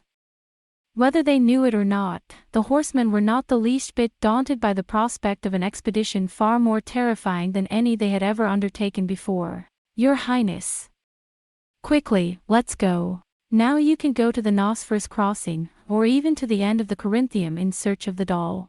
The soldiers were bottomlessly cheerful and brave. They had followed Scar without missing a single man, not even while on the heavenly mountain. Scar did not dare to correct or test their resolve now. But Scar summoned Shem and the others one last time. Like I told you the other day, I think we've done all you can do for us. Scar said in his characteristic fearless, straightforward way. You guys get back from here. Take whatever you need. And tell me what you want for it. I'll give you horses, weapons, gold, anything. Your Highness. Sheba and Roai knelt graciously at the head of Shem and his men. Shem and his men were already talking to each other. The 6 of you will return to the village of Shem from here. Roy waved his hand at the people behind him. They are anxious to see what has become of Lotho, and they want to go home. But these 3, Sheba, Loai, and Mo, are going with the prince. Wait. Scar frowned. Do you have any idea what this journey will entail? You can't just say things like that out of curiosity. You don't know how many of us are going to make it back alive. Of course I'm going to get as many of you back as I can. Just a thought interest. It's hard to tell. Lois, I'm not sure. Roe bowed his head. Sheba said she wanted to be with the Crown Prince. She fell in love with the Crown Prince. I'll follow her and show her the way. And she can read water. There aren't many Shem who can read water. Sheba, you can find an oasis from far away. I can smell it. So I decided to go with you. But Sheba only speaks a few words of OM. So Roy will go with him, and tell him what Shiva said. Mo wants to go to Gulu. Ma's father's father died in Gulu. It was always his mother who told him. Mo says she can teach him a few things. Mo and Sheba and Roy will go with me. That's very kind of you, Mo and Sheba notwithstanding, that would be a pity for you, Roy. Pity? Oh, I'm not sorry. Lois likes you too, Your Highness. And Lois is the only one who speaks OM. Lois, I want to go with you. Thank you. Scar was struck. He stretched out his great hand and clasped the small, hairy hands of Shem, one after the other. I'll never forget this. I will take you back to Shem's village without fail, not one of you three. Roy knelt down and Mo only laughed, but Sheba, eagerly, took Scar's hand and fumbled for the words. Taishir Sama. I like you, Prince Shiva. Thank you. I like you guys too. Who called you half monkey, half human barbarians? You're a lot more human than those filthy bastards in the Central Plains fighting for Mongol rights. Scar drew the dagger from his waist and held it out to Sheba. I still got the other one. I'll do this one. Use it. Shiva took it. Scar gave the others as much as they wanted, not following them as they returned. Now it's time for the real Gurno expedition. We leave at moonrise. Tizuto, go tell the chiefs. Yes. And, again. Under the pale moon, which illuminated the desert with its wet light, the journey of the 200 daredevils into the unknown Nosferus was about to be resumed. Line up. The horses roared and roared, and the water in their sacks made a cool sound as they chomped and chomped. Hail to the heroes of Shem. Have a safe journey home, boys. Ola, Ola. With cheers, Shem and 6 other small figures left ahead of them for the distant village of Shem. Without waiting for the little shadow to move away, Scar turned around. All right, mount up. All at once, a stirring sound and a rustling of horses. From now on, we don't know any more than we already do. Scar said easily, letting Han Yi walk around. Listen, boys. Don't lose a single man. All 200 of you go back to Shem's village. You understand? Ola. Long live the Black Prince of Argos. Good. Scar nodded loudly. Let's go. Shiva, Roy, get in. We're going to Golanu. And so. The journey has begun again. Day after day, the journey of the scorching sun and the hot sand, the pale moon and the flying clouds, the angel hair, the ID, and the sandhill began.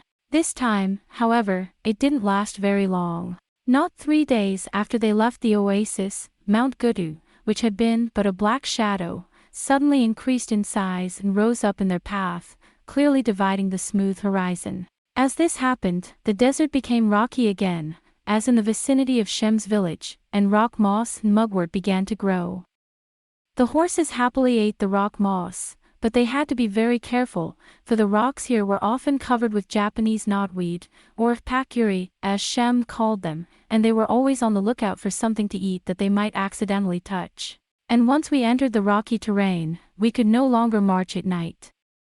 At night, the area around Ngudu became a place where desert wolves were active. Even at dusk, an ominous and previously unheard howl came on the wind.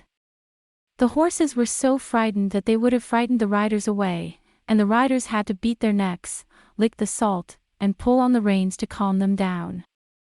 At night, moreover, there would be howling and shouting, and sometimes a huge wolf would show itself fearlessly and follow them out of sight. Their eyes, glowing red, watched them from the shadows of the rocks, and 2 or 3 of them, who had been too hasty in leaving the main body of the party, were at once pursued and killed. Because of the damage caused, Scar had no choice but to limit his march to the daytime. The daylight was blinding, and even the most stalwart of the warriors succumbed to heatstroke, but the heat and blaze were still easier enemies to defeat than the wolves. When night came, they formed a tight circle and set up a great bonfire, which the wolves lighted, so that they could not be separated from their surroundings. They set up a sentinel of 4 men to watch over them. Even then, if they were not careful, they would be frightened by the huge fangs and red eyes that would come noiselessly from the darkness. Gradually, the road began to climb, and the day's journey became more and more difficult. The horses, heavily loaded and sweating in the sun, struggled up the narrow mountain road. From afar, this mountain looked like a huge rock in the shape of a dog's head, but when we entered it, we found it to be a bald mountain without any rich forests or bushes. The rumbling rocks and mosses were all that remained of this mountain. If we had gone into the mountains of Canaan that lay beyond this mountain, we might have found richer trees and undergrowth, but it seemed as if the gods had not bestowed any natural blessings on this mountain itself. A swift rock lizard runs, and suddenly it is snatched up by a Japanese rockhopper. With a rustle, a bat, the same color as the rock, flies away. But at least there is no ID in the mountains. That was my only consolation. Once we get over this mountain, it's just another desert, Shiva. I've heard of Scar. Yes, I think so. Shem, always, I'm not going anywhere from here. The wolves, who were probably barely surviving on the verge of starvation by eating rock mice, lizards, sometimes bats, and in the worst cases even Japanese beetles, seemed to be attracted by the smell of the large amount of live food as the skuas went deeper into the Gouda Mountains. The wolves seemed to be attracted by the smell of the live food. As the numbers increased, the howling and barking increased throughout the night, terrifying the horses and the people. Scar told his men never to act alone, but always to move in groups of 4. He also made sure that Liwa, Tazd, the 3 Sems and Guru Singh were never out of sight at any time. Gradually the threat of the wolves grew greater and greater. They no longer sheltered themselves by bonfires, but placed torches around them, so to speak, in a hedge of fire, to keep the fire burning all night, otherwise they could not sleep in peace. Scar increased the number of the sentry to 10 men. The wolves grew bolder as they neared the top of the mountain. Now they followed the party from hiding in the shadows, and Scar and his men had to use all their strength to hold back their horses. It was an appalling situation. The horsemen were all old and powerful men who had fought 100 battles and were confident in their skills. Otherwise, the giant wolves would have followed them everywhere in plain sight, calling out to them with ominous howls in the night. It would have been a trigger for the wolves. But they were brave men, and they had crossed the Willan with the Scar. In the snowy mountains of Willan, in the midst of the blizzard, snow wolves with white pelts crept in and snatched dozens of their comrades. Their screams are carried away by the wind, and the fresh blood that stained the white snow is gradually buried in the snow. Only those who survived the horrific ordeal were here. However, even Willan's wolf pack itself consisted of no more than 10 to 20 wolves, while the grey desert wolves that followed him now numbered more than 100. But the heroes of the steppe restrained themselves well and never lost themselves. They knew that to do so was, ultimately, to protect themselves, and that the safest course was to follow the commands of the Khalasar to the letter. For 13 years, from the time of the first battle at the age of 13, the horsemen under the ghoul had fought under the banner of the Dauphin.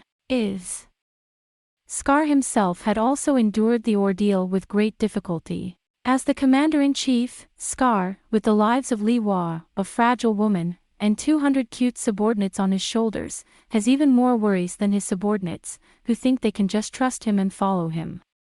As he continued to face the wolf pack, which was growing in number and narrowing the circle of encirclement, he had to desperately consider the wisest course to take. If you make a mistake, they will come at you at once. In truth, it is not very difficult for the brave men of the steppe to destroy a pack of wolves like this. That's why his men haven't fallen into the panic yet. But in truth, what Scar really feared was that, smelling the blood that had been spilled, hundreds, if not thousands, of wolves, werewolves, sandhills, and all manner of flesh-eating monsters would flock together. If we fear that, we must avoid bloodshed as much as possible. Scar gathered his men together as tightly as he could, and put the men who had slept the night before in a circle, and let those who had slept the night before guard the outside and advance with their swords in their hands. There was not a single member of this party, including Liwa, Tizuto and the Semites, who could not defend themselves, and in that respect we could rest assured. After several days of blunt standoffs, neither side dared to break the balance, and the day rose and fell again, in a state of stifling tension. And then some more days went by. Because of this, they proceeded much more slowly than before, but in this way they finally reached the summit of Mount Gutu. It is a narrow, rough pass between 2 pointy ears of a dog. If it goes downhill, if we go down the mountain and enter the desert again, even they must be able to escape. Even if you don't, when the desert is clear, you can light as many fires as you like, unlike these narrow mountain roads. We can fight. Until then, do something. They are the ones who hasten onward, holding their breath and soothing the frightened horse. However, strangely enough, human beings, even in such a frightening extreme situation, seem to become accustomed to it little by little after being exposed to it for a number of days, and their nerves become numb.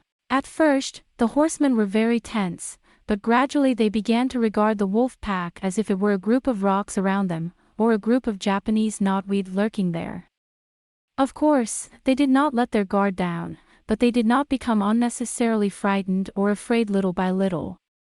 He was able to keep his eyes on the beasts that breathed hot and stale air, and he was even able to talk lightly about them. Li Hua. Scar also regained his composure and called out to Li Hua, who never let go of his hand. Well. Scary. Yes, a little. But I'm not scared when I'm here with you. I was afraid you were going to go mad with fear. Oh no. Li Hua chuckled. I named her. Your name. To the wolf. Yes. That one with the scar on his forehead who's always facing me is the white star because his scar looks like a star. That big black one is the Night King, and that little one must be the Night King's wife, the lady. That's disgusting. Why? You don't think it's a good name for you? No, they're not. They're wolves who want to eat us alive. They're horrible enemies. No, it's not. Li Hua turned pale. Because wolves are alive. If they're hungry, they'll eat something. There's nothing wrong with that. Hey, we're the ones who are eating. Yeah. Li Hua nodded. So I'll fight it if it comes for me, too. I don't want to die. But it's not wrong for a wolf to come after you, it's natural. The stronger one always wins, right? You're a guru. Scar laughed and said nothing more. As always, the wolves are watching for an opening.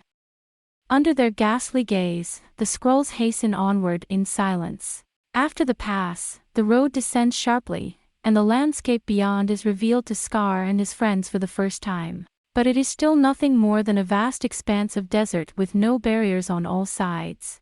The river Kes had already passed out of their sight. The vague expanse of the going desert and the returning desert caught Scar's eye. The top of the pass was extremely narrow and the horses could only pass two abreast at most. The wolves seem to have backed off and are watching to see what these intruders will do. Scar had been secretly worried about the time when they would have to cross the pass, but he was relieved to know that they would be able to do so without any trouble. The descent was very difficult because the earth was easily dislodged. The prairie men had to dismount their horses and walk down the winding path along the mountainside, slowly and patiently coaxing their horses along. In this area, the slopes were steep and there were no flat areas at all, so it was impossible to camp here at night. Even if we had to march out at night, Scar judged that it would be safer than to camp here at night without a fire, and instructed us to continue our march through the night, at least for tonight. And when they had crossed the pass, the wolves, who seemed to have come round from the outside, again appeared from the shadows of the rocks in their gray and black forms. And they followed them from rock to rock, and from shade to shade, watching them with eyes as dark as fire. Don't worry about it. Scar began to tense again. He gave a stern order. First you must go down the mountain. You've climbed Willen, the heavenly mountain. You won't be frightened by a mountain like this, once you're on level ground. The stifling silence and the bickering, the raging animal breath, the hot breath. The sound of sand crumbling under the horses' hoofs. The stars coolly looked down on this earthly drama and the wind died down. Garul. A low, raw growl carries a dangerous urgency. Don't worry about it. Look, just keep going to the bottom. Scar's voice was low and tense as he realized that something was slowly changing. My lord, are you the messenger? No, Tezuto. If we pull out now, we're gonna clear the air. A frail thread that stretches out so tightly that even a whiff of hair seems to break it at once. It is the only thing that still holds them together. Don't make eye contact. Don't shout they want to bully us before we get off the mountain. Yes. Li Hua. Scar whispered. Yes, your highness. Don't stray from me. Stay right between me and Tezuto's horse. Listen, if anything happens to you, you stay with me. I'll protect you no matter what. Yes. That's the only word that comes out of Li Fei's mouth right now. Slowly, slowly, slowly. Hundreds of them, huge gray wolves, encircling them and closing in on them. Now his breaths are short and ragged, and his eyes are burning with impatience and hunger. At least to the foot of. Holding their breath and fearing the whinnying of the horses, the group moved down, one by one. It seemed that we would be able to reach the foot of the mountain in just a few more steps. Even though it was difficult, the descent was much shorter than the slow, winding ascent. Already he could see the blackness of the desert beneath his eyes. The night, though hauntingly slow, was finally dawning. If the author of the Chronicle of the Black Prince of Argos were here, he would have to say that it was the longest and most terrifying night of his life. The edge of the desert was beginning to turn an infinitely beautiful rose color. It seemed to be the most beautiful sight that people had ever seen in this world. Scar thought as he gazed at it in fascination. Almasa's saucer rises. Thank God. I wonder if such a thought had ever crossed their minds, as they had endured for many days on thin ice, being pursued by wolves who were growing bolder and bolder. It's moss. When we get to that desert, in the lower left corner, something glowed white even to the night eye. It seemed as if the whole valley around it was glowing in silver. The scenery was different from that of other places. It made me wonder if it was snow. Thank God. I'm saved. And then something's happened. What? Who the hell was that? Perhaps it was the long fatigue and sleepiness that had overwhelmed him, or perhaps it was the constant tension that had made him unable to cope. Scar and the leading group were already approaching the gently sloping rocky terrain. We tried to stay together as much as possible, but it was a narrow road. The last row was quite far away from the Scar. That. In the background. Ah! Luing has fallen off his horse. The screams made Scar and the others look back. At that time, several huge desert wolves, which had been waiting for a chance, suddenly came running at us with their fangs clacking. Whoa! Lu Yen tries to respond with the sword he has drawn. But the wolves were faster. A huge, filthy fang slashed Lu Yan's throat, and almost instantly, the horseman was suffocated. With a single blow, the neck was almost bitten off, and a spray of fresh blood splashed onto the wolf's face. Gah! Lu En. It might have been better if we'd just left it. But the warrior who was walking next to him, a good friend of his, was upset at his friend's cruel last words. God damn it! The long spear flew into the air. The wolf was thrown up into the air and slammed against the rocky ground. The crunching sound of his skull rang out loudly. A moment. Fuck you. No. Scar's scream didn't even get through in time. The carnage and the fighting has begun. Olea. Whoa. Whoa. Ola. Ola. Screams, wolves' roars, and horses' screams immediately tinted the dawn of the still Gudo mountain. Stop. We're at a disadvantage here. We've got no choice but to run, get on the horses. Ride to the foot of the mountain. Scar threw off his turban. He cried out with all his voice. Run. Master, do you have a message for me? Oh, Tizuto, you dare to go? Yes, sir. All right, go. Lihua. Yes. Come here. I'll give you Shiba, Loai, and Lihua's horse. Get over there. Luefei, come here. With a flutter, Lihua flew without hesitation. His lithe body flew through the air and was held tightly by the outstretched arms of Scar. Quickly, Li Fa grabbed onto Scar's waist, moved around behind the saddle, and wrapped her arms around Scar's waist. Shiba and Loai also deftly jumped onto Li Fa's ownerless horse. Hold on tight. Scar shouted. Now he was the Black Prince of Argos, the Falcon of the Steppe in all his glory. He was a black flame. Run! Run! Run! Run! He leaped into the saddle and screamed, cutting the wolf in half with a single blow. Uparaparo! Alala! Whoa!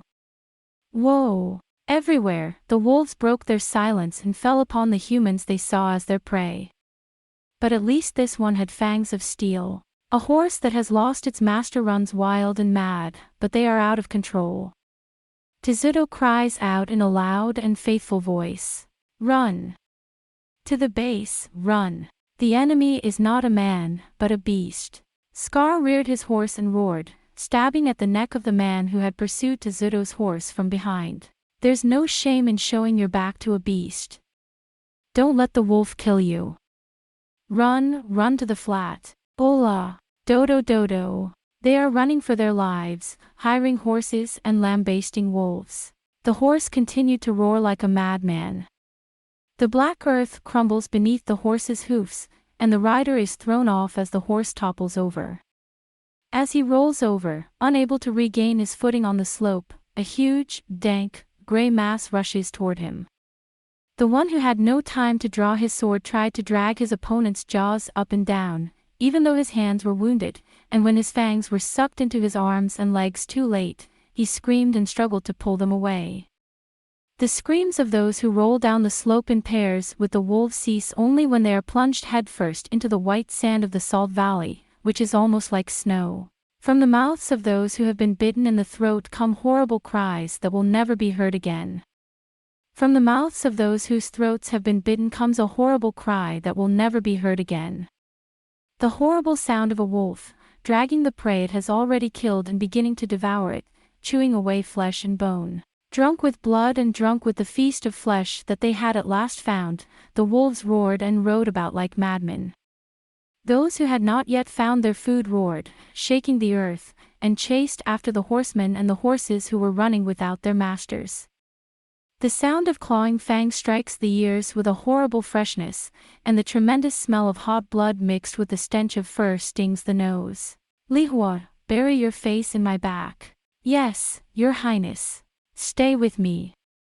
Hang in there, you're gonna get hit. They had not fallen from their horses, but had cut off those who had come at them, and had somehow made it down the mountain. Now they rode on, not caring for their companions who were cut to pieces behind them. Gradually, the wolves increased in number, either because of the scent of blood or because they heard the noise. Hey, you little bastards! Scar yelled and suddenly turned his horse around. Come on, we're on level ground. No more running, we'll wipe them off the face of the earth. Tezuto, Tezuto, you're hit. No, I'm here, sir. Alright, great. Dispatch. Form a triple circle. Yes, sir. Dispatch, dispatch. Brightly, well-trained soldiers in triplicate. Lihua, come inside. No, I'll fight. Suit yourself, tomboy. Scar made Lihua jump back to his horse. He turned his head to the left and right. Let's hunt them down before they get any bigger. I order you to.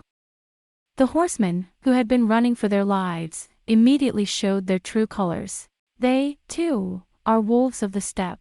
This was wolf versus wolf. Take it. While calming the horse's fears, he squeezes the reins and delivers a well-aimed blow from above, splitting the wolf's brow and decapitating it. Already quite a number of wolves, engrossed in the food they have found, are dragging the still hot entrails from the corpses of men, horses, or their comrades, sniffing and devouring, chewing the flesh, slurping the blood, and giving up the chase.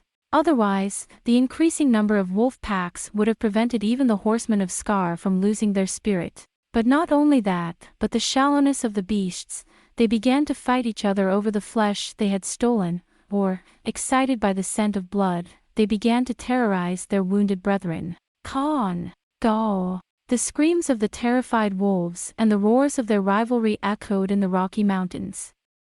On the other hand, those who pursued them to the plains rode alongside their horses as if they were a pack of faithful hounds on the hunt, and behind them, too, the desert was stained with blood and lined with sifting corpses.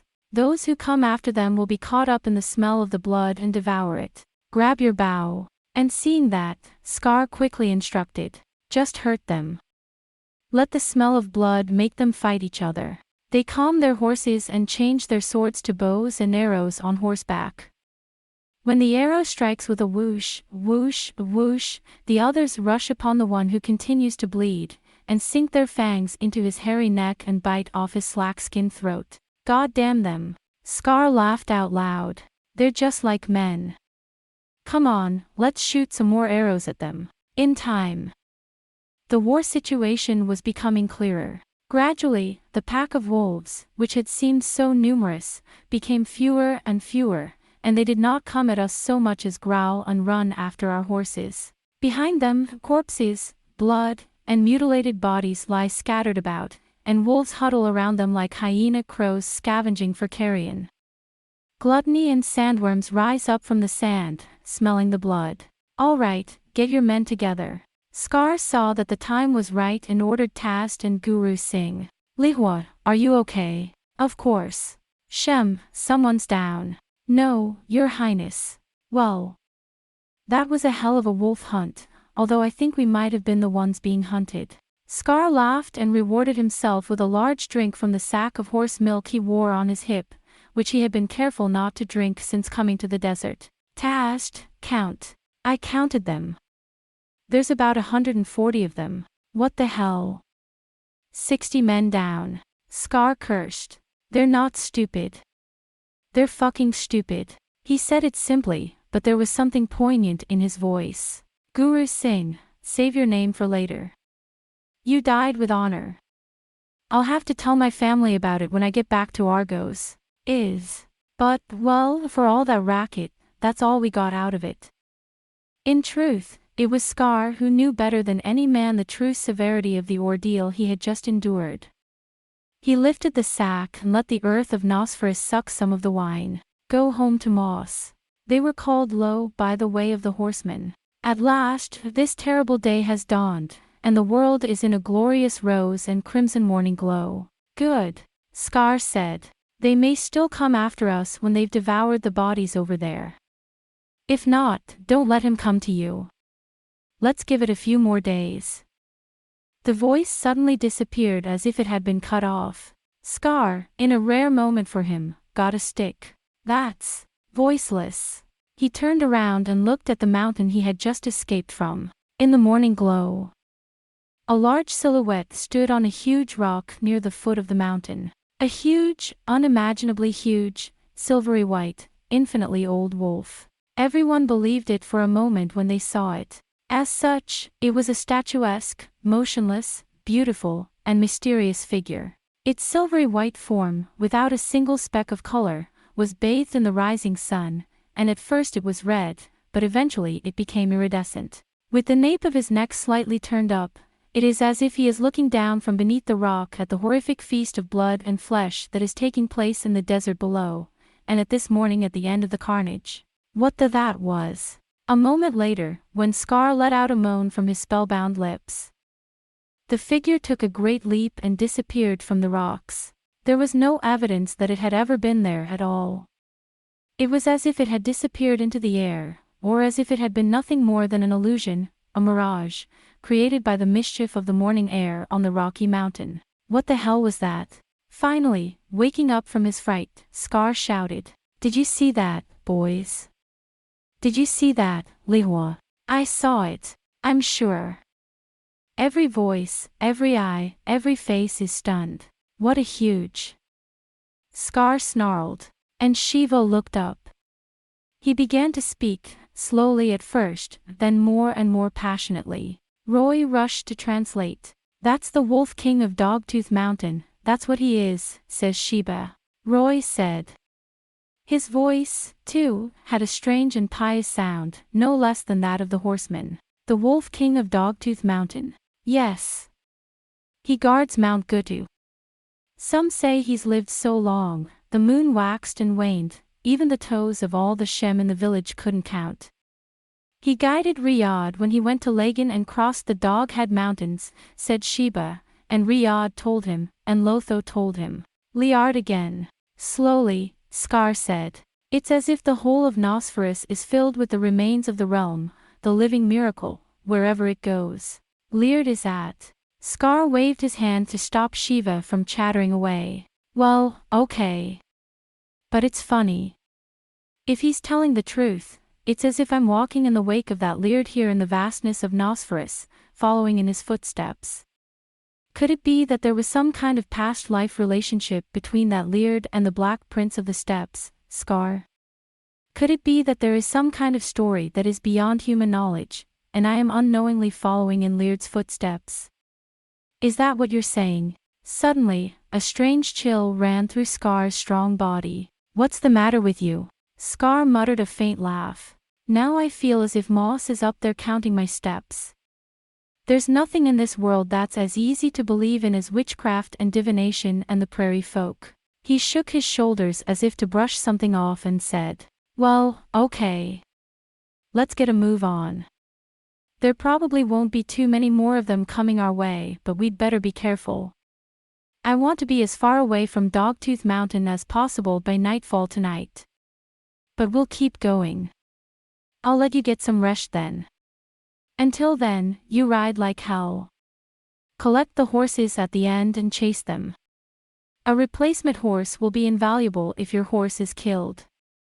Then go back a few dozen more and get water bags for the dead ones, as long as you don't provoke the wolves. Listen, the road is straight northeast. Don't be late. Let's go." Scar was quick to admit that, unusually for him, his judgment had been somewhat naive. He thought that the further he got from the mountain, the less the wolves would come after him, but that was not the case. As soon as it had consumed its ferocious meal, it was again driven by an insatiable hunger to find new food. "Damn! I knew it. You demons!" Scar roared. And he sent word for all troops to hurry. However, having been exposed to the fear of the wolves all night long, the horses did not have the strength to go very fast. When the horses were whipped and kicked in the belly, they whinnied sadly and struggled to increase their speed, but their pitiful efforts had little effect.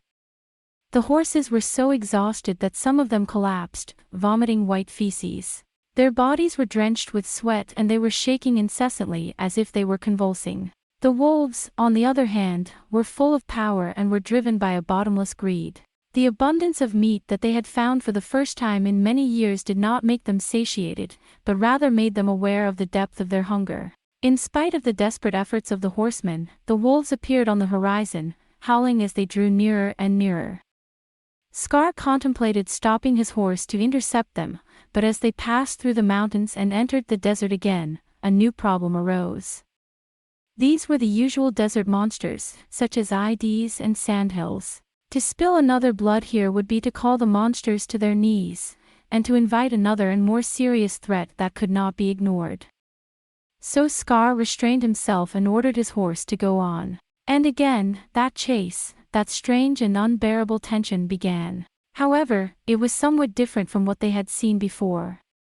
This was because the wolves, who had already tasted blood and fresh meat, did not just wait around forever as they had done on Guin Mountain. Scar was worried about Ito and the sandhills, but he could not help but fight to protect himself if they were threatened. Again, not long after, the battle was fought, this time in the middle of the desert as far as the eye could see, under the relentless glare of the sun. This time, the wolves knew that their adversary would not simply be eaten, and the horsemen also knew how to fight against the wolves in a short time. So the battle became much more of a contest than the previous one. The wolves wanted somehow to divide the people and take them in multitudes, and Scar wanted to prevent them from doing so. And so, for a while, they lined up strangely close together. But it is somewhat. Suddenly, without warning, one of the wolves turned up the hairs on the back of its neck and growled briefly. And all the others turned round. As if they had hit an invisible wall, the wolves suddenly lost interest in the Scar and began to run back to the direction they came from at a great speed. It was as if it had been driven away by a strong stench. For a while the Scowl were stunned and speechless, unable to believe their good fortune, which at that time they had no choice but to believe. They looked at each other in disbelief. "What the hell is this?" Scar said absent-mindedly. "I've never heard of anything like this." Then Shiva cried out and pointed to the horizon. "Taishir Sama!" Roy also shouted. "The black wind, it's coming. It's coming this way." "Black wind?" Scar seemed to have an epiphany. The group of people who stood there, unable to make up their minds and uncertain of what to do, were so small in the desert, confused and exposed to the harsh sunlight. It's hot. The sun is shining brightly. The sky is pitilessly blue and clear, and there is not a cloud in the sky. Not even a gentle breeze blows in this heat. The air has become a substance with its own weight and viscosity, sinking into the air and clinging to our bodies. People and horses move through the thick, sluggish air as if they were swimming through it with both hands. It is as if they were swimming slowly in the muddy sea of the Danine Moor. But still, it's hot. Sweat is not already dripping down. On the contrary, the more you sweat, the less water is left in your body. Lips are dry, cracked and whitish. The pale skin is cracked and shaved. My eyes are burning and blurred, my head is foggy, and I cannot think of anything. In your mouth, you can't even squeeze out a drop of spit, and all you can taste is the crunchy taste of sand. It is as if your mouth is full of sand. Their skin, even when covered with cloth, was scorched by the sun and blistered where it showed. Those whose horses had fallen gave up their loads and dragged only their water bags and weapons from their shoulders through the sand. And then it's a glow, a searing heat and an endless desert. After all, there is not a single cloud in the sky. And even if there were, you couldn't expect rain. It doesn't rain here at all year round. There are no more withered mugwort plants, and even the thirsty lizards and snakes no longer live here. It is not a desert but a hot iron plate already scorched by the sun. Just like human skin, the earth is cracked and twisted. Only in rare cases do the bones of ancient beasts, like dead trees, protrude from it, adding some accent to this horrifyingly clean hell. But that, too, is a day within a day. All is tinged with one color, the color of whitish-brown sand. It was a miserable and miserable march too. No, it's no longer a march or an army. We've long since lost the strength and energy to form a line. How many days and how many months have already passed since they left Gaudishan? Not one of them can remember. The blazing heat and the thirst that had gradually revealed its true and terrible fury had robbed them of their power of thought and made them into the march of the departed, not thinking or feeling anything, but only moving on. At night they were able to regain some of their strength. But they could no longer rest during the day and go on only at night, even though they knew it was suicidal. I'm almost out of water. To sit still and be exposed to the blazing heat at noon is only to invite the danger of insanity and death by thirst.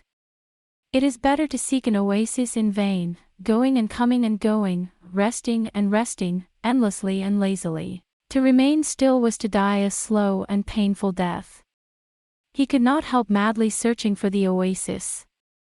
Only the last self-control kept them from rushing out in all directions in search of the oasis, and then, one by one, from dying in the desert, and they managed to keep up their long, sluggish column. There is nothing more to say. As if they were trying to conserve their strength and the water in their bodies as much as possible, they are nodding, or catching the mouths of horses, or dragging water bags and walking slowly.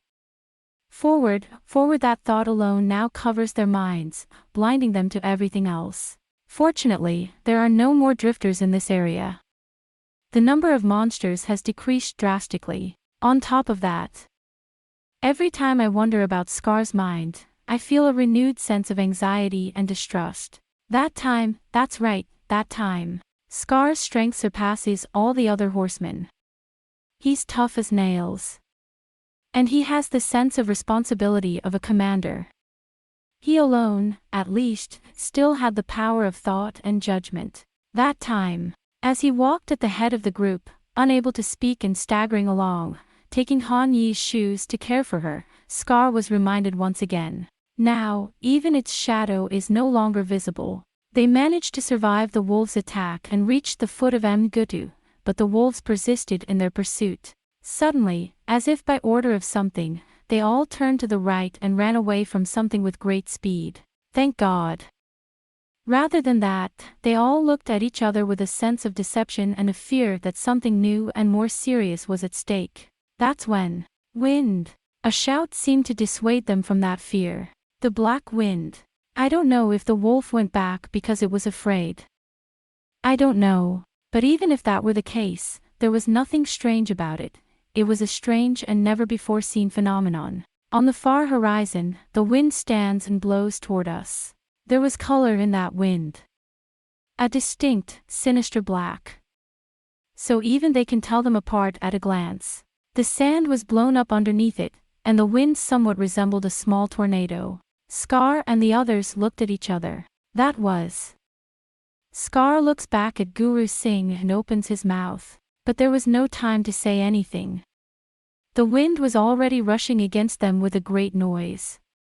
It was much faster than it looked. For a moment, cloaks and coverings flew in the wind, and people gasped for breath, rushing to cover their eyes and noses with the dust that flew up. Their eyes were enveloped in darkness, and the faint smell of sand and dust filled their noses. But when the moment had passed, as if a cloak of gray had been thrown over the whole world, they found themselves standing there without a care in the world. As I watched, the wind was blown in all directions, blending in with the other winds, and now that strange black wind was nowhere to be found. People's eyes fluttered as if by magic, but nowhere was there any more wonder than there was nothing to wonder about. In the end, we continued our march. No one was killed or injured, nothing unusual happened, but, nevertheless, Scar was strangely unable to stop thinking about the incident for a long time afterwards. When they asked the Sheba and the Semites, they said that they had never heard of such a strange thing before. Since no damage had been done, they and the others, though they did not know why, seemed to have been concerned at first, but soon stopped caring. But Scar couldn't help but be concerned. What the hell was that? If something had happened after that, Scar would have been satisfied.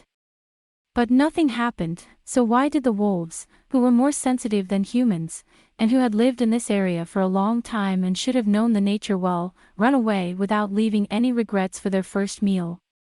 I cannot help wondering. Surely, they must have been afraid of that. The more he thought about it, the less the answer came to him. What threat had lurked in that wind that had blown so darkly across their world for so long that the wolves should have been so afraid? It is also strange to think that, as soon as they hit them, the wind, which had been blowing from beyond the horizon in its original form, was blown away, leaving no trace. Scar had pondered the matter for many days, during the monotonous march, to the point of baldness, but had received no satisfactory answer. In any case, it is apparent that their expedition is now entering its final stage. Last night, when Tezuto counted with all his strength and energy, the number of those who had been 200 when they set out had already dwindled to less than 100. More than 60 people lost their lives to the wolf pack on Guin Mountain. That is to say, after that, the dew and the fire fever destroyed nearly 50 more of our people. Mostly it was people who lost their horses to something. This desert was too hard for them to follow on foot. They fell down from heatstroke and sickness, and when they fell down, they could not get up again. If they lost their horses, they would have to carry their belongings by themselves. As a result, they ran out of water and food, and because they had given up their cloaks, they succumbed to heatstroke. Scar dared to abandon the fallen one with all his heart. It was too obvious that if he helped them and rode with them, none of them would survive. I don't want to lose any more people. I want to get as many of them home alive as possible. Even Scar, who is sustained so fiercely by these thoughts, is doing his best to sustain his own life. Nosferus. I never meant to underestimate them. They had more than enough water and food. And the 200 men chosen were all strong men who had fought 100 battles. But the threat of Nosferus outweighed that. When should we turn back? This thought had been haunting Scar ever since he had taken the first step over the Guin Mountains into the unmapped desert void. But soon enough, the worries passed away of their own accord. To return was to face the wolf pack of Dogtooth Mountain. And now they no longer had enough water to reach it, but they have staggered onward, and how many days have already passed? All they can see is that the water in the oasis, which should have provided them with enough to drink for a month, is now running out. The damage to the horses was even greater than that to the people. Li Fei's horse was also killed, and Scar made Li Fei ride Han Yi every other day. Li Fei is still alive and well. Scar shared most of his water with him, and women, though seemingly frail by nature, were more resistant to hunger and thirst than men. However, old Guru Singh is noticeably weakened. Considering that dozens of young ones have already perished, we must say that he is doing well. There's no one to complain, no one to go crazy. Rather, a state of intense paralysis has already overtaken their heads and their hearts. They fall asleep at night and are awakened early the next morning for another day's toilsome march, only to expire or be unable to move. Even if the friend who was walking cheerfully next to me yesterday stopped moving coldly the next morning, it was as if no one felt anything at all. They just threw a cloak over him, scattered a handful of sand, transferred the water of the dead into their own bags, and stood up silently. Where in the world did you bring all those lovely men? Something akin to that regret was finally beginning to seep into the eagle of the sky-flying prairie, the Black Prince Scar, who had never known regret or fear. I'm so lost that the horsemen want to follow me everywhere. Of course I have no regrets for my actions. Guru Nu, to reveal the secret of Guru Nu, which Mongol went to the trouble of summoning the Princess Amneris from Paro to conquer, to protect it from ambition and dangerous schemes, and thereby to protect even the world itself. I have no hesitation in following this intuition. But my men. Whatever Guru Nu is, whatever the world will be tomorrow. What does it matter to these people? What does it matter to the farthest steppe if its great secrets are stolen by Ald Naris or the remnants of Mongol, or Kumu, or someone with Ulanian ambitions, and it casts a cloud of war over the middle plain again? I am good. I am the Dauphin of Argos. But to these wandering horsemen, the Crown Prince, whenever he threw himself onto the side of the horse, alone and in anguish, he always had the wise and gentle gaze of Li Hua. Don't think about it. The ghoul belonged to the Crown Prince. I don't care. Just as the Crown Prince came without hesitation because it was the Crown Prince's duty, the ghouls have chosen to follow him. I don't mind exposing my corpse on the edge of this land. We will die. In the grasslands, in the desert, wherever you die, however you die, death is death. I don't need anything else. That's what everyone thinks. Thank you, Li Hua. Li Fei knows what's in Scar's heart. Only when he listens to Li Fei's gentle voice does Scar's heart relax. You said that one day you would die and become a soul to protect me. If I ever die here in the desert, unnoticed, my soul will become a hawk and lead you all to the oasis, to the meadow. Fierce love the color of the piercing eyes. It was a dream and a fire that would not be crushed even in the midst of this overwhelming monster called Nosferus, and that would continue to burn fiercely and fiercely. It was the most urgent, the most powerful thought known to man. But it also means that their journey is about to come to a true and violent end. If we don't find an oasis in the next few days, maybe we will drink the last of the water and die madly, helplessly. We leave our bodies in the desert. The corpse will soon be scorched and burned by the blazing sun.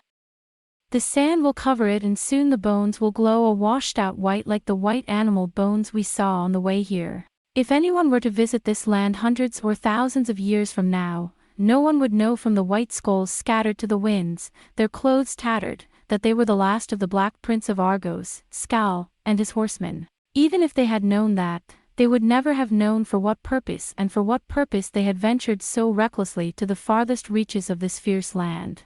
That's good, too. Scar has stopped suffering too. A strange and insolent paralysis seized its heart. The Black Prince Scar, brother of King Stark of Argos, remembered by his predecessor and ghouls Leo, will die in Nosferus. This is fate, and his spirit will not return to his homeland as the wind. Li Hua. Yes, Your Highness. Are you in pain? No, not anymore, not at all. I see. Dying is hard. And when it's time to go, I'll take care of you, okay? No. Li Hua, I'm fine. I'll go with the crown prince at the last moment. So you don't have to kill me. Well. Then. Let's go as far as we can. What a strange coincidence.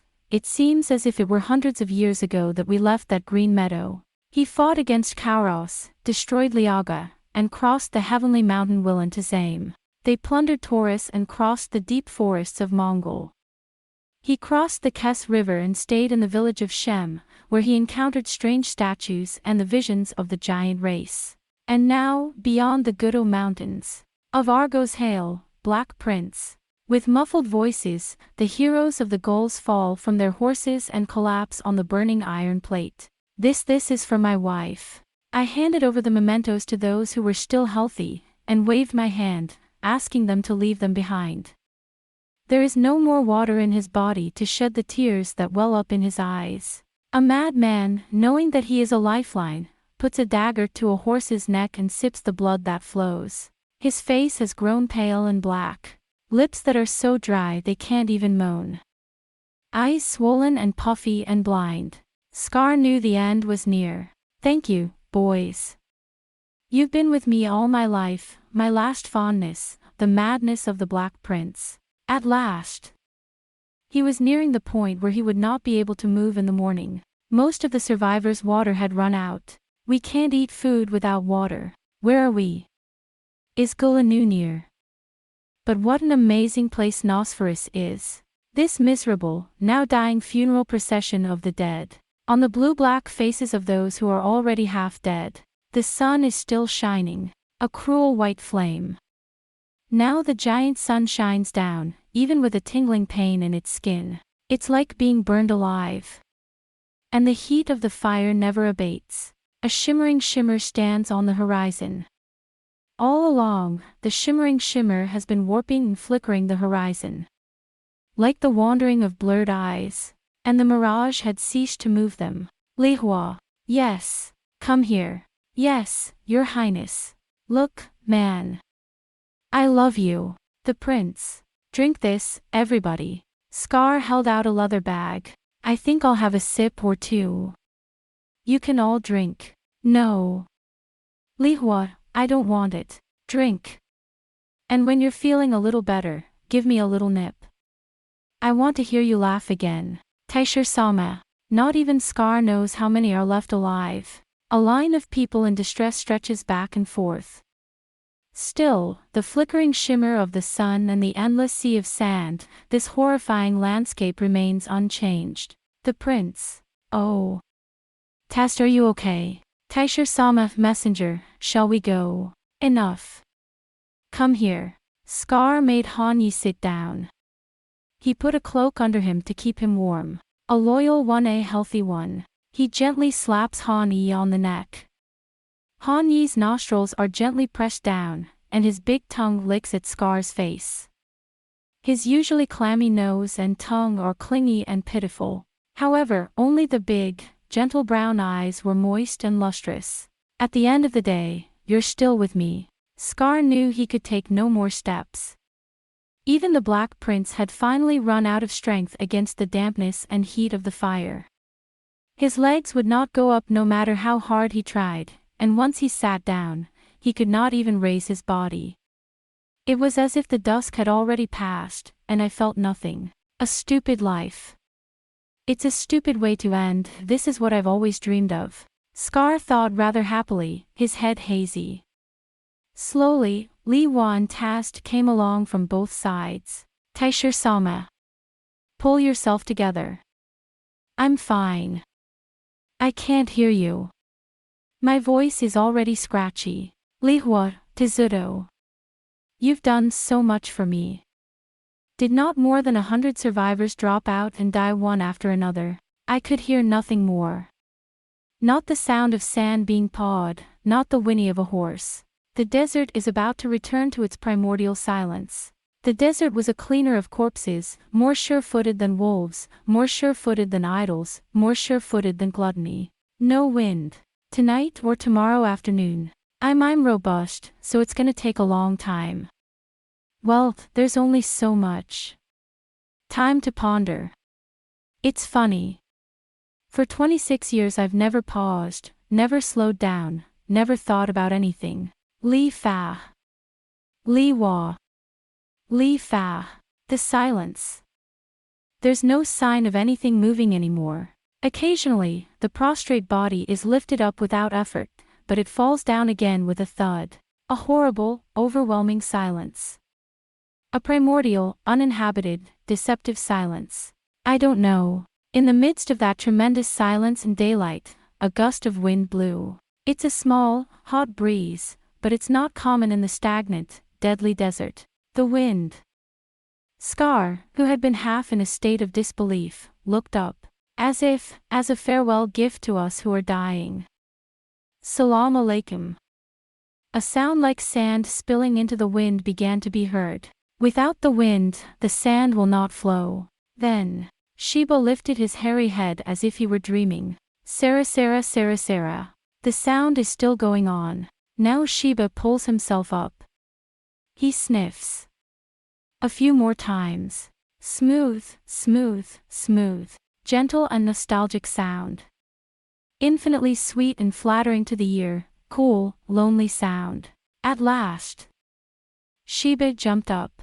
Where was this kind of power hidden in the small body of Sheba, which was about to fall down and die slowly from the dampness and the intense heat? I'll tell you what. Also, the wind blew. Now it's very clear what the smell is in Sheba's nose. Sheba's nostrils were puffed up, and her pretty, bloodshot eyes looked as if they were about to burst. The others had noticed Sheba's appearance. A fierce, sweet, mad hope rises up in me, but no one has anything to say, as if they are afraid they will lose it by asking it out loud. Smooth, smooth, smooth. Oh, oh. Sheba gasped. Alfetto. A voice that neither groans nor squeals. Then Shiva miraculously regained his strength, jumped up and started running like a madman. Water. Everyone understood Semitic, including Scar, even though he didn't understand it. Water. It's an oasis. Smooth, smooth, smooth. Sheba threw everything away and rushed in one direction. Water. Water. Water. What kind of wonders are hidden in the human body? It's an oasis, that's what I heard. All those who were still breathing, who could no longer move and were only waiting for death, suddenly felt the power of a strange language.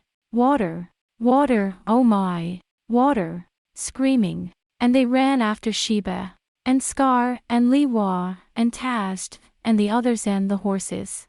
The desert is loosened up, crying, sobbing, staggering, and running. It was no more than a run.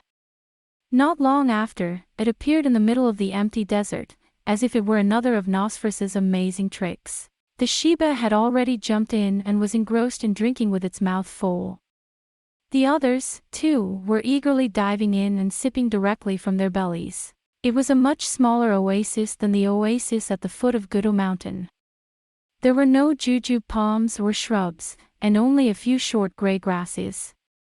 Rather than an oasis, it was more like a large pool of muddy water. But the people devoured the water, drinking, drinking, drinking, with the intent of consuming it all.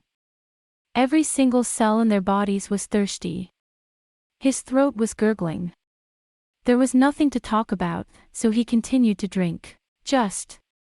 Except for Scar, that is. Even Scar was thirsty. Scar, who had cut back on his drinking to the last possible minute to share with Li Fa and Han Yi, was more thirsty than anyone else. At first, he joined the horsemen and the Shemites and drank as if he were going to jump on them. But once the water seeped down his throat, he was already the same old Scar. Li Hua, he suddenly said in a stern voice, grabbed Li Hua's arm and pulled her back to drink. What is it, Your Highness? Wait. I'm not drinking. Why? Look. Scar clamped his lips together tightly. He tucked his chin around the oasis. The horses, they won't drink. Ha! Li Hua was surprised. It was true what they saw. At first, Han Yi and the others ran madly, trying to push the humans away and put their noses into the oasis, but when they put their noses into the water, they twitched. They shook their heads and growled sadly, as if they had smelled something bad. Then it backed away, clumped in one place, and refused to drink any more water. Some of them came close to me and poked their noses in, but each time I gave up. This is... I don't know. Scar gave his leather bag to Li Hua. There's still some left if you turn it upside down. Drink some of this and let the horses lick the rest. All right. Yes. Men. Scar suddenly jumped into the spring and tried to push his men out of the water. Stop it. Stop drinking. Stop it. I would have listened to any other order, but this one I could have listened to with any number of articles. It is life or death. Never before had they pushed aside the scales so violently and continued to drink. You guys. Scar gasped. He'd barely taken a sip or two. He was the one going crazy for it, his whole body tingling painfully for whatever it was, poisonous or deadly. But Scar held his ground with iron restraint. I don't know. A poignant voice leaks from his lips. The black wind the horses unhindered, the fountain's water. He asked if there was any place where the water was different from what he was used to, and with care he held out a cup with a handle, which the prairie people always carried as a tool for eating, and filled it with water. Smell it, shake it, and put your fingertip on it. There is no unusual taste, and the appearance is that of an ordinary desert oasis where fine sand sinks and accumulates at the bottom after a while. It is a little muddy, but that is also normal. I don't understand. Why don't the horses drink? Scar turned pale and murmured. The pain of being alone in front of the water, without drinking, was torture to him, and he was more thirsty than ever, and his strong but thin body staggered and seemed ready to fall. You want a drink? Scar groaned heartily. It was later on that I wanted to make up my mind that there was nothing to be done anyway.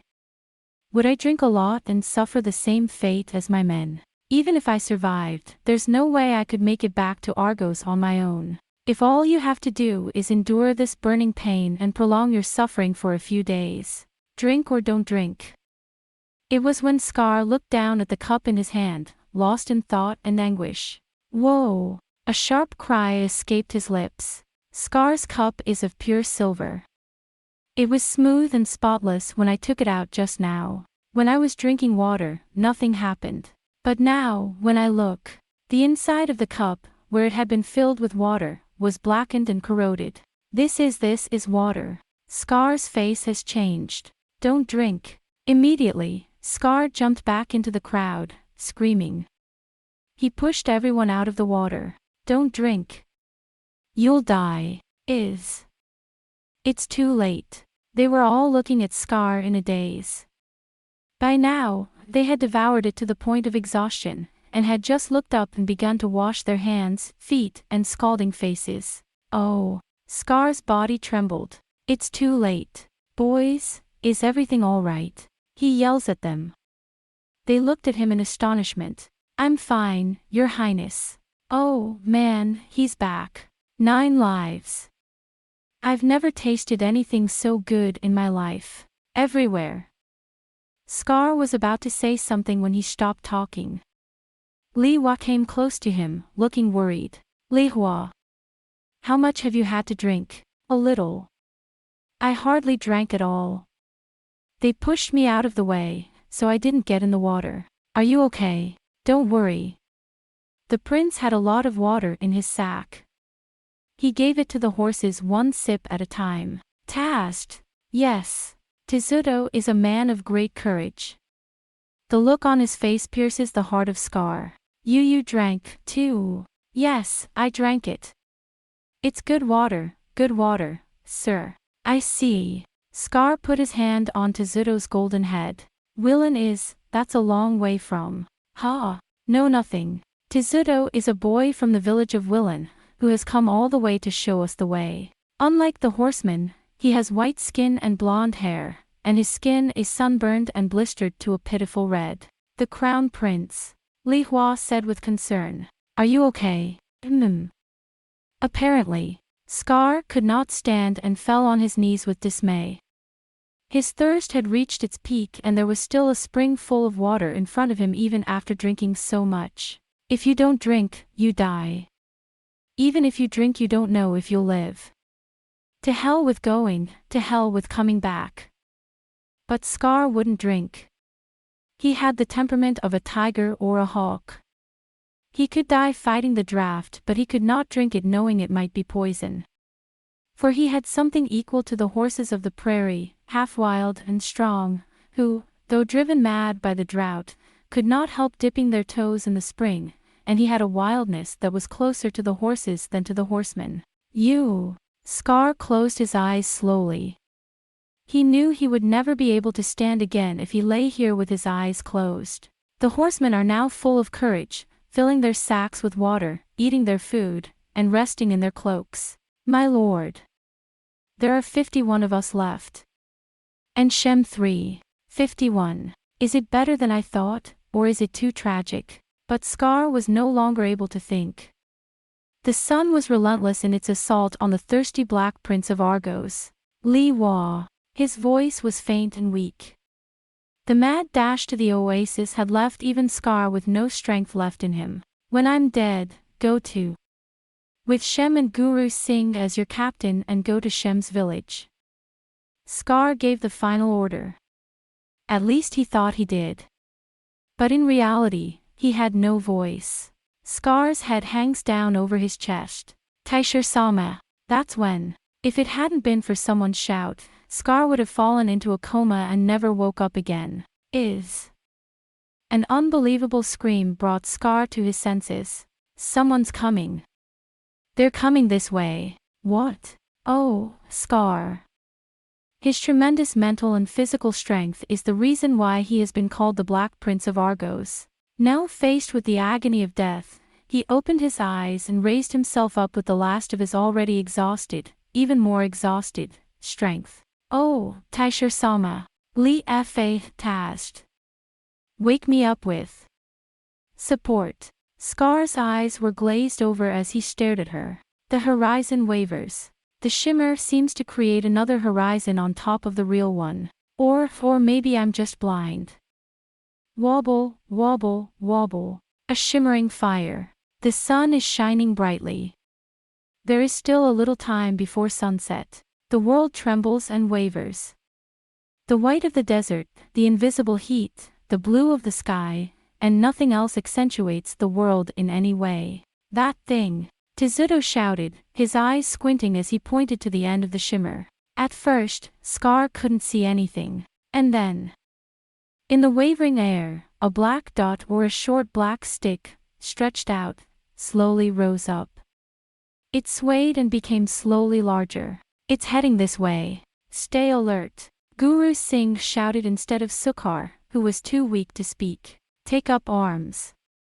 Don't relax before you know what you're dealing with. You're in Nosferus. Nosferus, and I've never heard of anything alive living in such a central location. A warrior said. His hand was on the hilt of his sword and his eyes were narrowed as he stared at the approaching black shadow. It could be a ghost, Chief. Oh. It's too big for Shem. There's no Shem around here, not even a laden. It's. Guru Singh shouted as he stared more clearly at the shadow, which was now clearly a human figure. It's on a horse. No way. But. It was. It's approaching at a considerable speed. I can see it clearly now. It was a man mounted on a horse-like thing, with another behind him on a bridle. He wore a long, black garment that hung down below the body of a gray, horse-like thing. It looked like a horse, but it wasn't a horse. I could see that now. Something stranger, a monster that looked like a four-legged bird with a long thin neck, a short craggy head, and legs much thinner and bigger than a horse's. That was. Hearing Sheba's words, Lo-I cried out, camels. Shem is called Guy, and when the merchants of Kitai come to buy salt and other things, they ride on Guy. There are many, many of them in the west of Kitai, said the Kitai. Said Lotho, said Sheba. A camel. It was getting nearer and nearer as the people watched cautiously. The shimmer had already receded into the distant horizon. Now, what was approaching was a real person, at least, it wasn't Shem or Ragan. A long, thin, black cloak completely covered his body, leaving only his face exposed. The face that appeared was that of a very old man. In fact, he was immeasurably old. White eyebrows, long white beard. His wrinkled face had not a shred of flesh on it, as if a skeleton had been glued to its skin, and his eyes were like stars shining brightly in their sunken sockets. Wait! Guru Singh subdued the fretful horseman. You're alone. And apparently an old man. Keep your guard up for now. Don't draw your sword yet. It's a demon. It has to be. Someone shouted in a hoarse voice, as if unable to cope with the strain. Or else how could he have come across Nosferus alone, unmolested? It's a trick, a doll incarnate. The people of the steppe, who were supposed to be free from superstition. Perhaps this arduous journey has fostered in them a mystical mind, or perhaps it is the peculiarity of this place, Nosferus. They shouted that they were monsters and agreed with them. Guru Singh. Let's kill him quickly. We don't want to be cursed. No, wait. That cloak looks like the cloak of a mage, I think. No mage could come through Nosferus like that. It's a mirage, a ghost, or is. When the old man's figure was finally in front of me, and in their mouths their tongues were clinging to their maxillae, and their eyes were burning with astonishment, the old man, riding on a camel, approached the oasis without a care in the world, and stopped his camel in front of them. Another camel is following close behind. No one opened their mouths. A shimmering flame burns. The sun is still high in the sky. Your Highness. When the people under Guru Singh cast their anxious eyes on Scar, who remained silent, looking for instructions. Scar's body swayed, and Li Fast's hands were unable to support him as he fell to the side. Taishir Sama. Cries of panic rang out through the oasis. Then an old man opened his mouth. It is a cool, mellow voice, like the wind blowing through the bones of the desert. Even the Black Prince cannot conquer his thirst. It's wise but foolish. I'll give you this. Woman, here. A corner of the cloak lifted up, and without anyone touching it, a bamboo pipe swung out and landed in front of Li Fast's hand. Li Hua stares in disbelief. It's not poison. It's the water of life. Hurry up and drink it. If you don't hurry, he won't make it. Ah. Li Hua gasped. Who are you, A demon. Oh, dear. Don't you trust me unless I tell you who I am? The old man laughed faintly. It was a dead laugh. It's a pity. You only see what you can see. Then I'll tell you my name. You'll never know my name. My name is Locandorus. Chapter 4. The Valley of Miasma, again. Locandorus. A sip of water given by the mysterious old man had healed Scar's weakness as if it were a miracle. It was not ordinary water. When I drank it, the essence of life seeped into my body, and I felt as if I had been literally reborn, and the water had a mysterious taste. The water smelled as if it had been flavored. I'm sure you've heard it before. There are 3 great mages in this world. Scar shook his head. His body was already feeling better, but there was a strange haze around his head, and he couldn't make it out. I thought that I might be under the spell of this old man. Come to think of it, in the midst of this hell of blazing heat, facing this old man who had appeared from the shimmering flames and exchanging words with him was in itself like the continuation of a vague dream. I wonder if I'm still in Argos. Was I not still in Argos, in the white city of Machar, or in the tents of the gulls, wearing furs and dreaming long dreams? I can't remember what I said, but I know that there are such things, and you are one of them. As if a shimmering flame were a mysterious symphony, it flickers and flutters again. Oh, the desert is burning. There was a time when you could say that. But all that was a long time ago. The strange, lamp-like eyes of Locandorus stared at Scar, and only Scar. It was as if nothing else would interest him as much as the sand in the desert. Still, it was a strange old man, Scar thought. Even leaving aside all the other strange things, the old man's appearance itself was already so different from the others. Not that there was anything odd about him, but once you looked away, the next moment, you could not tell what he looked like. And if you look back, you'll see that it was indeed this face. But I also feel that it was a little different face. The only thing that filled my eyes and occupied my field of vision as I did so were those two dazzling eyes that shone brightly. Only those two bright eyes, like two suns or a bonfire, seemed to have taken the place of the old man's face. "Is the water ready?" the old man asked. "Earlier, apparently, I was so engrossed in my work that I consumed all of it.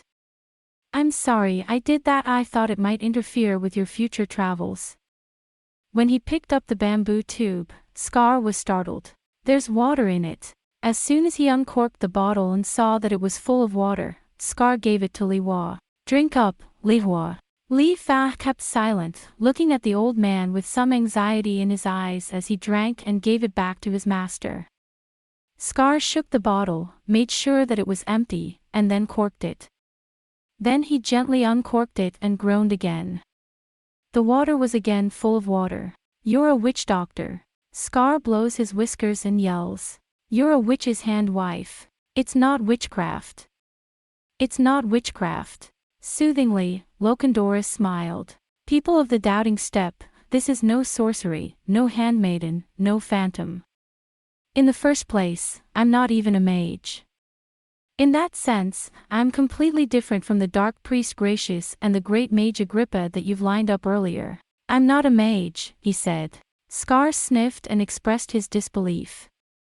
Locandorus laughed in a dry, rusty voice. "Then what is it, the doll? They call me the wise man of the north, or just the beholder, the one who sees. I do not follow the golden rule of the universe. Like Gracious, I have no ambition to be involved in the affairs of men. I see only what is. I watch the affairs of the world in silence. I am but an old hermit." "Then what was that little handwife you were talking about?" Scar questioned. "You saved my life when it was almost gone. But that's not the same thing. Where did that water come from that I can't stop drinking?" "Air contains a considerable proportion of water in its composition. Locandrius is here. By extracting it, filtering it, and turning it into pure water, you can get as much pure water as you want, the purest, most life-giving water. That's all there is to it. In other words, I'm asking the air to take the place of the water. I am in harmony with all nature, and the earth and the air all understand my words and requests. You can say it in the language of science or in the language of magic, whichever you prefer. Science and magic are both of no use to me. I am a barbarian of the steppe." Scar sniffed. "So anyway, let's just say that things happen in this world. If you're one of the three bad guys, it's not surprising that you crossed the depths of Nosferus on your own. But thanks to you, I'm alive. I thank you. Don't thank me. Don't thank me. I am in harmony with the laws of nature. When you follow the rules you will be happy. This is like the weft of the world's creation, with the golden rule as its warp. I didn't come along by chance. Just as the water was called by me and changed its shape from the air, so I was called by you and appeared here. It was your heart that called me." Scar raised an eyebrow. But he had just seen something strange around his eyes, and now that he knew that the other man was not an enemy, he stopped pretending to the distrust and pragmatism of the famous prairie, and just looked at the other man's face. "But you may never know." Locandorus nodded to himself. "To put it more bluntly, well, I wanted to see you. That's why, when I saw you coming into the depths of Nosferus, I came to you." "Why would you want me to? Can any of you explain to me why you feel the way you do? Why do you love this girl?" "It is because you are the Prince of Scar of Argos, that is the only explanation. You don't understand. If you don't, that's fine." Scar felt like he was in a deep dream. At last, the sun has begun to set again, and the shimmer has died down. Something akin to cold air has begun to wander into the air. "I don't know what you are or why you're here. But if you are so well versed in the ways of nature as you say, there's one thing I really want to know. I know what you mean. You mean the Guru Nu? Yes. Do you know where Guru Nu is? I know. It's an interesting place. It won't take much more from here. But then again, you can't get there forever. Not for you, flesh and blood. What? Why? Because Guru Nu rejects the living. If a living man comes near him, he'll be a corpse long before he knows what Guru Nu is. The miasma of Guru Nu has not abated. I don't even know if it ever will. Guru Nu has existed since long before I or Agrippa lived. How long it will continue to exist is a mystery of 1,000 ages. Cannot a man of flesh and blood approach Guru Nu? I swear to you, is there any semblance of truth in his words? What good is it to you if I say to you, I have no need of you? Scar felt his whole body relax at once. The reason I've come this far, even though I've lost dozens of cute, irreplaceable subordinates, is because I've come to this end of the earth. Teicher, Locandrius is here. Would you like to go to Guru Nu? What? I asked you if you wanted to see Guru Nu so badly. Oh. Scar gasped and then nodded. I want to see, even at the risk of my life. I don't know. Is Guru Nu such a dangerous place? There's a difference between dangerous and not dangerous. That place is death itself. I've thought many times throughout this journey that this is the last time. Scar said, hesitating and stumbling, unlike him. I thought I'd die in a foreign land where no one would ever know. I don't want to die, but I want to know what Guru Nu is. But why do you want to see Guru Nu? Gently, Locandorus asked. Scar was speechless. I don't know. Eventually, he slumped down and said, I'm devastated. Why am I so taken with Guru Nu? I'm a prairie folk. I have no connection to Nosferus, and I don't feel close enough to the world to want to help it. So why, I don't know. And now, at last, I don't tell me. Why did I come all this way, to do what? No, Teicher.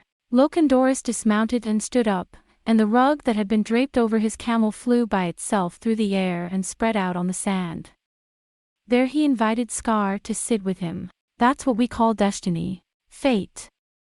No man knows what he is, or what he has done, or what he would like to do.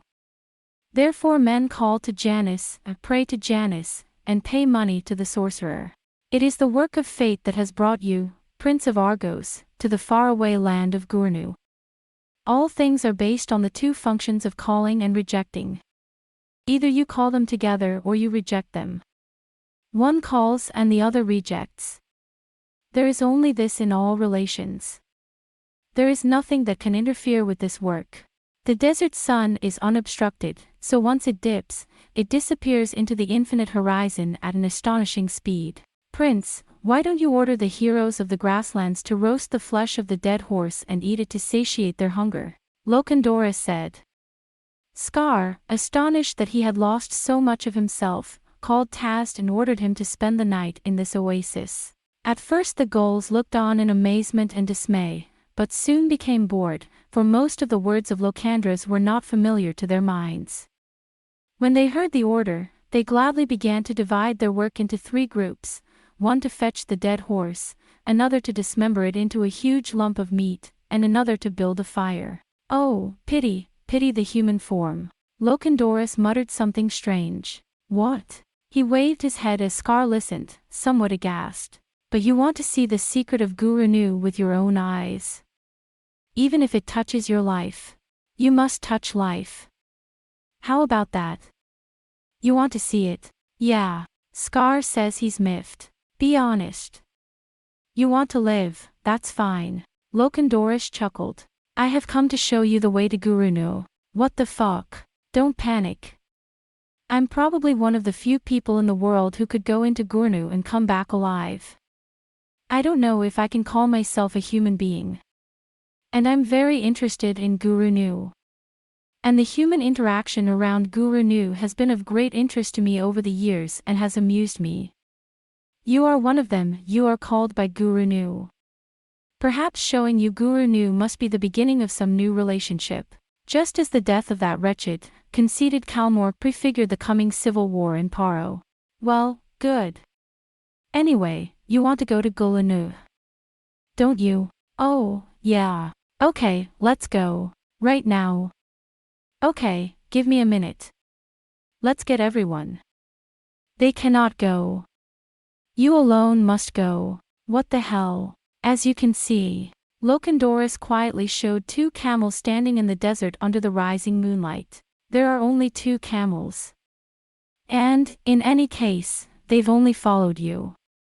They themselves have no desire to see Guru Nu, nor do they know it by sight.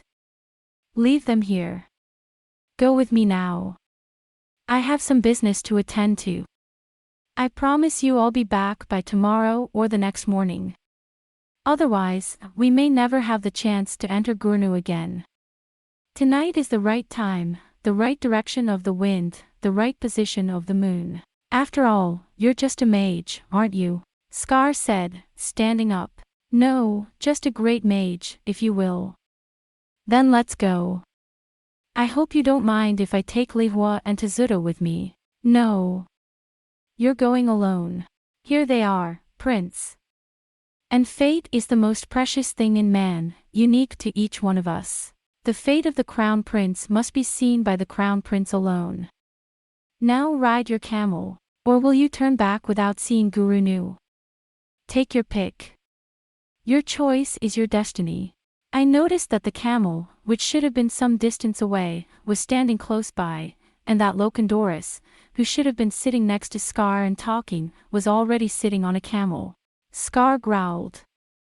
Then he stood and threw the cloak over his shoulders. I'll be right back. Don't worry, Liwa. Wait here until I get back. He said nothing and jumped on the other camel in annoyance. So be it. Without a sound, Locandoris laughed. It was no longer clear to Scar where the dream was coming from and where it was not. Could it be that I am still dreaming long dreams in Argos, or Taurus, or in my bed in the village of Shem, in addition to your earlier thoughts? Or perhaps, I have already become a guest in Hades due to dizziness and exhaustion at the end of that blazing heat, and this is just an unseen dream of a soul with lingering thoughts. Even the faintest thought of this will be seared into your mind. But then again, there was no mystery, it was the most bizarre and unfathomable night of his life. At last, he was alone. Li Fa and Tazd, who followed him like shadows, were no longer here.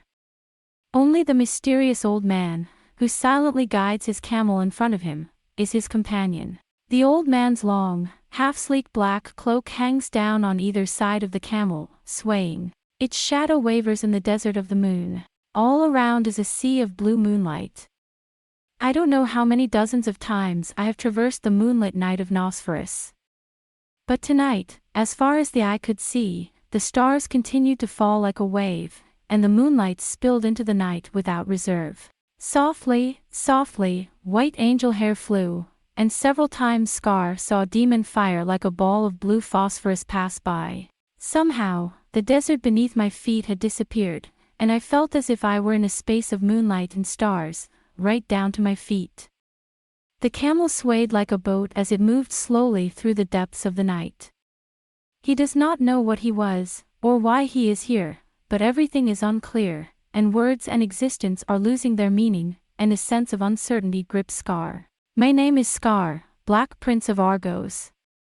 By the grace of Moss, god of the steppe, I am named protector of the steppe. That night, I thought Scar was on to something. Before his eyes all the apocalypse was revealed, and he saw the hands of angels opening the night before the camel's steps, and the fingers of flame drawing strange runes in the sky. He heard the music of the stars as they drew nearer and nearer, and the groans and prayers of those who had once been men, who had fallen as grains of sand at the feet of the great god. It was nothing but the creak of the sand as his camel trod. Oh, right. Faulty understanding captures Scar. When a man dies, he becomes the sand of Nosferus. Each sand beneath my feet is the end of what was once man, and the curses and fears that fill the land are the moans of the undead. Sand with human faces. If you look closely at the sand, you will see that each of them has small eyes and a mouth, and they are crying out with their mouths full of voiceless cries. Resentment and regret, anguish and fear were vividly blown about by the wind, and became a black wind that swept over the whole world. Why didn't I see it? Why didn't I know that these countless grains of sand beneath my feet are the likenesses of all those who have died? Why couldn't I have known that these tiny grains of sand are the true form of the Son of Man, and that all of them, no matter how glorious they have been or how far they have strayed from the roadside, are all revealed in the same form, this blue moonlight? Wobble. Strangely enough, even in the depths of midnight, the horizon seems to shimmer as if there is a flame on the horizon. Oh. I'm going to die alone on the edge of the earth. No mother, no father. No woman I've loved, no son I've bled, no guts. An intense sense of loneliness and desolation that Scar had never known before gripped him. I think I'm gonna lose it. If I also slip down, I'll be lost in the grains of sand in the middle of nowhere. Tell me something. I look madly at the back of the old hermit who is walking ahead of me and think, anything. Let me hear your voice. Otherwise, I'm gonna go crazy. Teicher. A moment later, calmly, Locandorus said. Before he knew it, his camel, which should have been walking in front of him, was right in line with Scar's. Isn't it a beautiful night? No wind tonight. No black wind. Oh. Sharply, Scar drew in his breath. Various forgotten thoughts of this world slowly flowed into him, like blood that had stopped flowing again. Do you know of the black wind, Locandrus? The voice also cascades into the night as if it were not your own, like the crack of something echoing from the world around you. If you know, tell me. What's that wind? It blows from Guru Nu. Locandorus answered without hesitation. You've already grasped the first ring of your destiny. That wind, I don't understand it either. But there were times when it blew as a tornado in the dust of Gulanu, and there were times when it became a living wind and wiped out the villages of Shem. And it is since then that they have moved away beyond Mount Gudu and never come to us. That wind blows to the southwest. It always blows to the southwest. It blows a certain distance and disappears. It's one of the wonders of Guru Nu. Is there a poison? I do not know. It was blacker and thicker when it destroyed the village of Shem. No man had ever breathed that wind. Well, watch what happens to you and you'll see. It's awful. Then the water. Why don't the horses drink the water at the oasis? Because you're smart. What? You may think that all the water, sand and air from here on out is polluted. The water you drink is clean and the air you breathe is clean for now. What can I say? There was no indication that Locandrus had made any gesture, but at the same moment, Scar saw a transparent membrane, illuminated by a seven-colored light, covering about 3 tarts around him, Locandrus and the 2 camels. It's an anti-radioactive protective barrier. Locandorus said something Scar couldn't understand. There is currently no substance on Earth that can penetrate this barrier. Witchcraft again. No, that's enough. There's no need to be frightened now. So that water is poison. Well, you could say that. So, what happens to my men that I left behind? Teicher. The old man looked squarely at Scar. We're all going to die. I thought you knew that. Life and death are one. Hundreds, thousands, tens of thousands died at the Battle of Taurus, at the Battle of the Black Dragon, at the Paro-Chironian Wars of long ago, during the Black Death. Men and women, the aged, children, infants, and even babies. No prayer has ever brought back even one life.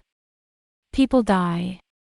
Do you know what that means? It was, in effect, a death sentence for the people who had been left behind in the oasis. Scar's body trembled as if he were in a fit of rage, and he wanted to run back on his camel. But he could not move, as if he were in a golden bind. The moon is blue. The stars have fallen forever. Yet, once upon a time, 2 ghosts quietly and noiselessly trudging northward across the starry night of the Nosferus desert.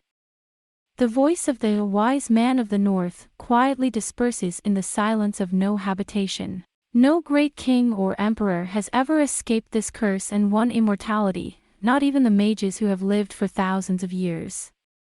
And no famous monk or philosopher has ever solved this final mystery. Why do we have to die? If life is mortal, why does it arise? If all man's works are vain, why is it that man is born with a seeking heart? Keep it, old man. Little by little, Scar was recovering from the shock and regaining his composure. I didn't come all this way for a silly religious debate. What I want to know is about Guru Nu. Even if the spring was poisonous, if they hadn't drunk from it they would have died mad. I don't think about that anymore. But you know what Guru Nu is, don't you? Then tell me, what is Guru Nu? What is it like? Soon you'll be the first non-magician to see it with his own eyes. And then your body will be worth more than 10 times its weight in pure gold. Locandorus replied, "It is a strange thing that the secret documents of the Grand Duke of Mongol should have come into your possession on the day of your guard. But I know. Who else on Taurus would have had the courage to do this and the strength to survive? And yet you were the only one who could keep it truly neutral for the good of the world. You have no interest in the struggle for power between nations. You are not constrained by the interests of one nation. You are free from many sins. Are you deliberately ducking my questions?" "No, never, Prince. I have told you all that I can," Locandorus said. "I do not know so much about Guru Nu, however. There is too much we do not know about it. What came to the land and where did that something come from? And if Gulno itself is a radioactive or contaminated area, why is it progressing little by little and spreading its influence all over Nosferus? Once, without a doubt, Nosferus was a land of green fertile fields, forests and mountains, lakes and meadows, just like the midlands and steppes you have crossed. And it was the territory of the imperial city of Canaan, where the ancient empire that once boasted the greatest territory in history flourished to such an extent that even today's Paro and Chironia do not count. And what the hell happened there? No one knows. Our guess is that a starship, unimaginably huge, itself the size of a star or a small star, exploded over the capital of Canaan. It was an event as terrible as the terrible explosion of death that had brought about the flood. Canaan, which had been in the height of its prosperity, vanished from the earth in an instant. And what was left of it was gouged out for dozens or even hundreds of motes. Only those who were barely within the perimeter of the circle of death escaped. However, the wreckage of the starship, which lay deep in the earth in the center of what had once been Canaan, continued to emit tremendous radioactivity day and night, choking the plants and trees, contaminating the soil, and eventually turning vast areas of Nosferus into the deadly desert that it is today. Even those who survived were affected by the radiation and turned into deformed forms such as Shem and Ragan, and all living things turned into monsters that looked nothing like the rest of the land. But of course, this is just a theory, Teicher. There is no way that even we have seen it, and there are still many things that cannot be explained by this reasoning. For example, if it is the origin of Guru Nu, how can it be connected with the ancient machine of Paro? Also, how can we relate the signs of various anomalies in the world to this event? If Guru Nu is the source of the radioactive material, leaking from the broken reactor of the starship, then the pollution has been spreading for 3,000 years to a limited part of Nosferus, to the north of Md. Why is it that the pollution has been confined to a limited portion of Nosferus, north of the mountains of Gutun Canaan, and south of the northern desert, a portion that is only about 10 motards long? If Guru Nu is indeed what I hypothesize, then the pollution should have spread to the entire world, or at least to the entire Central Plains. The desertification of the world should have progressed, and mutants should have appeared. In other words, there should have been some sign. However, so far, such facts have not appeared to warrant the hypothesis. But so far, such facts have not appeared to warrant such a hypothesis. And, well, good. These words mean nothing to you, don't they, Teicher? But it's no use trying to explain them to you so you can understand them. I can say that Guru Nu is Guru Nu because of the radioactivity the wreckage of the lost starship continues to emit, but I cannot even begin to understand the principle behind it, much less how it came to be that way. I can't even begin to understand it. I don't know what you're talking about, Scar said meekly. But I thought that a mage, especially one as big as you, would be more outspoken and advocate that there are no unknowns in this world. If it were gracious, Prince. That's what gracious would say. Locandorus laughed. But I am the seer. A seer is one who knows the unknowable. That's why I'm called Locandorus, the seer, because I know what I know and what I don't know. It's not clear at all, Scar complained. Well, that's all right, but you'll be showing me what Guru Nu is like soon enough, won't you? Yes, Yarn is smarter than Igrek, seeing is believing. Locandrius is here. And we're about to enter Gulnur. Take a look, Prince. What? Somehow, he had the feeling that Scar had only walked 1 or at most 1.5 kilometers. Therefore, he was terribly surprised when he looked around and saw that the surrounding scenery had somehow changed drastically. Oh, my God, Locandorus! He screamed. Isn't it morning already? When did it get so long? We've been walking since Juzan, Taisher. Locandorus said softly. But if we were ordinary men, we'd have walked 10 times as far and still not reached Gulanu. We've passed through a special place. Didn't you see the fire that engulfed everything on the way? No, Scar growled. So there is magic in this, after all. And this is already Gurnoo. At least it's an entrance. To enter Gulnoo, we must cross the long, long field of death. Our camels have bent space and crossed most of it. But we're still in that realm. Look, Prince. Scar saw Locandrus waving his hand, and immediately became dizzy, feeling various things flowing into his eyes at once, as if he had suddenly regained his previously lost sight, and moaning inaudibly, "Oh this! It looked like nothing more than a white, bumpy desert stretching as far as the eye could see. But if you look closely, old man," Scar's voice was too faint to be heard. This is a bone. Just like." It was a tremendous accumulation of countless, tremendous, white bones. Human bones, animal bones, skull bones, foot bones, bones of no particular place. Scattered, broken, in perfect form. The sheer number of bones huddled in the twilight, so serene, so horrifying, even made Scar twitch with raw fear. "What if that's?" Scar gasped. He felt as if he had wandered into the land of the dead in a deep nightmare. You have now seen the dead of thousands of years ago and are moving forward with the remnants of them, Prince. The voice of a mysterious guide enters Scar's ears, neither fluttering nor drifting. This is the remains of the men and beasts of Canaan who perished in the horrible miasma and heat wave that followed the explosion of the starship thousands of years ago. Each of these bones emits a blue phosphorescence in the light of the moon. Among them were good husbands and beautiful young women. A fearless beast and a young warrior to hunt it. Babies in their mothers' arms, kings and king servants, their queens and their mistresses, and of course their mages, and millions, maybe tens of millions, of ordinary people. They all died before they had time to fear or curse this sudden and unexpected death from the heavens. The dead are silent. But the thoughts of the dead linger forever. The unseen, the growing figure of their child, the success promised by the years, the lovers waiting for the day when they would meet, the child to be born next spring, these thoughts have congealed into a miasma that will haunt the land in sorrow forever. Or perhaps it is even the thoughts of these countless dead that protect the other lands of Nosferus from contamination. I call it the field of white bones and the field of death. I'm drawn to it. I like to come here and listen to the cries of the dead, and hear their shimmering thoughts. And I am united with the dead, not only the dead of Gulanu but all the dead from before the flood. Their thoughts become my thoughts and their silence becomes my silence, that's my offering and my prayer to those who are defined as mortal. Witchcraft can do nothing. Science is powerless. Only fate and God reign. Guru Nu teaches us that. Why?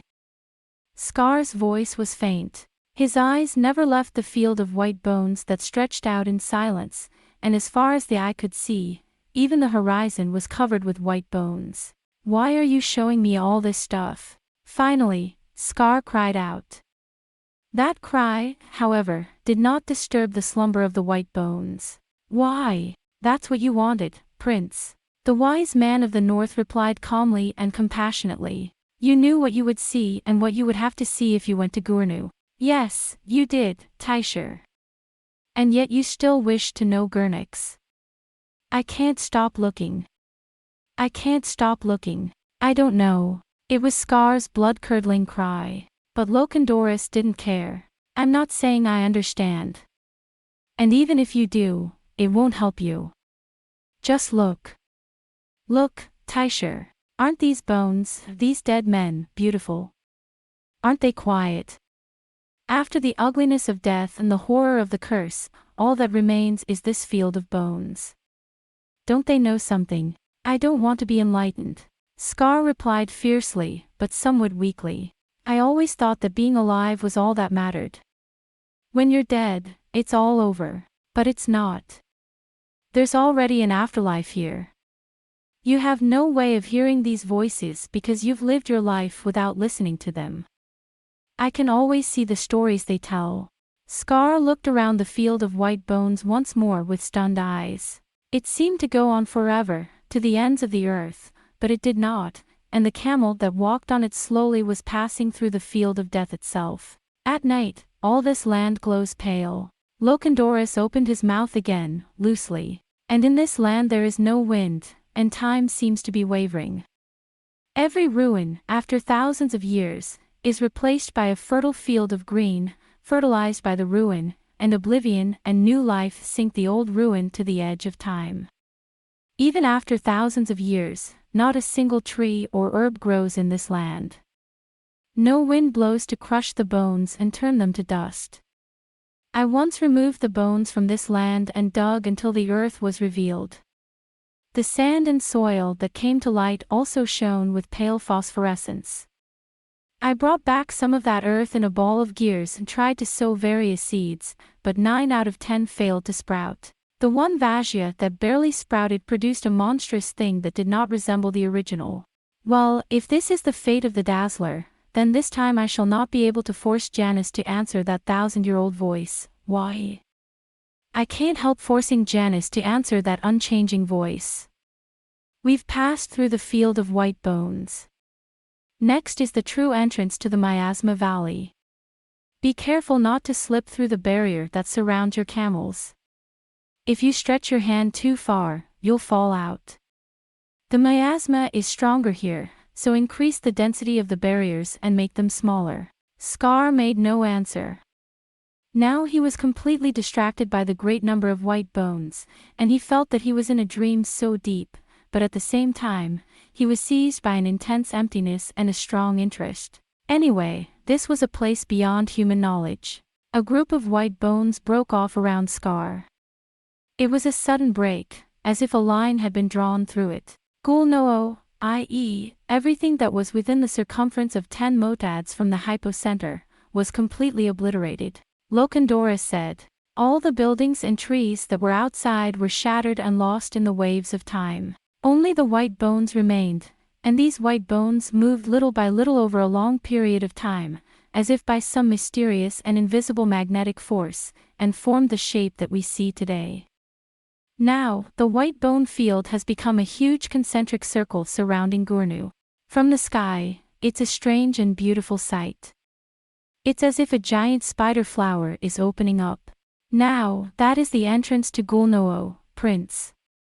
We are entering the valley of the miasma. Scar's mind was numb and his lips were frozen. He saw in his dim eyes an endless stretch of iron-colored sand, with some strange shapes of metal and large blotchy stones lying around or sticking out of the sand. Kalmor, the poor Kitai mage, had fortunately, or should I say, unfortunately, made it this far in good time. He did not have the magic power to reach this point, so it would have been better for him if he had ended up in the desert. "Don't touch me, Taisher. Don't touch him." Suddenly, Scar tried to reach out vaguely, and Locandorus rebuked him in a fierce voice. Scar came to his senses. I'm sorry. I must be out of my mind. It's as if I've lost my usual ability to defend myself. It's also the result of Guru Nu's miasma. Even this barrier cannot completely prevent all of Guru Nu's influence. Taisher, look. The old man took something out of his pocket. It was a dagger. With a flick of his sword, Locandorus shot it from his camel at the stones lying around. The moment that dagger touched the stone, it melted away, leaving behind a faint sizzling sound and an unpleasant smell. It's the Ghoul Nu miasma that vaporized Canaan. The old man said it like it was nothing. Poor Calmore, having reached this point he fell and thought it was all the work of this stone, this legendary killing stone. Foolishly, a single stone could not have such power to affect such a vast area. No, Prince, the body of Guru Nu is not like this yet. Will you see it all? Or will you, Calmore, be satisfied that you have seen all and turn back from here? After all we've been through. See everything. Good. That's the Black Prince, Scar. What you see after this may be a little too stimulating for ordinary flesh and blood. After this, just follow my magic for a bit. Locandorus was about to continue when, and then suddenly. On the day of the Aborigines, the desert of burning iron sand and the land that Scar had seen moved. As soon as the sand rose, a black, slimy substance appeared. A huge jellyfish, a black jellyfish, as if it were made of iron, suddenly made the horrifying villi on the lower part of its body rustle and spit out something. A tremendous sizzling sound is heard, and the liquid that falls on the sand emits a sound and smoke. At once the monster opened his huge mouth behind his hairy body, and came upon them. Whoa! Unable to resist, a scream erupts from Scar's mouth. Monster! His hand went to his waist and fumbled for his beloved sword. But... Taisher! Calm down. Locandorus stopped him with a strong voice. Trust in the barrier. The unseen barrier protects us. If you panic and stray from the barrier you'll lose your life. This barrier allows you to come out unimpeded from the inside, but from the outside, not even the wind can penetrate it. Scar removed his hand in disbelief. But his body remained stiff. Oh, it's true. Scar groaned and muttered. But not so much, it's not a pleasant one. Just as if they were inside a huge glass sphere, they were looking out from inside the invisible barrier, into the belly of the inscrutable monster that clung to the outside, and with it, the unknown underside. It must be said that Scar's words, "It is not pleasant," were a very reserved expression. Because what they're seeing, it was a hair-raising experience, to say the least. Each of the hundreds of thousands of cilia clinging to the barriers had microscopic suckers attached to them. The cilia were wiggling and wriggling, as if searching for a place where they could break through the barrier and reach out to their flesh and blood prey. And in the midst of the rustling fur, a huge, horrifying, cup-shaped mouth was sucking on its tongue, as if it were licking its lips and waiting for its prey. There was not a single fang in its mouth, but it was still creepy. The mouth was also black, and at the edge there was a raw, rubbery pink area, and from there to the black, where it became speckled, it was wavy and wet. The back of the mouth was a dark hole. Scar turns away, trying not to puke. This guy? The guardian god of Guru Nu, right? No, it's just a horrible creature that lives around here. Locandorus replied. Well, the big mouse of the Kesu River, the big eater of the desert and a kind of sand dwarf worm, they were originally common creatures in this area, but they were exposed to the miasma of Guru Nu and became like this. And because the miasma was weaker in the desert than here, over a long period of time, they branched off and developed into what they are now. The ones adapted to go into the water became big mice, the ones in the sand became big eaters, and the ones in the miasma became those adapted to entering the water became big mice, those in the sand became big eaters, and those wandering on the sand became sandworms, each of which must have become its own evil species. That's why I call it Guru News, Big Bits Guawum. Og. You're a creepy bastard. Do something, old man. Does it bother you that I know you won't do anything to me? Very well. Then I'll let him go. The old man did not seem to make any gesture, but at the same time, blue flames suddenly ran across the surface of the barrier, clearly indicating its existence, and at once, the monster, which had been trying to penetrate the barrier, jumped violently and flipped over onto the sandy ground behind him. It flipped over onto the sand behind it. Countless hairs were rustling about. Did you kill him? No. I only frightened you. I will not take the life of the living. By the way, Taisher. From here on out, it gets harder and harder for camels to get through. Will you step down and walk with me? Yeah, well, it's not too gruesome. Lokendoris looked at Scar in a funny way. You look like you're getting used to it here. That's good. People get used to everything. That's how we've survived all these years. At the old man's suggestion, Scar dismounted from his camel, stepped fearfully onto the sand, and said in a creepy voice. Hey, you okay?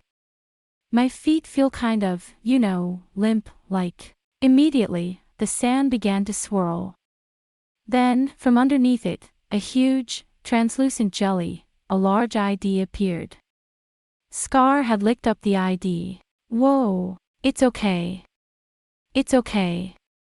Here. Ah. This time Scar was even more horrified than Ito and ranted. What the hell is this?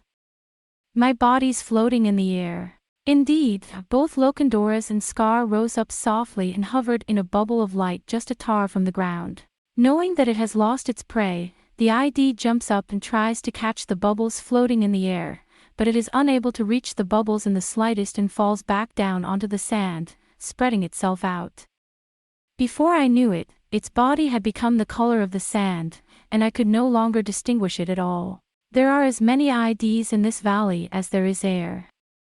Even if you manage to cut through those killing stones and big worms, you won't be able to successfully escape these IDs. A living man cannot enter Guru Nu, no matter what. Is that it?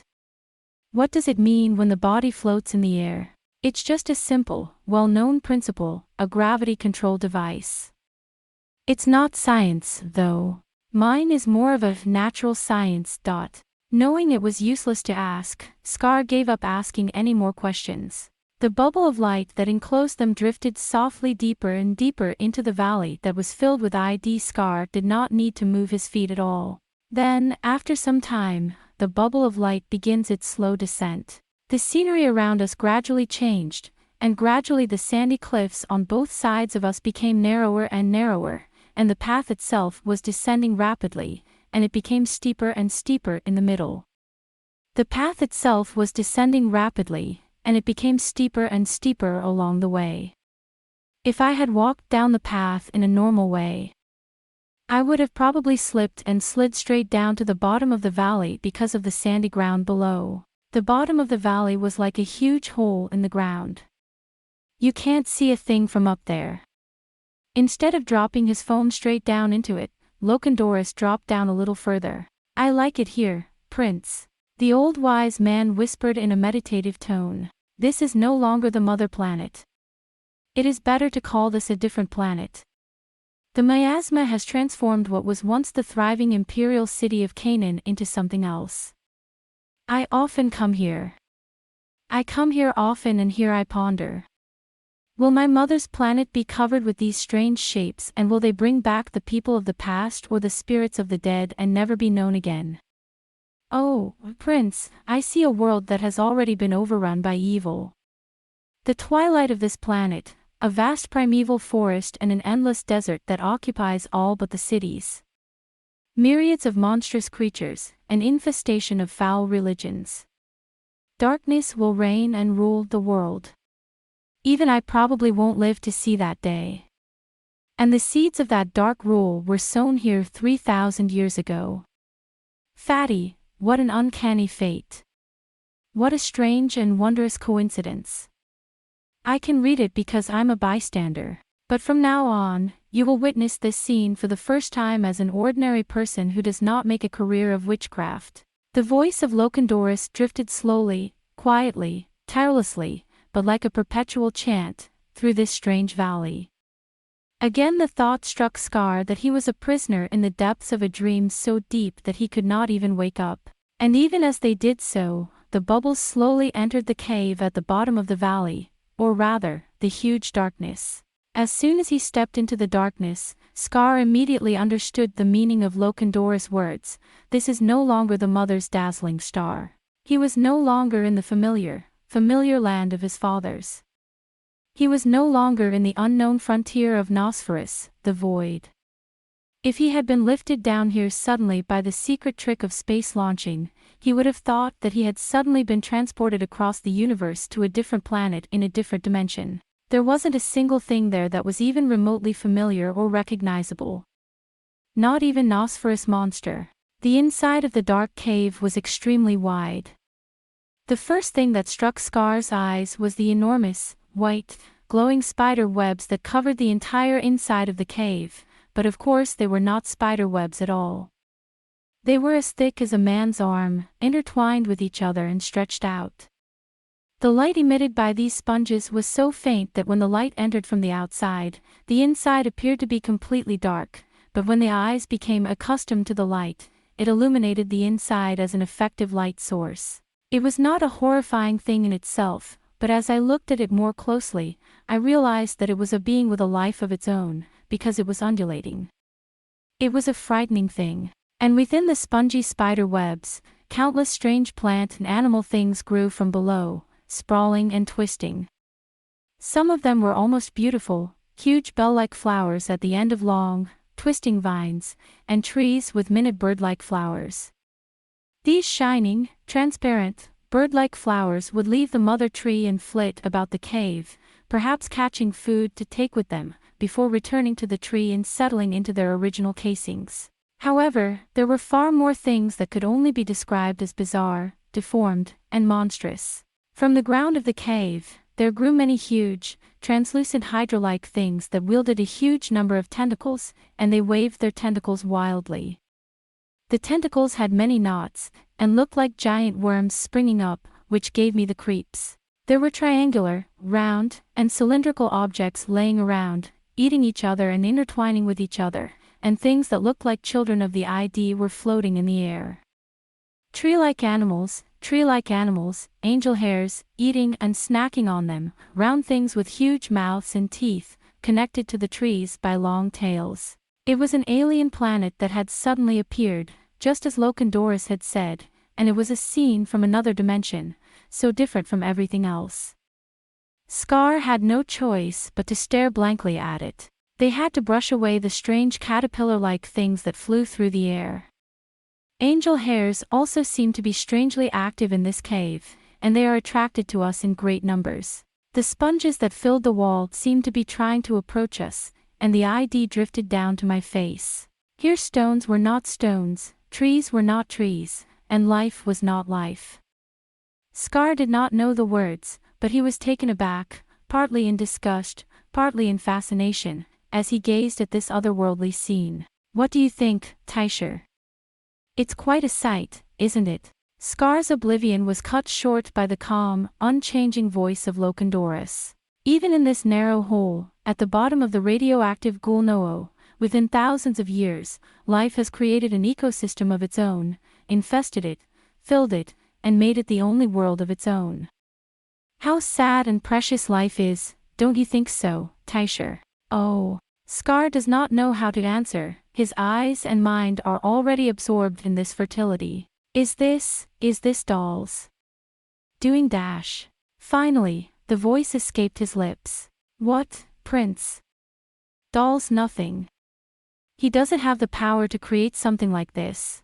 What we have here is something far beyond such small good and evil, the power of existence itself. Don't you see? Good. Someday you'll see your destiny. And when you do, you'll remember what I said. Let's fly. As if to dispel at once the swarming angel hair, the small ID, and the caterpillars that crept through the air, the bubble of light that enveloped Locandorus and Prince Scar rose again in the air for 2 tarts. From there, I could see the entirety of this astonishing valley more clearly. The valley is shaped like a giant ladder, and its gentle slope is an alien world covered with sponges. But they became fewer and fewer as they approached the center of the cistern, and the strange creatures became less and less visible. In the middle of the cage was a deeper hole sloping inward, but even these mysterious creatures seemed to be terribly afraid of the hole, and when they approached its circumference, they panicked and returned to the safer and more companionable periphery. The bubbles of light from the skulls were now slowly emerging, often obscured by the translucent creatures that crowded around them, and were slowly entering a deeper darkness.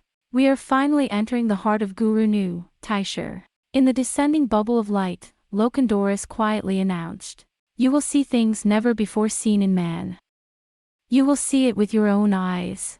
At the same time as Lokandoris' words, the bubble of light slowly descended into the darkness, which seemed to me to be tens of tads, or even hundreds of tads. Even the fuzzy translucent light of the past faded away, and a deep darkness enveloped their little bubble.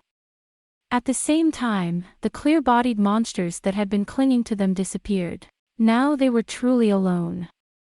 There were no more signs of life, no matter how strange, and no sound of life could be heard. So deep, so dark that it's almost primordial. In the midst of this great blackness, where it is no longer clear how far is the space and how far is the wall of the hole, the minute bubble of light that embraces the two people slowly and unhappily descends in a wavering manner. Oh, what a deep dream! What a strange dream! The bubble of light descending into the overwhelming silence of the darkness was like a fragile leafy boat on which the primitive people had girded themselves and set out into the ocean, or like a comet, like a grain of fresh sand that was streaking endlessly through the sea of stars.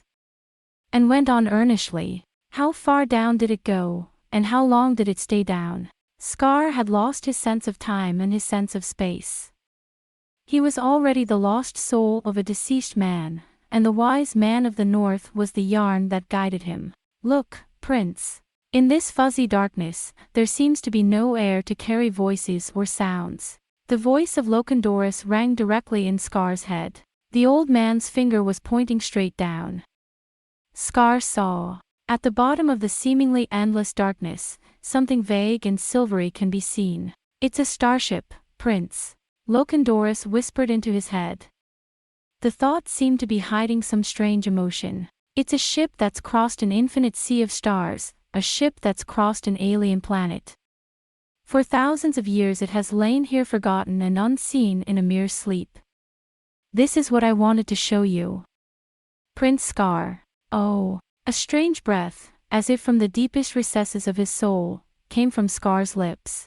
Oh, how else could I have said it, other than with a deep, sobbing sigh? The little bubble of light had now gained some momentum, and had ceased its descent towards the silvery object.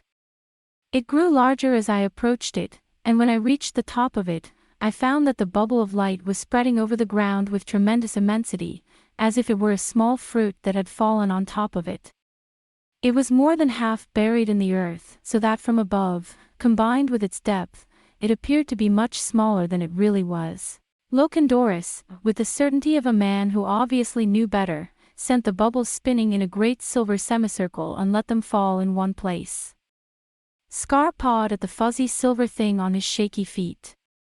Even Scar could see that it was made of some unknown metal. Lokandoris clasped his hands to his chest, mumbled something, and closed his eyes and thought. A moment later, lazily, a black crack appeared in the silver. This starship opens with a combination of thought waves. It took me decades, maybe 100 years, to learn that. Underneath, the black crack became a whirlpool, and as it shrank into one small circle, the black circle grew larger and larger, until at last a black hole about 3 tad wide was gouged into the silver hole. The bubble of light rises again, and we slowly and unafraidly enter it. As soon as he passed through the black hole, a strange and indescribable sensation ran through Scar's entire body. It was as if his body had been turned upside down from the inside, or as if a different substance had permeated his body. It was gone in an instant, but the inexplicable queasiness did not go away. But Scar was so taken aback by the sight that soon came to his eyes that he did not have time to dwell on it for very long. The absolute darkness of the past was once again driven away, and instead, a strong light from somewhere mysterious entered my eyes.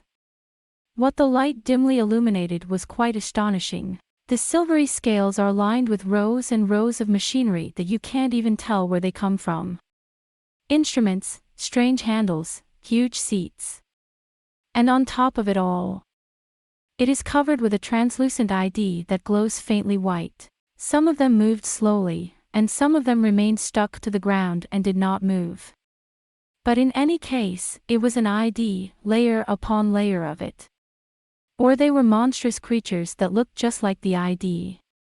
Without ripping them off, it was impossible to touch these machines. But Locandorus paid no heed to the horrifying sight. Perhaps sensing the intrusion of the bubble of light, he walked slowly through the wide passageway at the center of the room, moving deeper and deeper into the room, past the monsters that began to shimmer and buzz inaudibly. A lone ID sprang up from the floor and stuck to the outside of the bubble of light, causing the others to cling to the bubble of light and cover it. Locandorus emitted another blue flame to pull them apart. In the meantime, they had gone into what seemed to be the next room. Once again, there was a multitude of machines, and the Edo filled them. After passing through several such high-ceilinged rooms with the aid of the ID, they suddenly came to a huge door that stood before them. "Can you open it, Prince?" Locandorus said. His voice was low, but it seemed to crackle. Scar fearfully touched the handle on the door. The door was made of a blackish material that he had never seen before, and there was something written on it in shining blue-white letters that Scar had never seen before, and which he could not even read, let alone recognize. The door was quite tight, but it slowly opened when I put my strength into it. Beyond the door was a long, gently descending, not very wide corridor, which looked more like the slope of a deep cave than a corridor, if it were not for the walls on either side. The footing was hard, but it was neither metal, nor wood, nor rock. It was unlike anything he had ever trod before. Scar silently followed Locandorus down the strange corridor. The slope went on, and it seemed as if he would reach the bottom of the earth. There was an end to the descent, which seemed to go on until the beginning of time. That was. Even Scar, who had lost all the words of astonishment, could not help shouting in astonishment. Before I knew it, the area had turned into a pale, glowing limestone cave. Numerous stalactites are suspended and form a bizarre shape. At the bottom of the slope, where the stalactites are lined up and the slope descends further and further, they symbolize some kind of meaningful shape. There it is. Now, it is hard to tell whether it is a huge starship or just a dark bottom that leads to the Hades of Dole, a thing that hovers in the darkness. It was a huge baby with a huge head and a huge torso. It has no arms or legs, and it seems to be resting in eternity with its only eye closed, emitting a pale light. What is this? Scar's voice was muffled, his words insubstantial. In a cocoon of pale light, a giant deformed baby cowering and sleeping a foul sleep. I don't know. The quiet, ever-present voice of Locandorus. I don't know what this is, either. I don't think this is the master of the starship, if anything. And I felt strangely intoxicated. When you think. Scar had already returned not to the bottom of the cave, but to the entrance of the room with the machines. "See it, Prince," a quiet voice said, Locandorus. Scar looked in the direction of Locandorus' fingertips. It was a very constricted room that could be seen as a cockpit. There was a coffin embedded in the wall. "Whoa!" A scream erupted from Scar's lips. In that coffin, sleeping, covered by the ID. To Scar, it was a monster he had never seen or imagined. To Scar, the Prince of the Steppe, it was a monster beyond description. If it had been seen by the Viking Taluans living in the Northern Sea, they might have recognized it as the legendary monster, the Kraken. A huge head, a long beak, and lots of long, slimy, glistening tentacles. It was an inhuman figure, the opposite of the human one, as far as Scar, a steppe people unrelated to such things, could think. It is sleeping in a glass coffin covered with frost and cold air, frozen. Its suspicious eyelids closed, its strange tentacles stretched sluggishly. It was nothing more than a replacement for the lord of this starship, who had traveled tens of thousands of light years across the sea of stars. Scar couldn't take his eyes off it.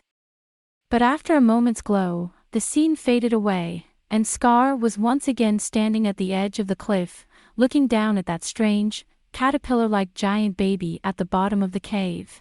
"Old man, this is." Locandrus heard Scar's muffled voice, sounding amused. "If that strange thing, the Kraken, is the owner of this starship," Rokandoras muttered in a suspicious voice. "At the very least, they were not the same people who made the ancient machines. For their hands are a little clumsy to handle such a precise machine, and this starship, though built with amazing skill, is not." Suddenly, Locandoras stopped talking and said nothing more.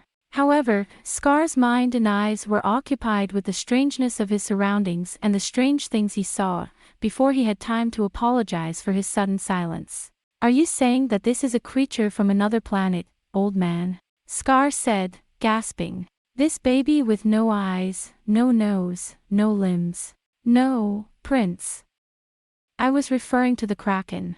What about the... And what about this baby?" "Come on, that's it," Locandoras replied quietly. "There are things even I don't understand. I've been visiting Gurnu for a long time, trying to find out its secrets, but I've never been able to find out the truth about this one thing. Where does it come from and what is it? What kind of life form is it? I don't know anything about this. How long we've been here, why we're here, how we came to be nestled in the bowels of this alien starship. I know nothing. But what we do know is that whatever this monster is, it's highly intelligent. It once opened its eyes and spoke to me when I first came to it. He doesn't always talk to you. He'd stay like this for a long time, and then suddenly he'd talk to me. I don't know what it's thinking or feeling, but in any case, it was deep in Gurunu's recesses, and for a long time it was lost in its own thoughts. I have peeped into its thoughts from time to time, but I can't say I've understood them. Even for a wizard like me, it's hard to understand what it is and what it says. This is perhaps the greatest mystery of all Gurnix's mysteries. It may have something to do with the starship, of course, but I can't say for sure. It will take hundreds of years to solve this mystery. I have learned many useful things from this, and I have heard many irrepressible things." Locandoras continued. "I'm about to hear a story about this starship. But he didn't tell me what it had to do with the ship. In any case, Taishur, you have now touched the final core of Gurunu's secret." Scar was silent. "I don't know what to say. A vague and confused feeling comes over me. But at last the thought cannot be put into words. All I know, Prince. All I know is that this monster, and that Kraken, had something to do with Nosferus becoming what he is. Perhaps no." Once again, Locandoras kept his mouth shut, and he didn't speak anymore. He just stared at the monster in silence, deeply moved. Scar just stared at the monster as well, not knowing what to say. The monster does not move, but seems to be asleep in a deep sleep. The pale, single-eyed eyelid had a strange tinge of bitterness in it, and it looked as if it would open its eyes at any moment and apologize for its rudeness to the sudden intruder. Li Hua was looking at the horizon. "Are you coming home today? Will you be back tomorrow?" He has been betrayed for a long time, but Li Hua is not weary of the thought. Today is the day. If not today, then tomorrow. He is a bottomless optimist, or perhaps I should say that he believes in Prince Charles to such an extent. Regardless, surrender to that thought. Li Fa is waiting. The long, long days of waiting seemed like years. In fact, only a few days had passed. For the past few days, every morning, Li Hua would go out to the edge of the oasis and wait all day, hoping to see the shadow of the Crown Prince. No matter how long we wait, the camel of the Crown Prince will not appear. Some say he's been kidnapped by a demon. That he was taken by a demon and will never come back. As long as I'm alive, the Crown Prince will surely return. I'm sure my prayers will be answered and the Crown Prince will return to Li Hua. We're both Aaron, Moss's approved lover, and I won't let him get away with this. I firmly believe that. It seemed as if those days had gone on for days and days. That day, too, from morning, Li Hua went out to the edge of the oasis, took Han Yi, put his hand on her neck and soothed her, and looked at the edge of the desert where the sun was shining. A mirage stands shimmering, shaking the monotonous scene of the desert. Your husband is. Li Hua spoke softly to Han Yi. A strange old man has taken your husband beyond the flames. That's why I've been waiting so long for him to come back. Han Yi is gentle and gentle. It's as if this famous horse understands every word people say and their hearts. Good boy, Han Yi, good boy. Li Fa whispered as she patted Han Yi's neck. Tell me if you can smell him from far away. If you hear her voice, tell me she's gone. I'm waiting for the crown prince and only the crown prince. I'm waiting for you. Does Han Yi understand or not? However, Han Yi only sniffed softly. Li Hua was waiting for you. Stay where you are, the sun rises and sets. The wind blows and stops. At night, he returned and rested in the oasis, but in the morning, Li Hua again left the oasis and waited for her dauphin at the edge of the desert. As she sang the song of the lonely steppe. So, how much time has passed? Li Fa has no way to tell the time. He only knows the beginning of the day by the rising sun and the passing of the day by the setting sun. Just when it seemed that those days would pass in vain once again. At first, I thought it was a shimmer. Then I thought it was a cloud moving on the horizon and a mirage. In the past few days, Li Hua had often been deceived by a mischievous mirage and mistook a vain shimmer for her love. That was. Li Hua's eyes narrowed. Then, suddenly, he jumped on Han Yi, jumped into his saddle jar, and squinted to see the far horizon. Something as small as a black grain of mustard is slowly growing in the shimmering sun. Still unable to believe it, Li Hua waited a moment. Then, finally, I couldn't take it anymore. Hi! Get back into Han Yi's saddle and ride his horse. Han Yi was startled and ran out at once. Hi! Hi! Li Fa straightened up and rode his horse towards the direction where the crown prince had disappeared some days ago. At first, the point on the horizon was only a faint, minute thing that could be seen as an optical illusion. It had been like that for a long time, but after Li Hua had been urging Han Yi for a while, it gradually became a large, clear, and distinct image in Li Hua's eyes. It's moss. Finally, Li Fa got into his stride. He attacked Han Yi with all his might. Han Yi initially disliked the idea of riding through the desert at such speed and rebelled. He is a fierce horse who does not take kindly to anything other than a skull, even Li Fa and the Wong. But eventually, he noticed a figure clearly visible in front of Li Fa's fierce shouting. Han Yi's nostrils flared and he began to run at great speed, without being urged on by Li Hua. Even when you run, you are in the desert below. If you run, your hooves will dig into the sand and you will not be able to run on level ground.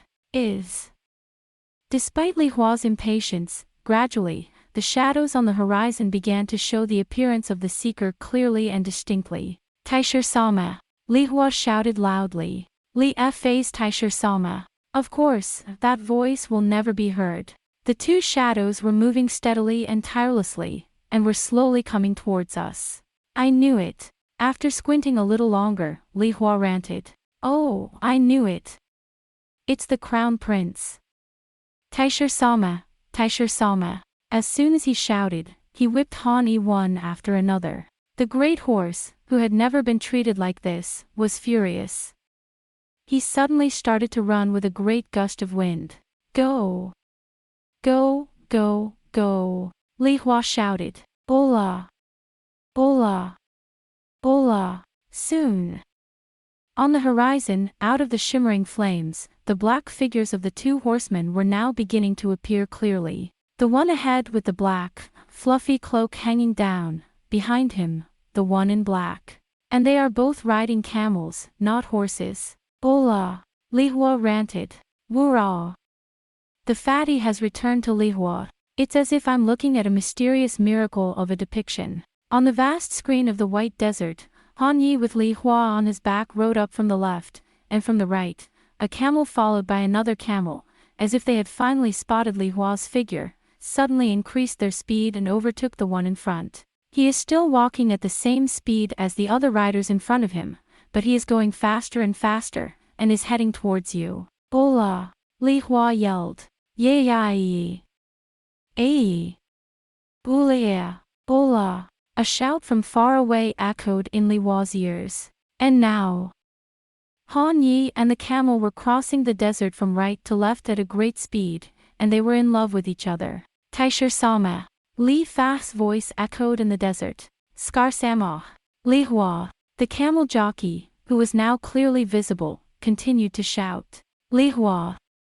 Li Hua. Taisher Sama. And from both sides, the horses and camels rushed toward each other, gradually closing the seemingly endless distance, and the sand was Taisher Sama. Li Hua.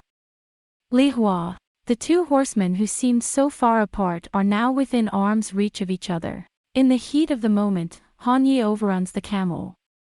As if in a panic, Li Fa jumped away from Han Yi and started to run towards the camel with his own feet. Li Hua. I thought I saw two strong arms stretching out from the top of the camel. Li Fa's light body was pulled up onto the camel. Strong arms drew her close and held her roughly. A familiar masculine smell enveloped her, and the coarse beard, the hard muscles, the smell of the dusty cloak, and the broad chest all embraced Li Hua at once. Oh, Mr. Scar. Oh, Mr. Scar. That's all she could say. And so did Scar. Li Hua, Li Hua. Li Hua, Li Hua. He may have been away for only a few days, less than 10 days at most. But for both Li Hua and Scar, it was nothing less than an uneasy separation of several years, filled with severe trials and fears. Oh, Li Hua. At last. He held his mistress's soft, warm, gentle, malleable body in his arms, and as if he had just come out of a long, long nightmare, Scar chewed wildly, again and again, devoured her lips, and hugged her frail body to the point of breaking her bones. Prince, I've missed you.